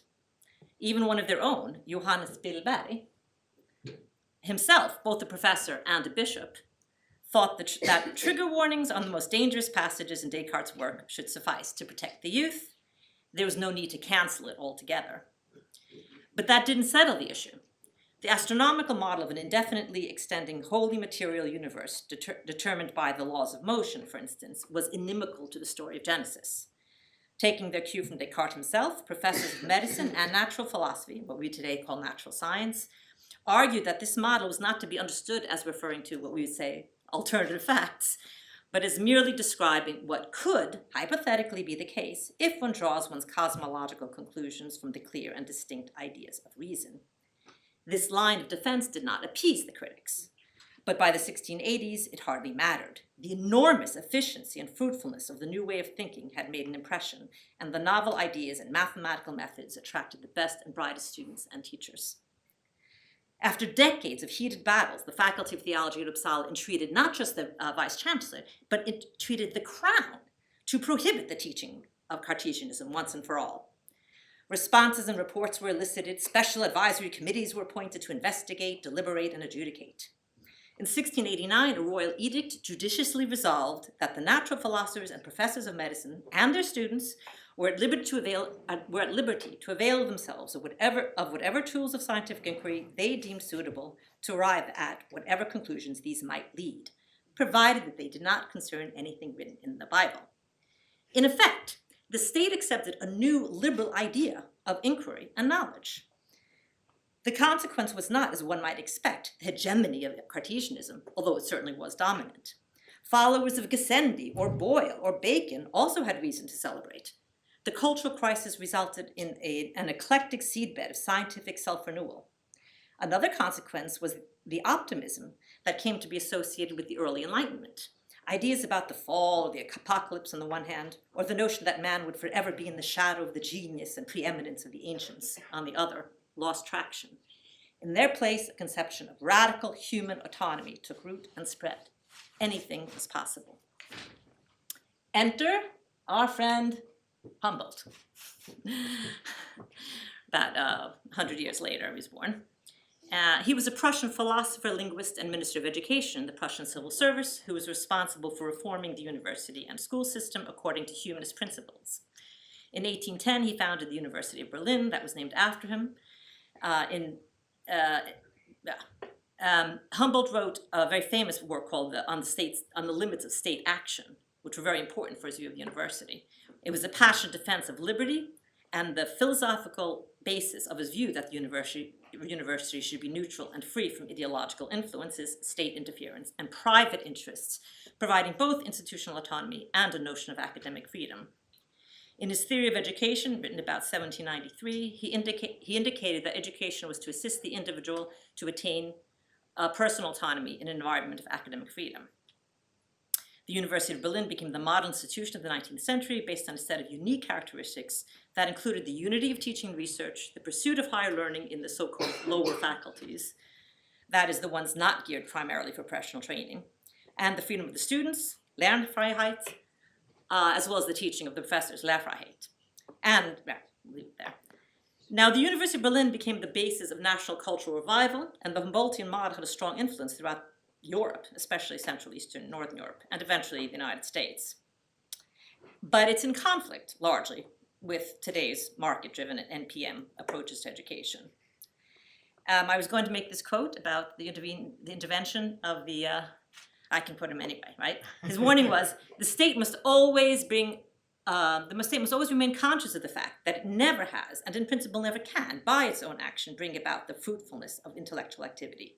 It must indeed be aware that it can only have a prejudicial influence if it intervenes. In short, the state must understand that intellectual work will go on infinitely better if it does not intrude. The state's legitimate sphere of action must be adapted to the following circumstance. In view of the fact that in the real world, an organizational framework and resources are needed for any widely practiced activity, the state must supply the organizational framework and the resources necessary for the practice of science and scholarship. But, he notes, the manner in which the state provides the organizational framework and resources can be damaging to science and scholarship. The very fact that it provides such organizational structures and resources, which are quite alien to the nature of the activity which they are to serve, can result in their degradation. So, What he's trying to do is take into consideration, this is in his blueprint, right, about the organization of universities, take into account the legitimate interests of the state, the legal responsibilities and formal organization of the university, the internal authority of collegial bodies, and the academic autonomy of teachers and researchers. Now, when people refer to Humboldt, they often they'll quote him happily, but very rarely these sections that I have highlighted in yellow, where he says that intellectual freedom can be threatened not only by the state, but also by the intellectual institutions themselves. And goes on to say, although disagreements and disputes within a university are wholesome and necessary, conflicts which might arise between teachers because of their specialized intellectual interests might unwittingly affect their viewpoints. And he concludes, the condition of the university is too closely bound up with the direct interest of the state to permit the arrangement that the universities themselves choose their colleagues. That was the conclusion he arrived at. Now, you would think, well, does he actually think that professors should be state appointees, given this radical view of liberty of science? Well, here's the thought, I think. He's seeing before himself two potential anti-Humboldtian tendencies, where the boundaries between management, administration, and the core mission in public agencies, especially universities, through a kind of regulatory compliance requirements, inspections and enforcement, general guidelines, directives, and recommendations, such as we have today for internationalization, digitalization, competitiveness, sustainability, gender mainstreaming, student employability, and so forth, that when that gets combined with the power of the professoriate, you get what's called gold plating. And this is something from marketing, but actually is used in political context as well, where you get a kind of general guideline from the state about recommendations or goals, but given your own interests, self-interest or academic interest or political interest or economic interest, put more into it than you need, more than is expected of you, more than is required. And in so doing, can actually limit the academic freedom of others. And this is what happens when political, social, and economic goals are integrated with the goals of science and study. The broad interpretation, the broad interpretation of general guidelines and policies can inadvertently come to be formulated by collegial organs and committees themselves, faculty and departmental boards, referee panels at funding agencies, to inhibit what the political scientist Sverker Gustafsson has called academic liberalism, specific liberalism of academy, in which would encourage the kind of contrarian points of view that some scientists ought to have sometimes, right? And it seems to me that it's not just the state, but this was actually not this is falsely attributed to Jefferson, but it's called the Jeffersonian maxim, the famous statement where he says that government is best which governs least. I think that's not applicable only to the state, but also to the collegial bodies at universities or at funding agencies who are endowed with decision-making powers that have consequences for other academics. So that is my controversial position. That was about 15 minutes. Still have time, but we can. I went through that a little too quickly, perhaps. No, but that's great. That's great. You caught up to everyone. Thank you so much. Thank you so much. And I want to invite all three speakers down to the panel. And I have to say that I just wrote 2 pages of questions, and we are going to have 20 minutes though for the conversation. So I'm not going to even start on that. I think we had extremely thought-provoking presentations, and we've heard today, and especially now, I think the great kind of summary to what I see from all 3 kind of presentations as a dilemmas of the single researchers on different decisions made about how we do research, what we research, how do we communicate about the results, and so on. And I think there's so much to unravel and discuss that I would like to first start with you guys in the audience. to maybe ask questions. I'm sure we all have a lot because there are some statements which were thought-provoking, I would say. So anyone? Yes, please. Yes, thank you very much. I really enjoyed listening to all of you. I have a direct question to you, Sharon. I thought the idea of gold plating was very interesting. Could you give some concrete examples, current examples? Yes, thank you. I was going to give an example, but I was so intent on being brief that I was too brief. You did a very good job, though. So thank you so much. Yeah, so an example that was raised by Shireen in a recent article about the ethical review board, right? So here you have a review board that is supposed to has the responsibility for making sure that any proposed research, before it's granted funding, that it's been vetted so that the methods are such that they don't have any deleterious effects on human beings, right? Mostly. And what's happened is that this agency has taken upon itself to go further than what I believe was the original plan, which is to prevent people like Macchiarini from killing people. Right? That's what I believe the thought was, right? Something like that. So we have to have some kind of serious ethical vetting process, and that's fine. But now they've decided, well, we are going to assess the value of this research, and is it worth the costs? And now we have this committee suddenly doing a double up, right? So this ethical review panel now is going to decide whether this research is interesting enough, the potential large enough that it merits the right to be conducted at all before it even can be approved by the Swedish Research Council. They're adding more to their original mission than was there to begin with.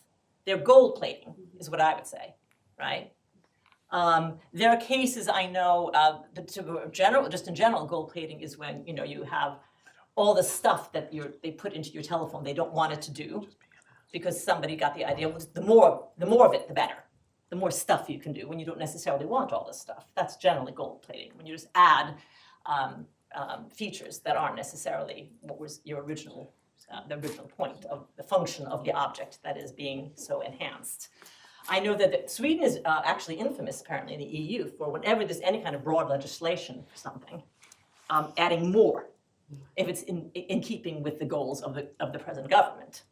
And in fact, got a little bit of pushback from the EU. You're doing more. Don't go blaming us for everything that you're doing, because this is not what we make this requirement. So it's a general propensity to do more if it's in keeping with your own goals and aims. And it seems to me that I see this happening in collegial bodies, right? That when we're asked, for example, to do some kind of pay attention to equal opportunities, they'll, the collegial boards themselves will write and write. We'll have to have some kind of special committee consisting of students look at every PowerPoint in every discipline. That wasn't the government. That wasn't even the vice chancellor. That was the collegial bodies inhibiting Lehrfreiheit on the part of other teachers. That's gold plating.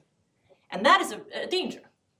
So I just want to make the point that having collegial control isn't necessarily going to provide the protection I think many people think it does of individual academic rights for either students, researchers, or teachers. So may I ask then a bit, maybe also controversially, for all of you actually, do you see the places where this gold plating, I know this is a kind of like, we put a negative connotation to it when we call it gold plating, but this going above a little bit and beyond to put something more into the process could be seen as beneficial. I'm saying we sometimes have these discussions in the young academies, for example, about the diversity and the limitation of many people to have access to higher education and also research and so on. And the government goes that far, but we feel sometimes that we think there should be more than, and therefore we sometimes consider for example, putting more effort, putting more kind of like actions, let's say, and obligations on our more local levels, collegially, on the collegial bodies, to do more about this. So, do you think that at some moments it can be beneficial, and where to draw the line then? I think you draw the line when you're inhibiting the academic freedom in a fundamental sense. If you're saying to look, I can give just one example. So in my faculty, there was someone. This is a long time ago. This is over 10 years ago, maybe 15 years ago. Someone was teaching a course on the Renaissance humanists, and some on the faculty board said, "Yeah, but there's nothing in the original literature written by a woman." And the teacher said, "Yes, because in the original literature there were no female humanists, right? None that had any influence at all. I could take secondary literature. There's lots of that, but there is no primary literature."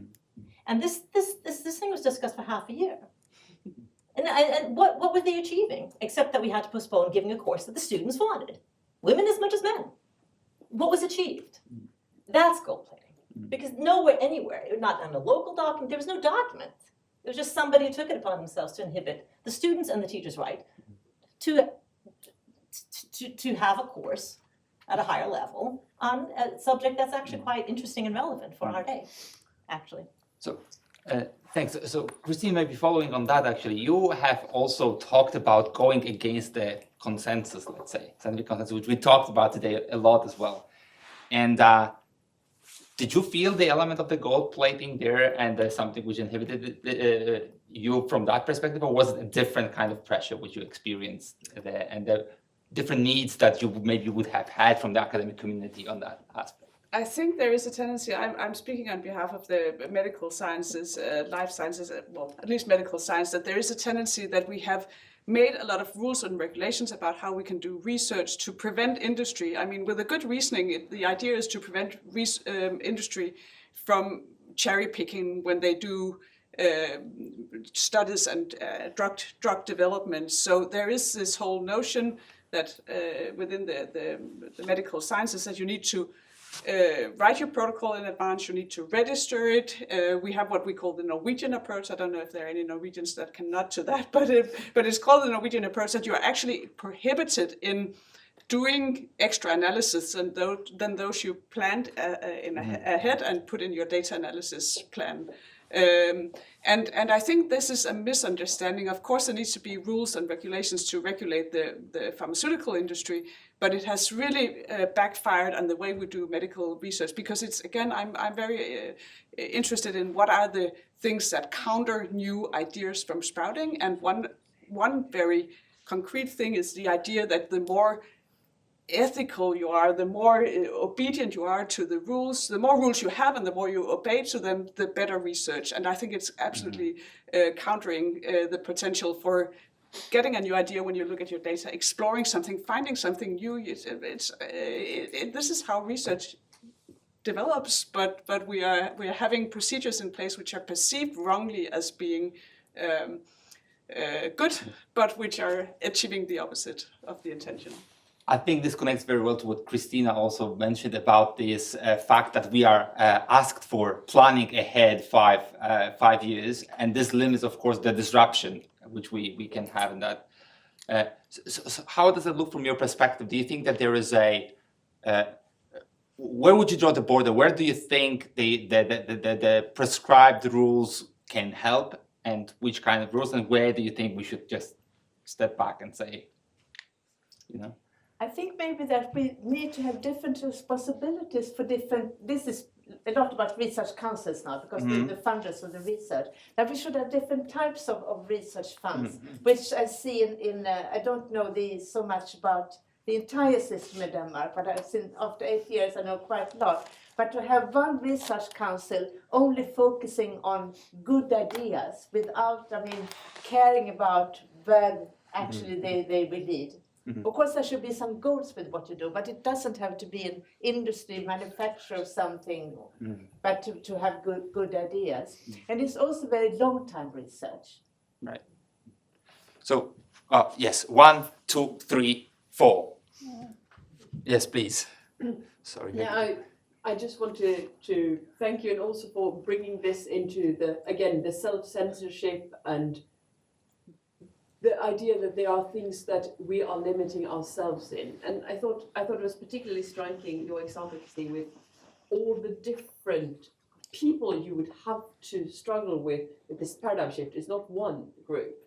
And I was just thinking, when you talked about the journals, the media, the funding bodies, the industry, regulators, your colleagues, were there certain groups that you found easier or harder to convince, or phrased differently, do you feel that there is a hierarchy in these paradigm shifts where you would have to tackle one first and others would follow? And follow that, do you think that hierarchy might be shifting to what you would expect? Ooh, that's a big question. There is a hierarchy. I think that other scientists are difficult from the perspective that some may have to step back on things they have done. So we have for vaccines people assessing our research both as editors and reviewers and in funding bodies when they're reviewing our applications might be challenged by the findings because they would actually make some of their own research questioned in terms of whether the scope was broad enough and so on. But they are still ideally, I mean, that I had an old Swedish supervisor for my PhD, Bengt Björksten. Some of you may know him. He was an old professor from Linköping. And I remember him once at a meeting where a new concept was emerging, and he was saying very happily, he was saying, isn't it wonderful that everything we thought was right half a year ago might actually be wrong? And for me, he's my role model there. This is what we should request all of us of ourselves, the ability to change. And I think, fortunately, many researchers has that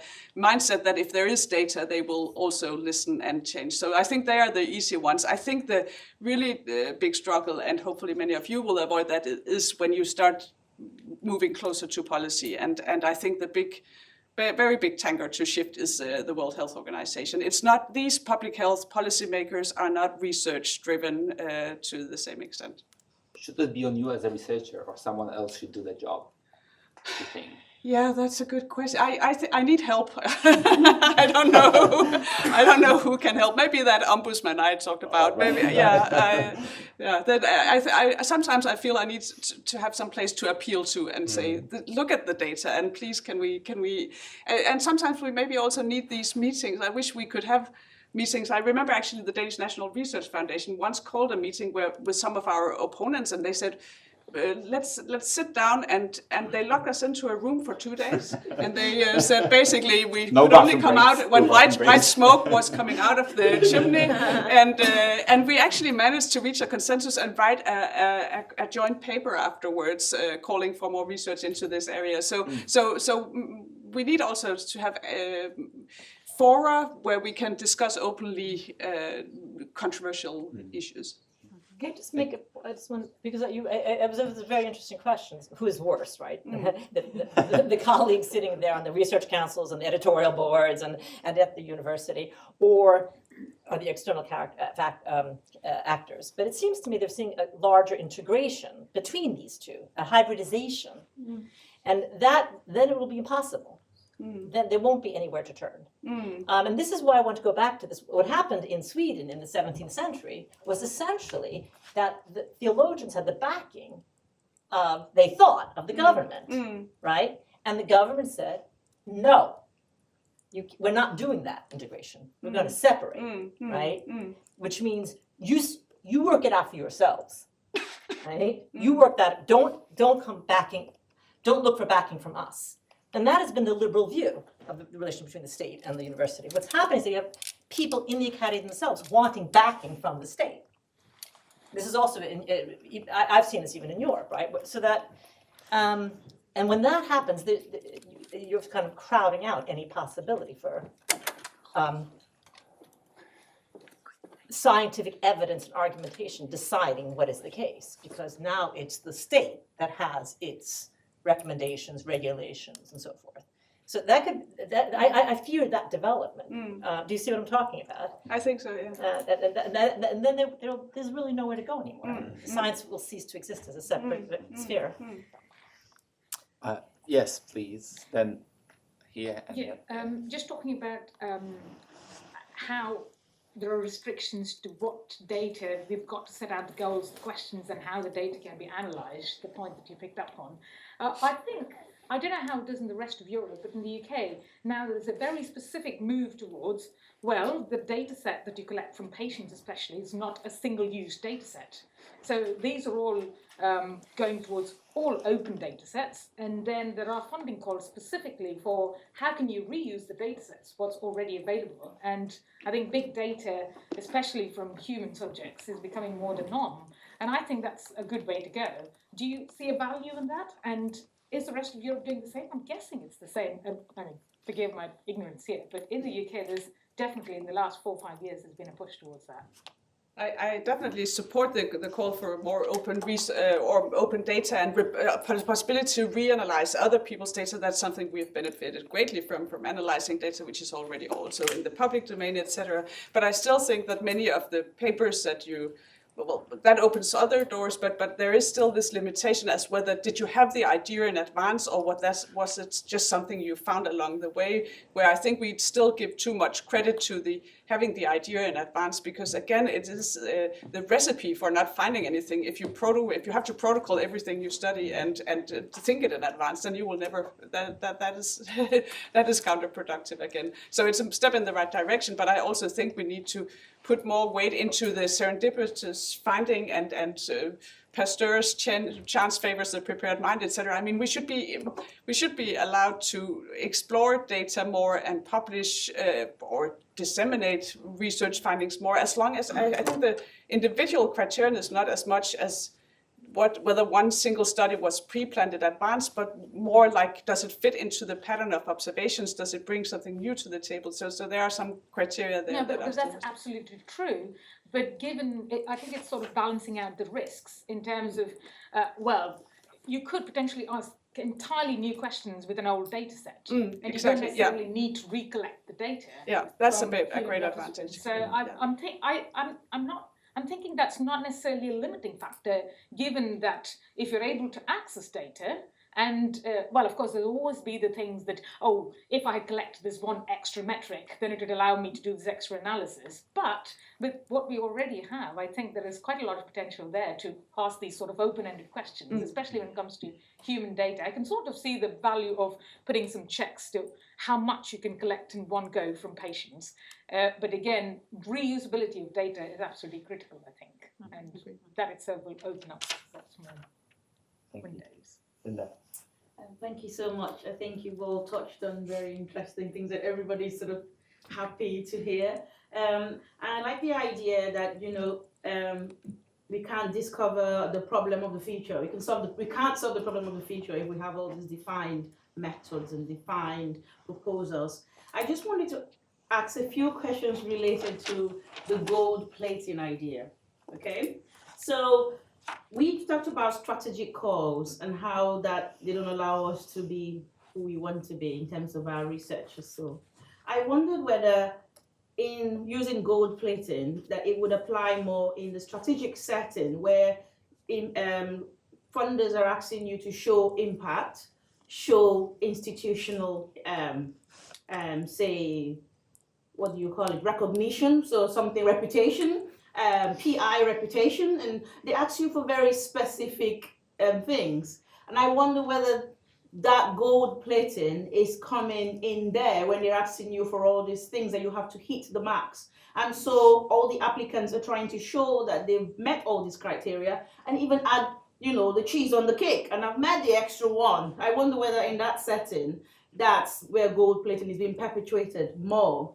And also wonder whether it is a privilege. Because say if you're a researcher who doesn't have all the resources to do all these extra things, then you couldn't gold plate, right? Which means that you don't get the funding. So I wonder whether that limits the kind of people who get the funding. And another question that I had was, are we using the same standards then? If we are marking people based on all the points that they've added to their funding applications and scoring them that, are we then, using that same standard for everybody who haven't met all these rules? I just which means we're disadvantaging some people. I don't know if that my question is clear. I don't know. What do you think? Do you think it's more related to open-ended, where you can do whatever you want? Do you think it's more applied to strategic funding calls, and is it a privilege to be able to gold plate? I think that, but it's my main, I mean, it's certainly true what you're saying, that the more criteria you set out, the more you're encouraging people to gold plate their applications. But what I was mostly referring to, so that's true, right? But what I was mostly referring to is how these collegial bodies or panels take it upon themselves, even when they're not forced to go, have very detailed, administrative, bureaucratic protocols built into the application process itself and the judgment process. So it's happened to me that, you know, when I'm sitting on one of these panels, that it's like, well, here I've given, I mean, yes, if you go and ask the question that way, according to that criteria, yes, it gets this grade. So I'm giving positive grades to something that I think is not very interesting, and giving lower grades to things that this could be really interesting, but I have to follow the protocols, right? And so it seems to me, who decided that this level of detail in the protocols and the assessment process is necessary?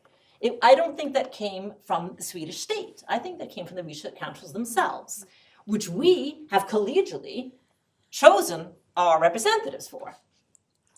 And I find similar things also, not just in research, but in teaching. So the gold plating I'm using in this particular sense, metaphorically, to describe when we actually put sort of, I think we're enhancing functionality when we're, in fact, we're disadvantaging functionality. If functionality is about really radically new ideas, changing the ballpark, right?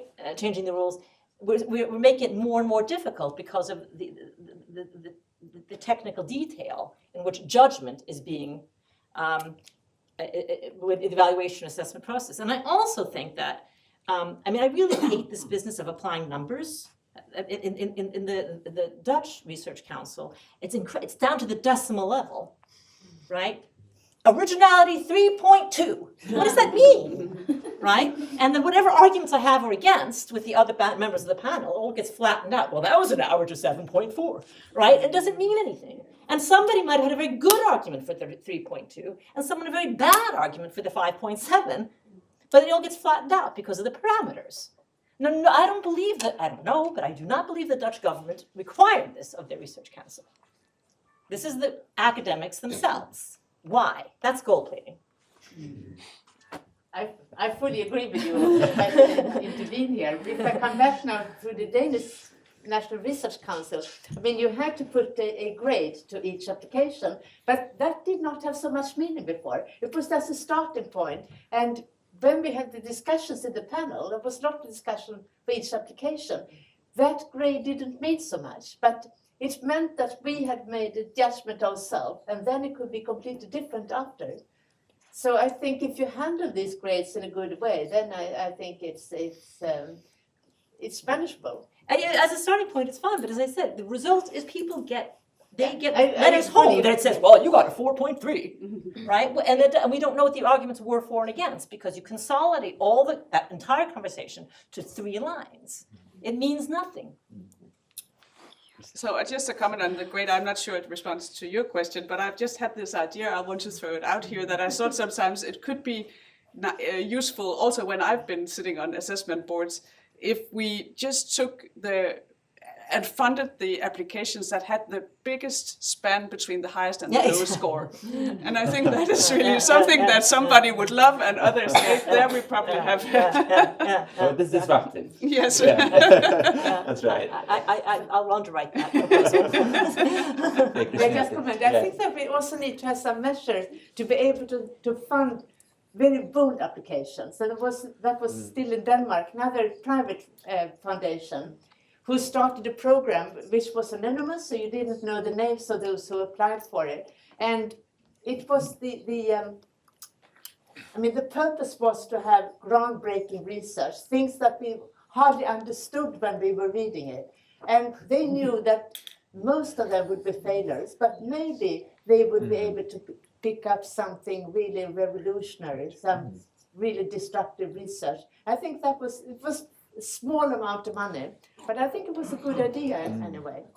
It's not how you should sponsor research totally, but it's a good idea to have these possibilities anyway. Great, thank you. Yes, and then yeah, thanks. Great discussion. The vaccines and the study. Obviously, right? When you swim upstream, right, it's more difficult to swimming downstream, right? So that's logical in a sense. But when it comes then to the policy making, right? Once that's sort of settled with the researchers, so that takes some time. That's logical. Once you get to policy, then I would argue that you need some good governance in place, and not just the least possible. But you need good governance, both at universities and other state agencies, to sort of get this going, right? Because once you reach a new consensus, right? You need to sort of implement it in policy. And that obviously takes a lot of time, depending on the issue. But I mean, healthcare guidelines, WHO is crazy difficult, obviously, but national guidelines are slightly more amenable to change. But there you need governance, right? So I mean, how would you argue? I mean, you have your quote of Jefferson maxim there, right? Jeffersonian maxim. Well, I mean, you don't misunderstand. He's not saying there shouldn't be government. He's saying that the least, because he never actually said it, it's just attributed to him. But the idea, another formulation of it is, we don't need so much government as opposed to governance, because people govern themselves. Yeah. That was the idea, to have a culture in which self-governance became natural. So That's autonomy. How would we go about to sort of improve the situation, to sort of make policy making slightly more straightforward? I don't know the answer to that one. I wish I knew. I'm happy to have input. It's Sweden does have this tradition of offentliga utredningar, which are called SOU. What are they called in English? In English, I meant. Government official inquiry. Thank you. And it used to be, it's less so the case today, but you had these official government inquiries in which you would have a whole panel of people together working out a major question, like what would really be the best policy to ensure academic autonomy. By the way, I prefer autonomy to freedom. Autonomy is quite literally giving yourself the law. Self-legislation doesn't mean doing what you want, like having a lot of contracts that are illegal. Right? That's not what it means. It means governing yourself, both as bodies and as individuals. And you could imagine appointing a little committee of people who've actually been studying these things, someone like Shireen, right, together to do one of these government inquiries and give them time to do it, 2 or 3 years, so that you really have a solid foundation for what kind of policy do we want in place that will take into account all of the things that Humboldt thought we had to take into account. I think that's a good start. Thanks. Timo. Yeah, I wanted to raise a point. I mean, also in your talks and earlier today, we heard that it's important that we have more time to have like open-ended research, right? And to somewhat make it possible.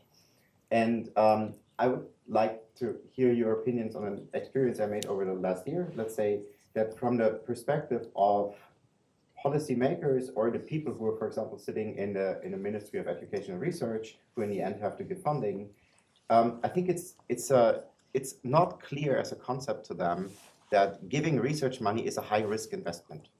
So they think about this often as like, okay, you want to cure cancer, so you make a plan like you would make a plan to, let's say, you build a new local library building, right? I mean, and then you give for this. But it's very hard to counter this, because in the end of the day, even if you talk to them, they would say like, yeah, but we have something like a budget oversight institution that would ask for these things. So even if you explain to them, basically they deflect it back to another institution that then requires to like put in any sorts of numbers or like specific plan. And so I was curious to hear like what you would propose in terms of, I mean, if we all agree that we want to have this type of like free research, how would we actually, or should we go forward in order to convince people who can decide on it? Not in our own community, but in terms of the people who give funding. Who wants to have a shot?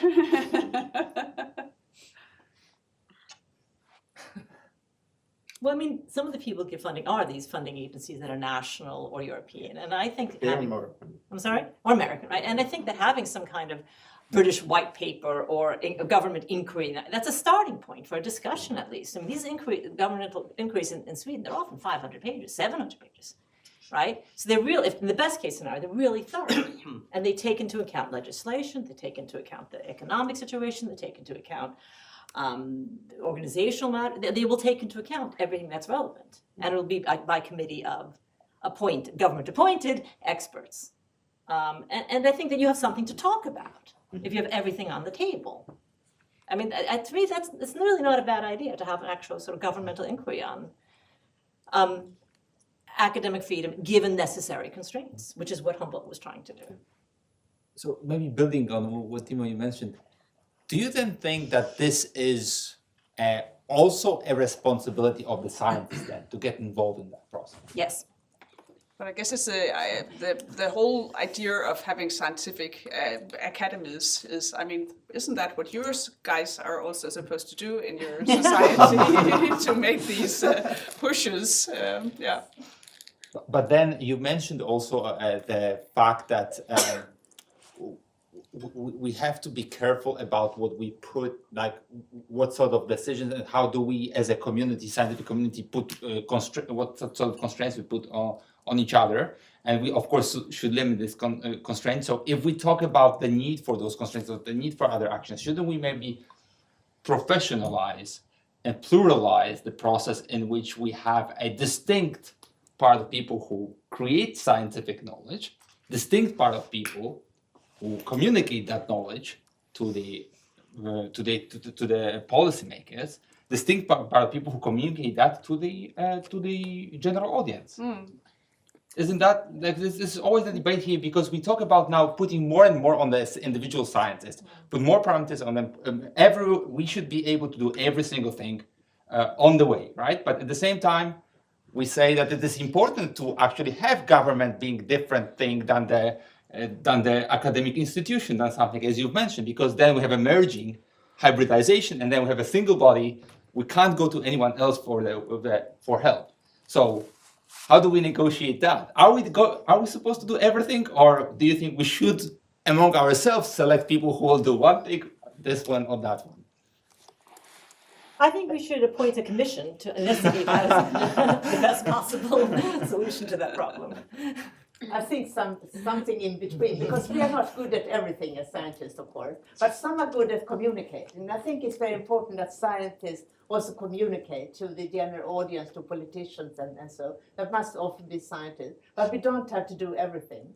So I mean, there should be a lot in your different so you pick what you want. There should be a lot of overlap between the different parts here that you talked about. They should not be completely separated, I think.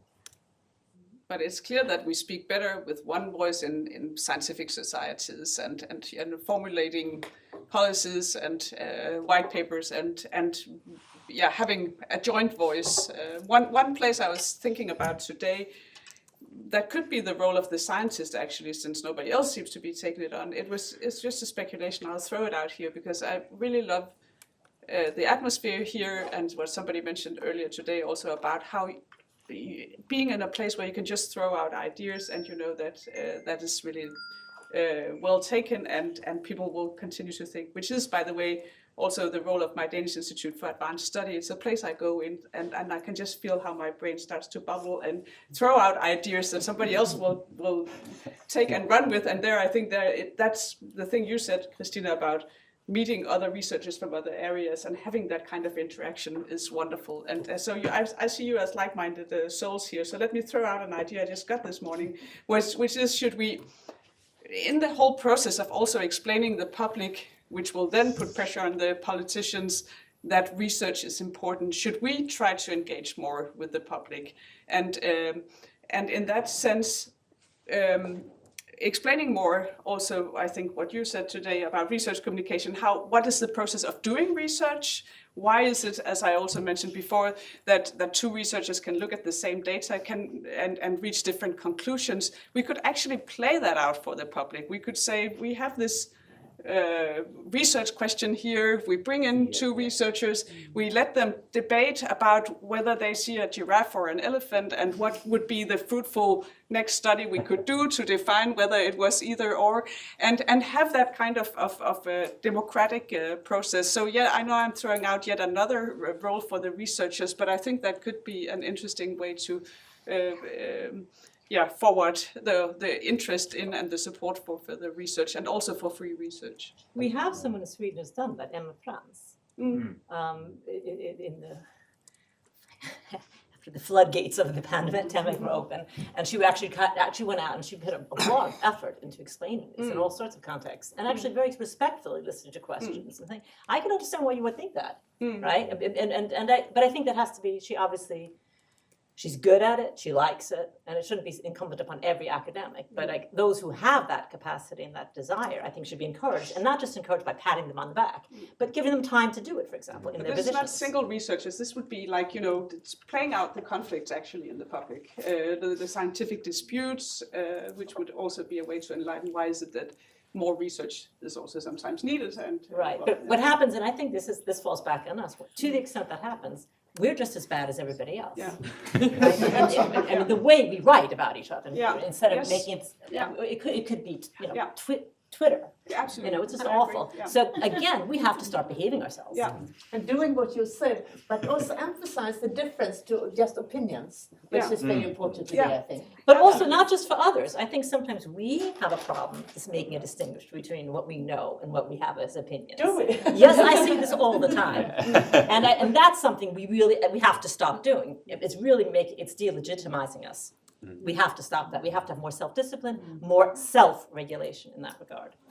And that's being autonomous, regulating ourselves.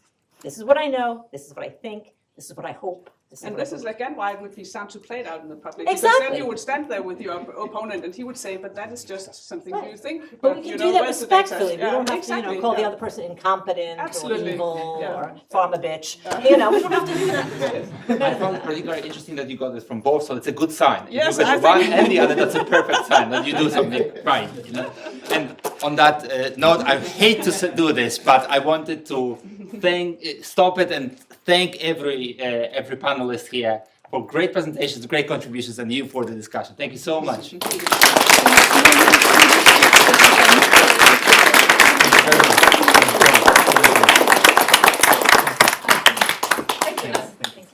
And with that, I think that we can move to the final panel, where I would like to ask the four commentators to come up again. And I also forgot to mention before that team, of course, is from the Young Academy of Germany. So we have representations from four of the Young Academies.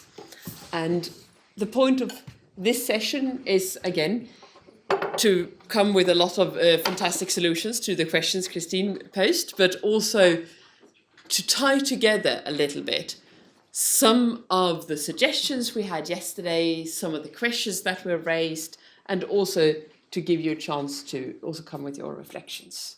And I'm just going to be sitting over here sort of cheering you on and having a sort of small look at the clock. Self-governing structure here.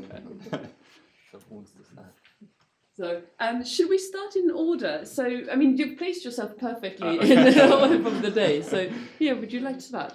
Thank you, Lisa. Yeah, of course, happy to start.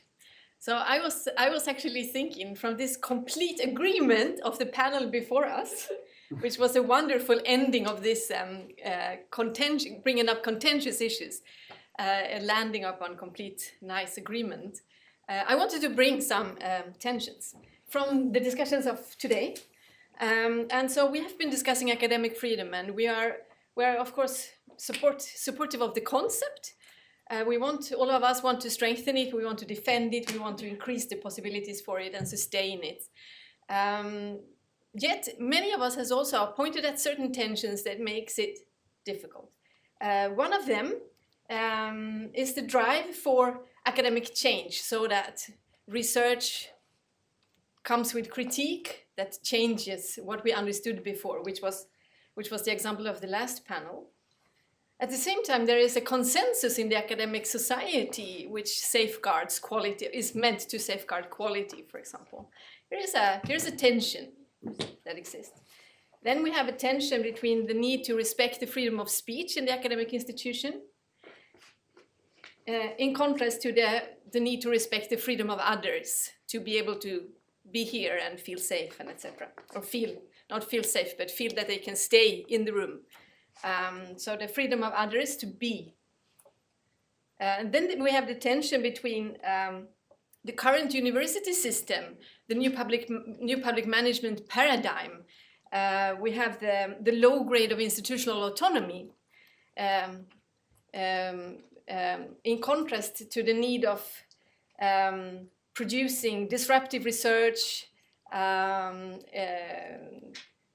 supporting curiosity, critique, and drive something that we didn't know before.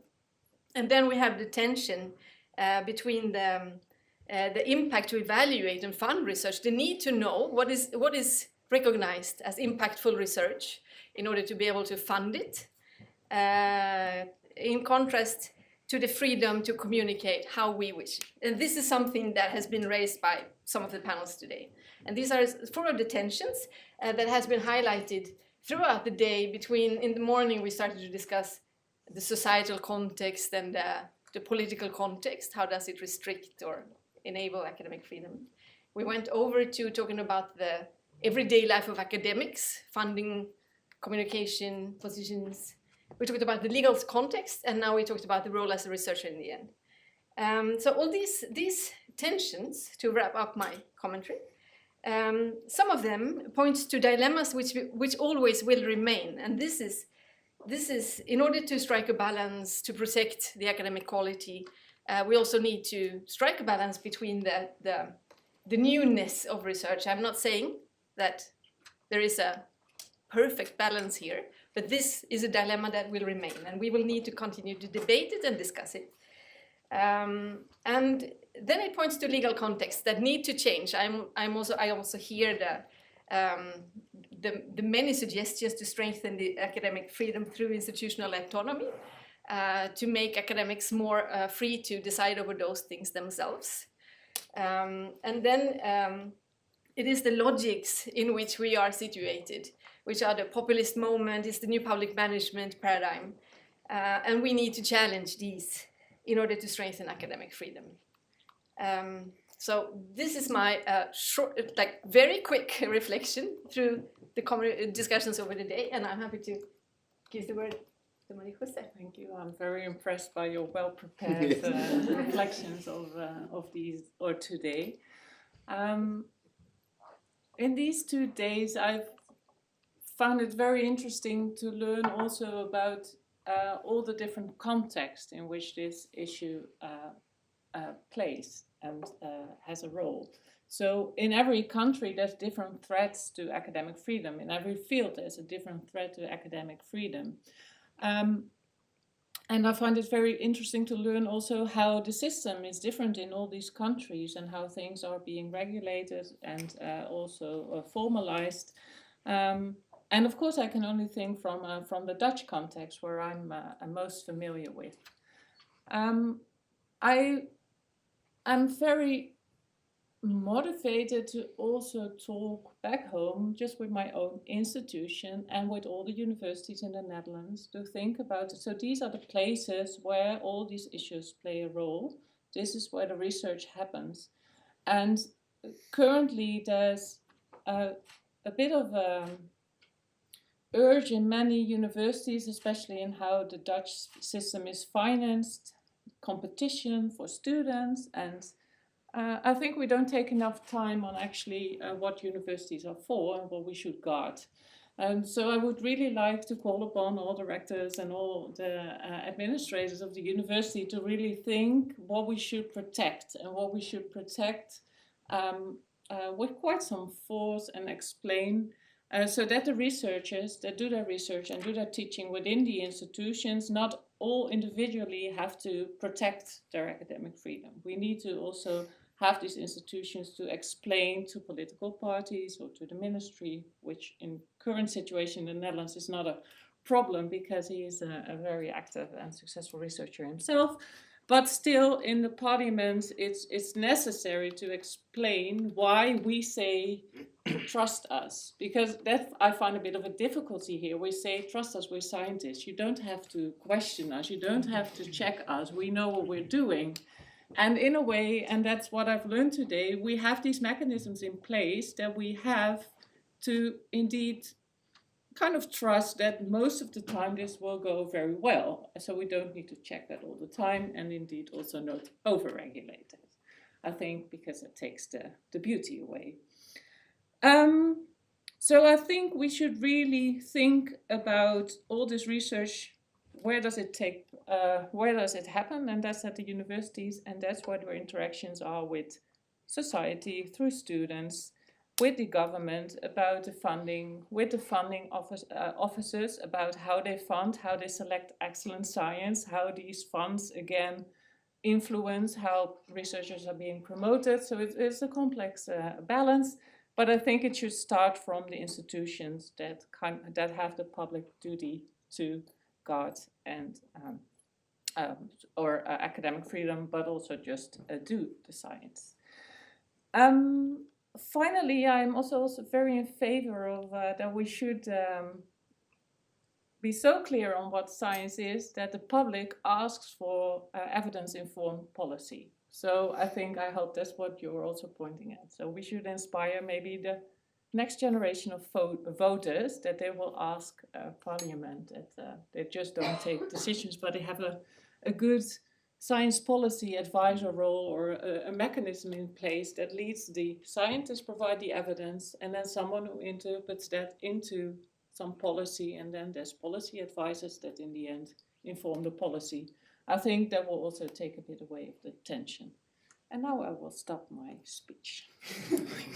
Okay, I will see whether I can even add anything to that, because you already pointed out to many things that I think also came to my mind. I mean, maybe let me try to make a few key points that I would take with me. I mean, I think first of all, what came to I was aware even before coming here, but it made it very visible that a free academia is not something that is naturally given to us, but that it is under threat. And of course, I mean, we kind of all knew this abstractly before because it is like regularly communicated in some way, but I think only really taking 2 days discussing about it, hearing people talking about it, and then discussing about it again makes this really sink in, and the implications of it that it has. And also that, I mean, and the implication, of course, one of the implications is that it requires action, but I will come to this in a second. So the question, I mean, first of all, let's take this as a fact. I mean, that it is probably a very crucial time that we are living in order to defend this. I think one thing that I would take home with from the discussion is that I see a certain similarity that is also that one sees often when I think we talk about democracy being under threat, that strong institutions help to prevent it.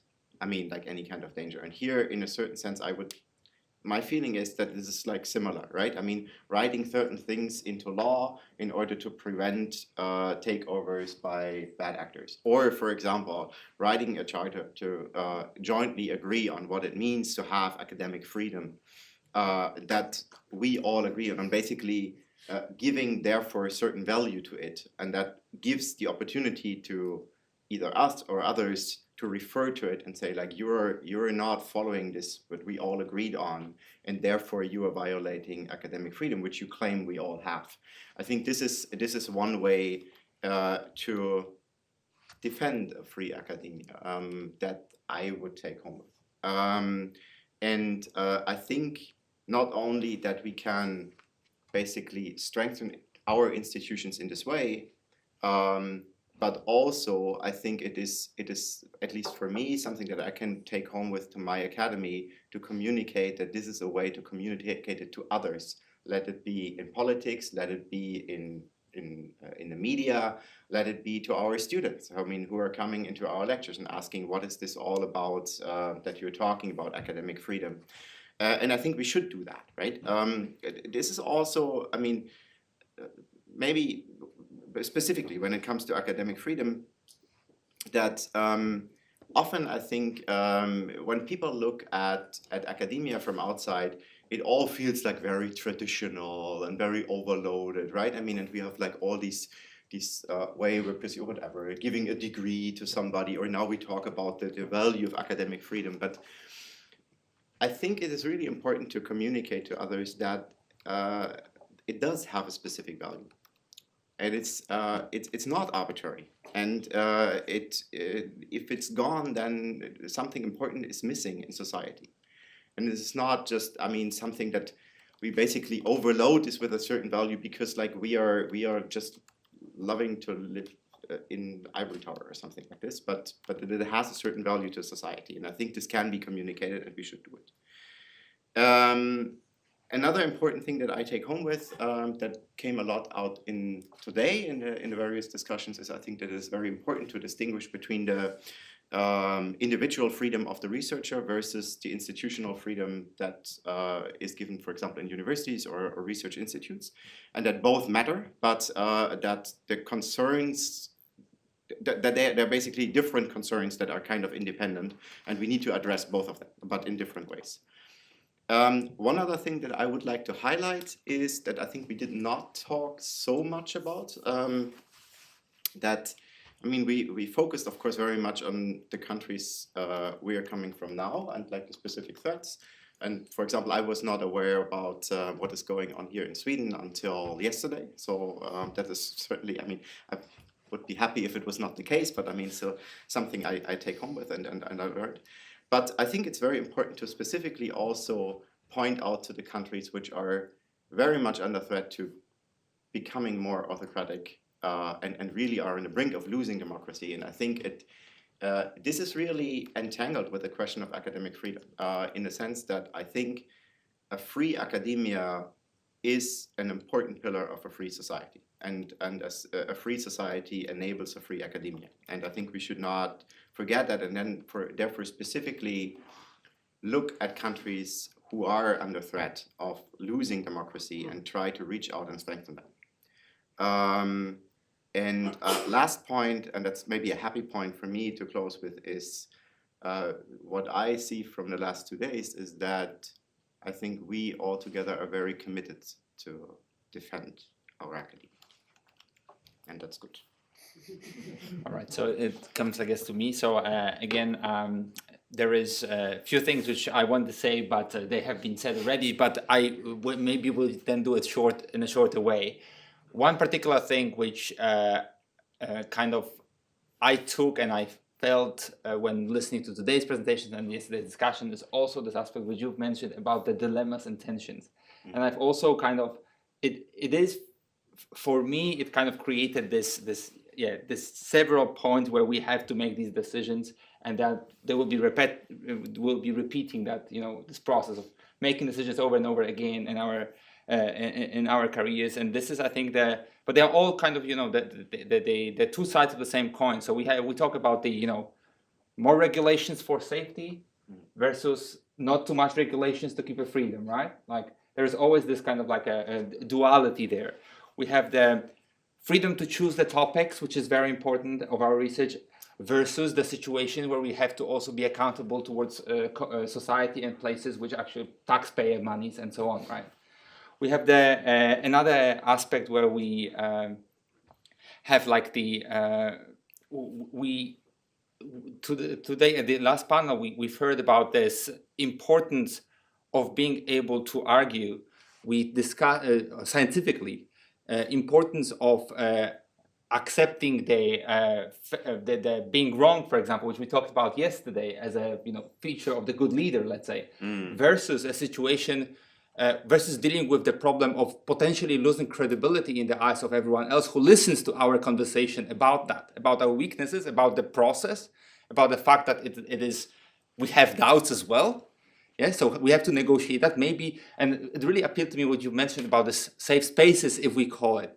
But I think this is what the community of the researchers or academia can do. So we can have a different situation.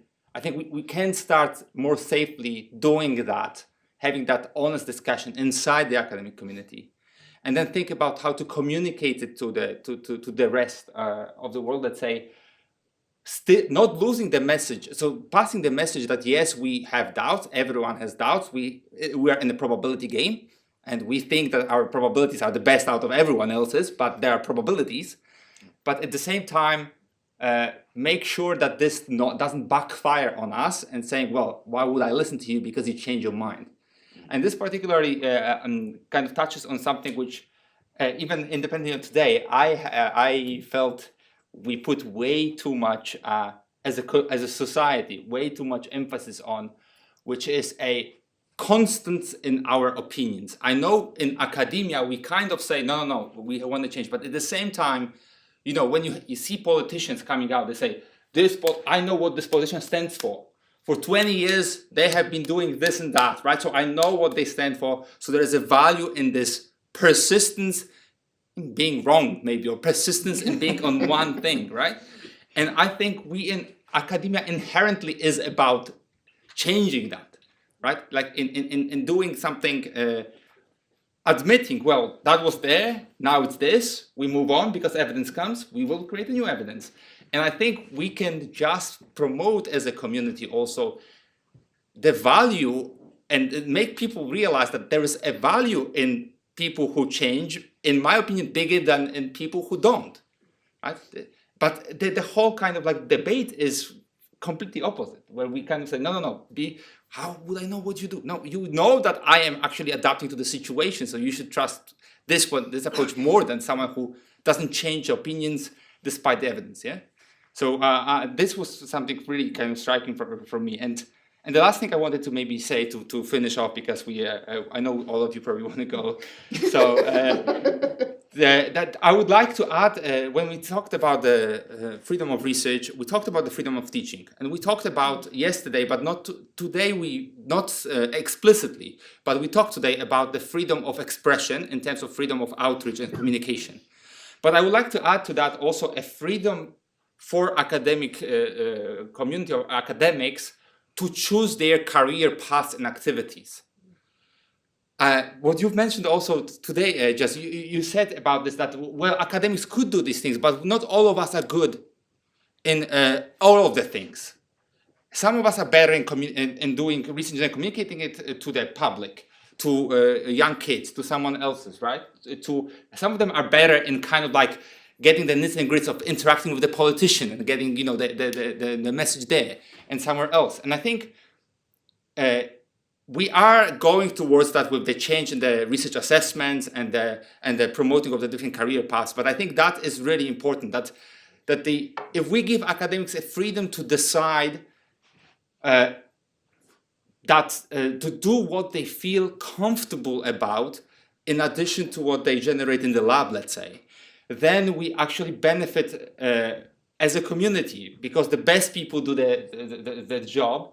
And this changes in the research assessments, which happens in the Netherlands, is part of that process. And I wanted really to emphasize and encourage all of you, if you've never heard or read or thought about this, to look into that, because I think this opens up a lot of opportunities and will draw the best from all of us. So on that note, I wanted to finish. So thank you. Thank all of you.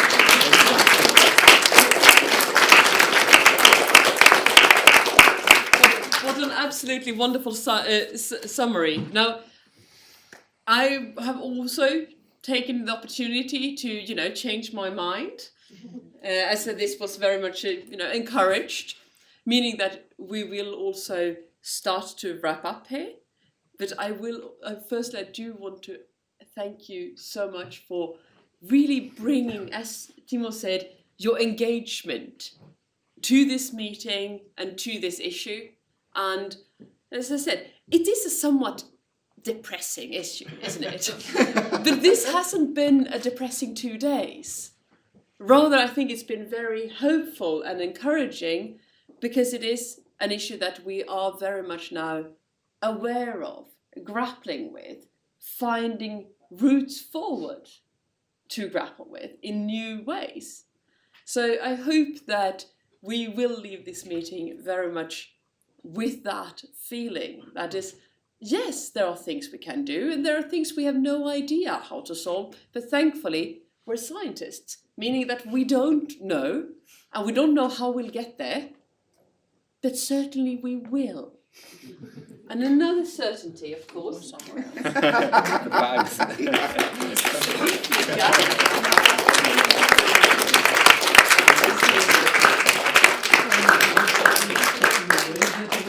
I also have a bag for you, Hans.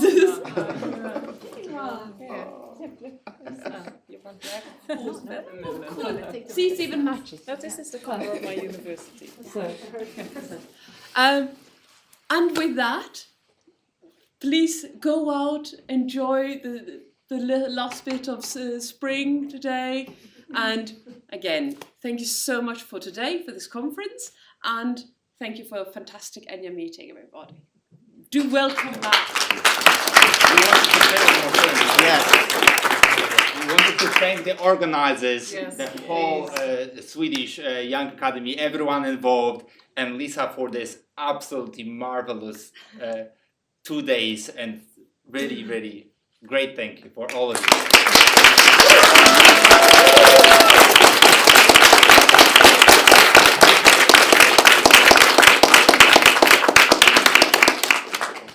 Give you the bags as well, Fitas, right? Thank you. Nice to meet you. Thanks, guys. Yes. Great to see you. Thank you. Yes, thank you. Nice to see you. Yeah. Enjoy the Så bra, Lisa.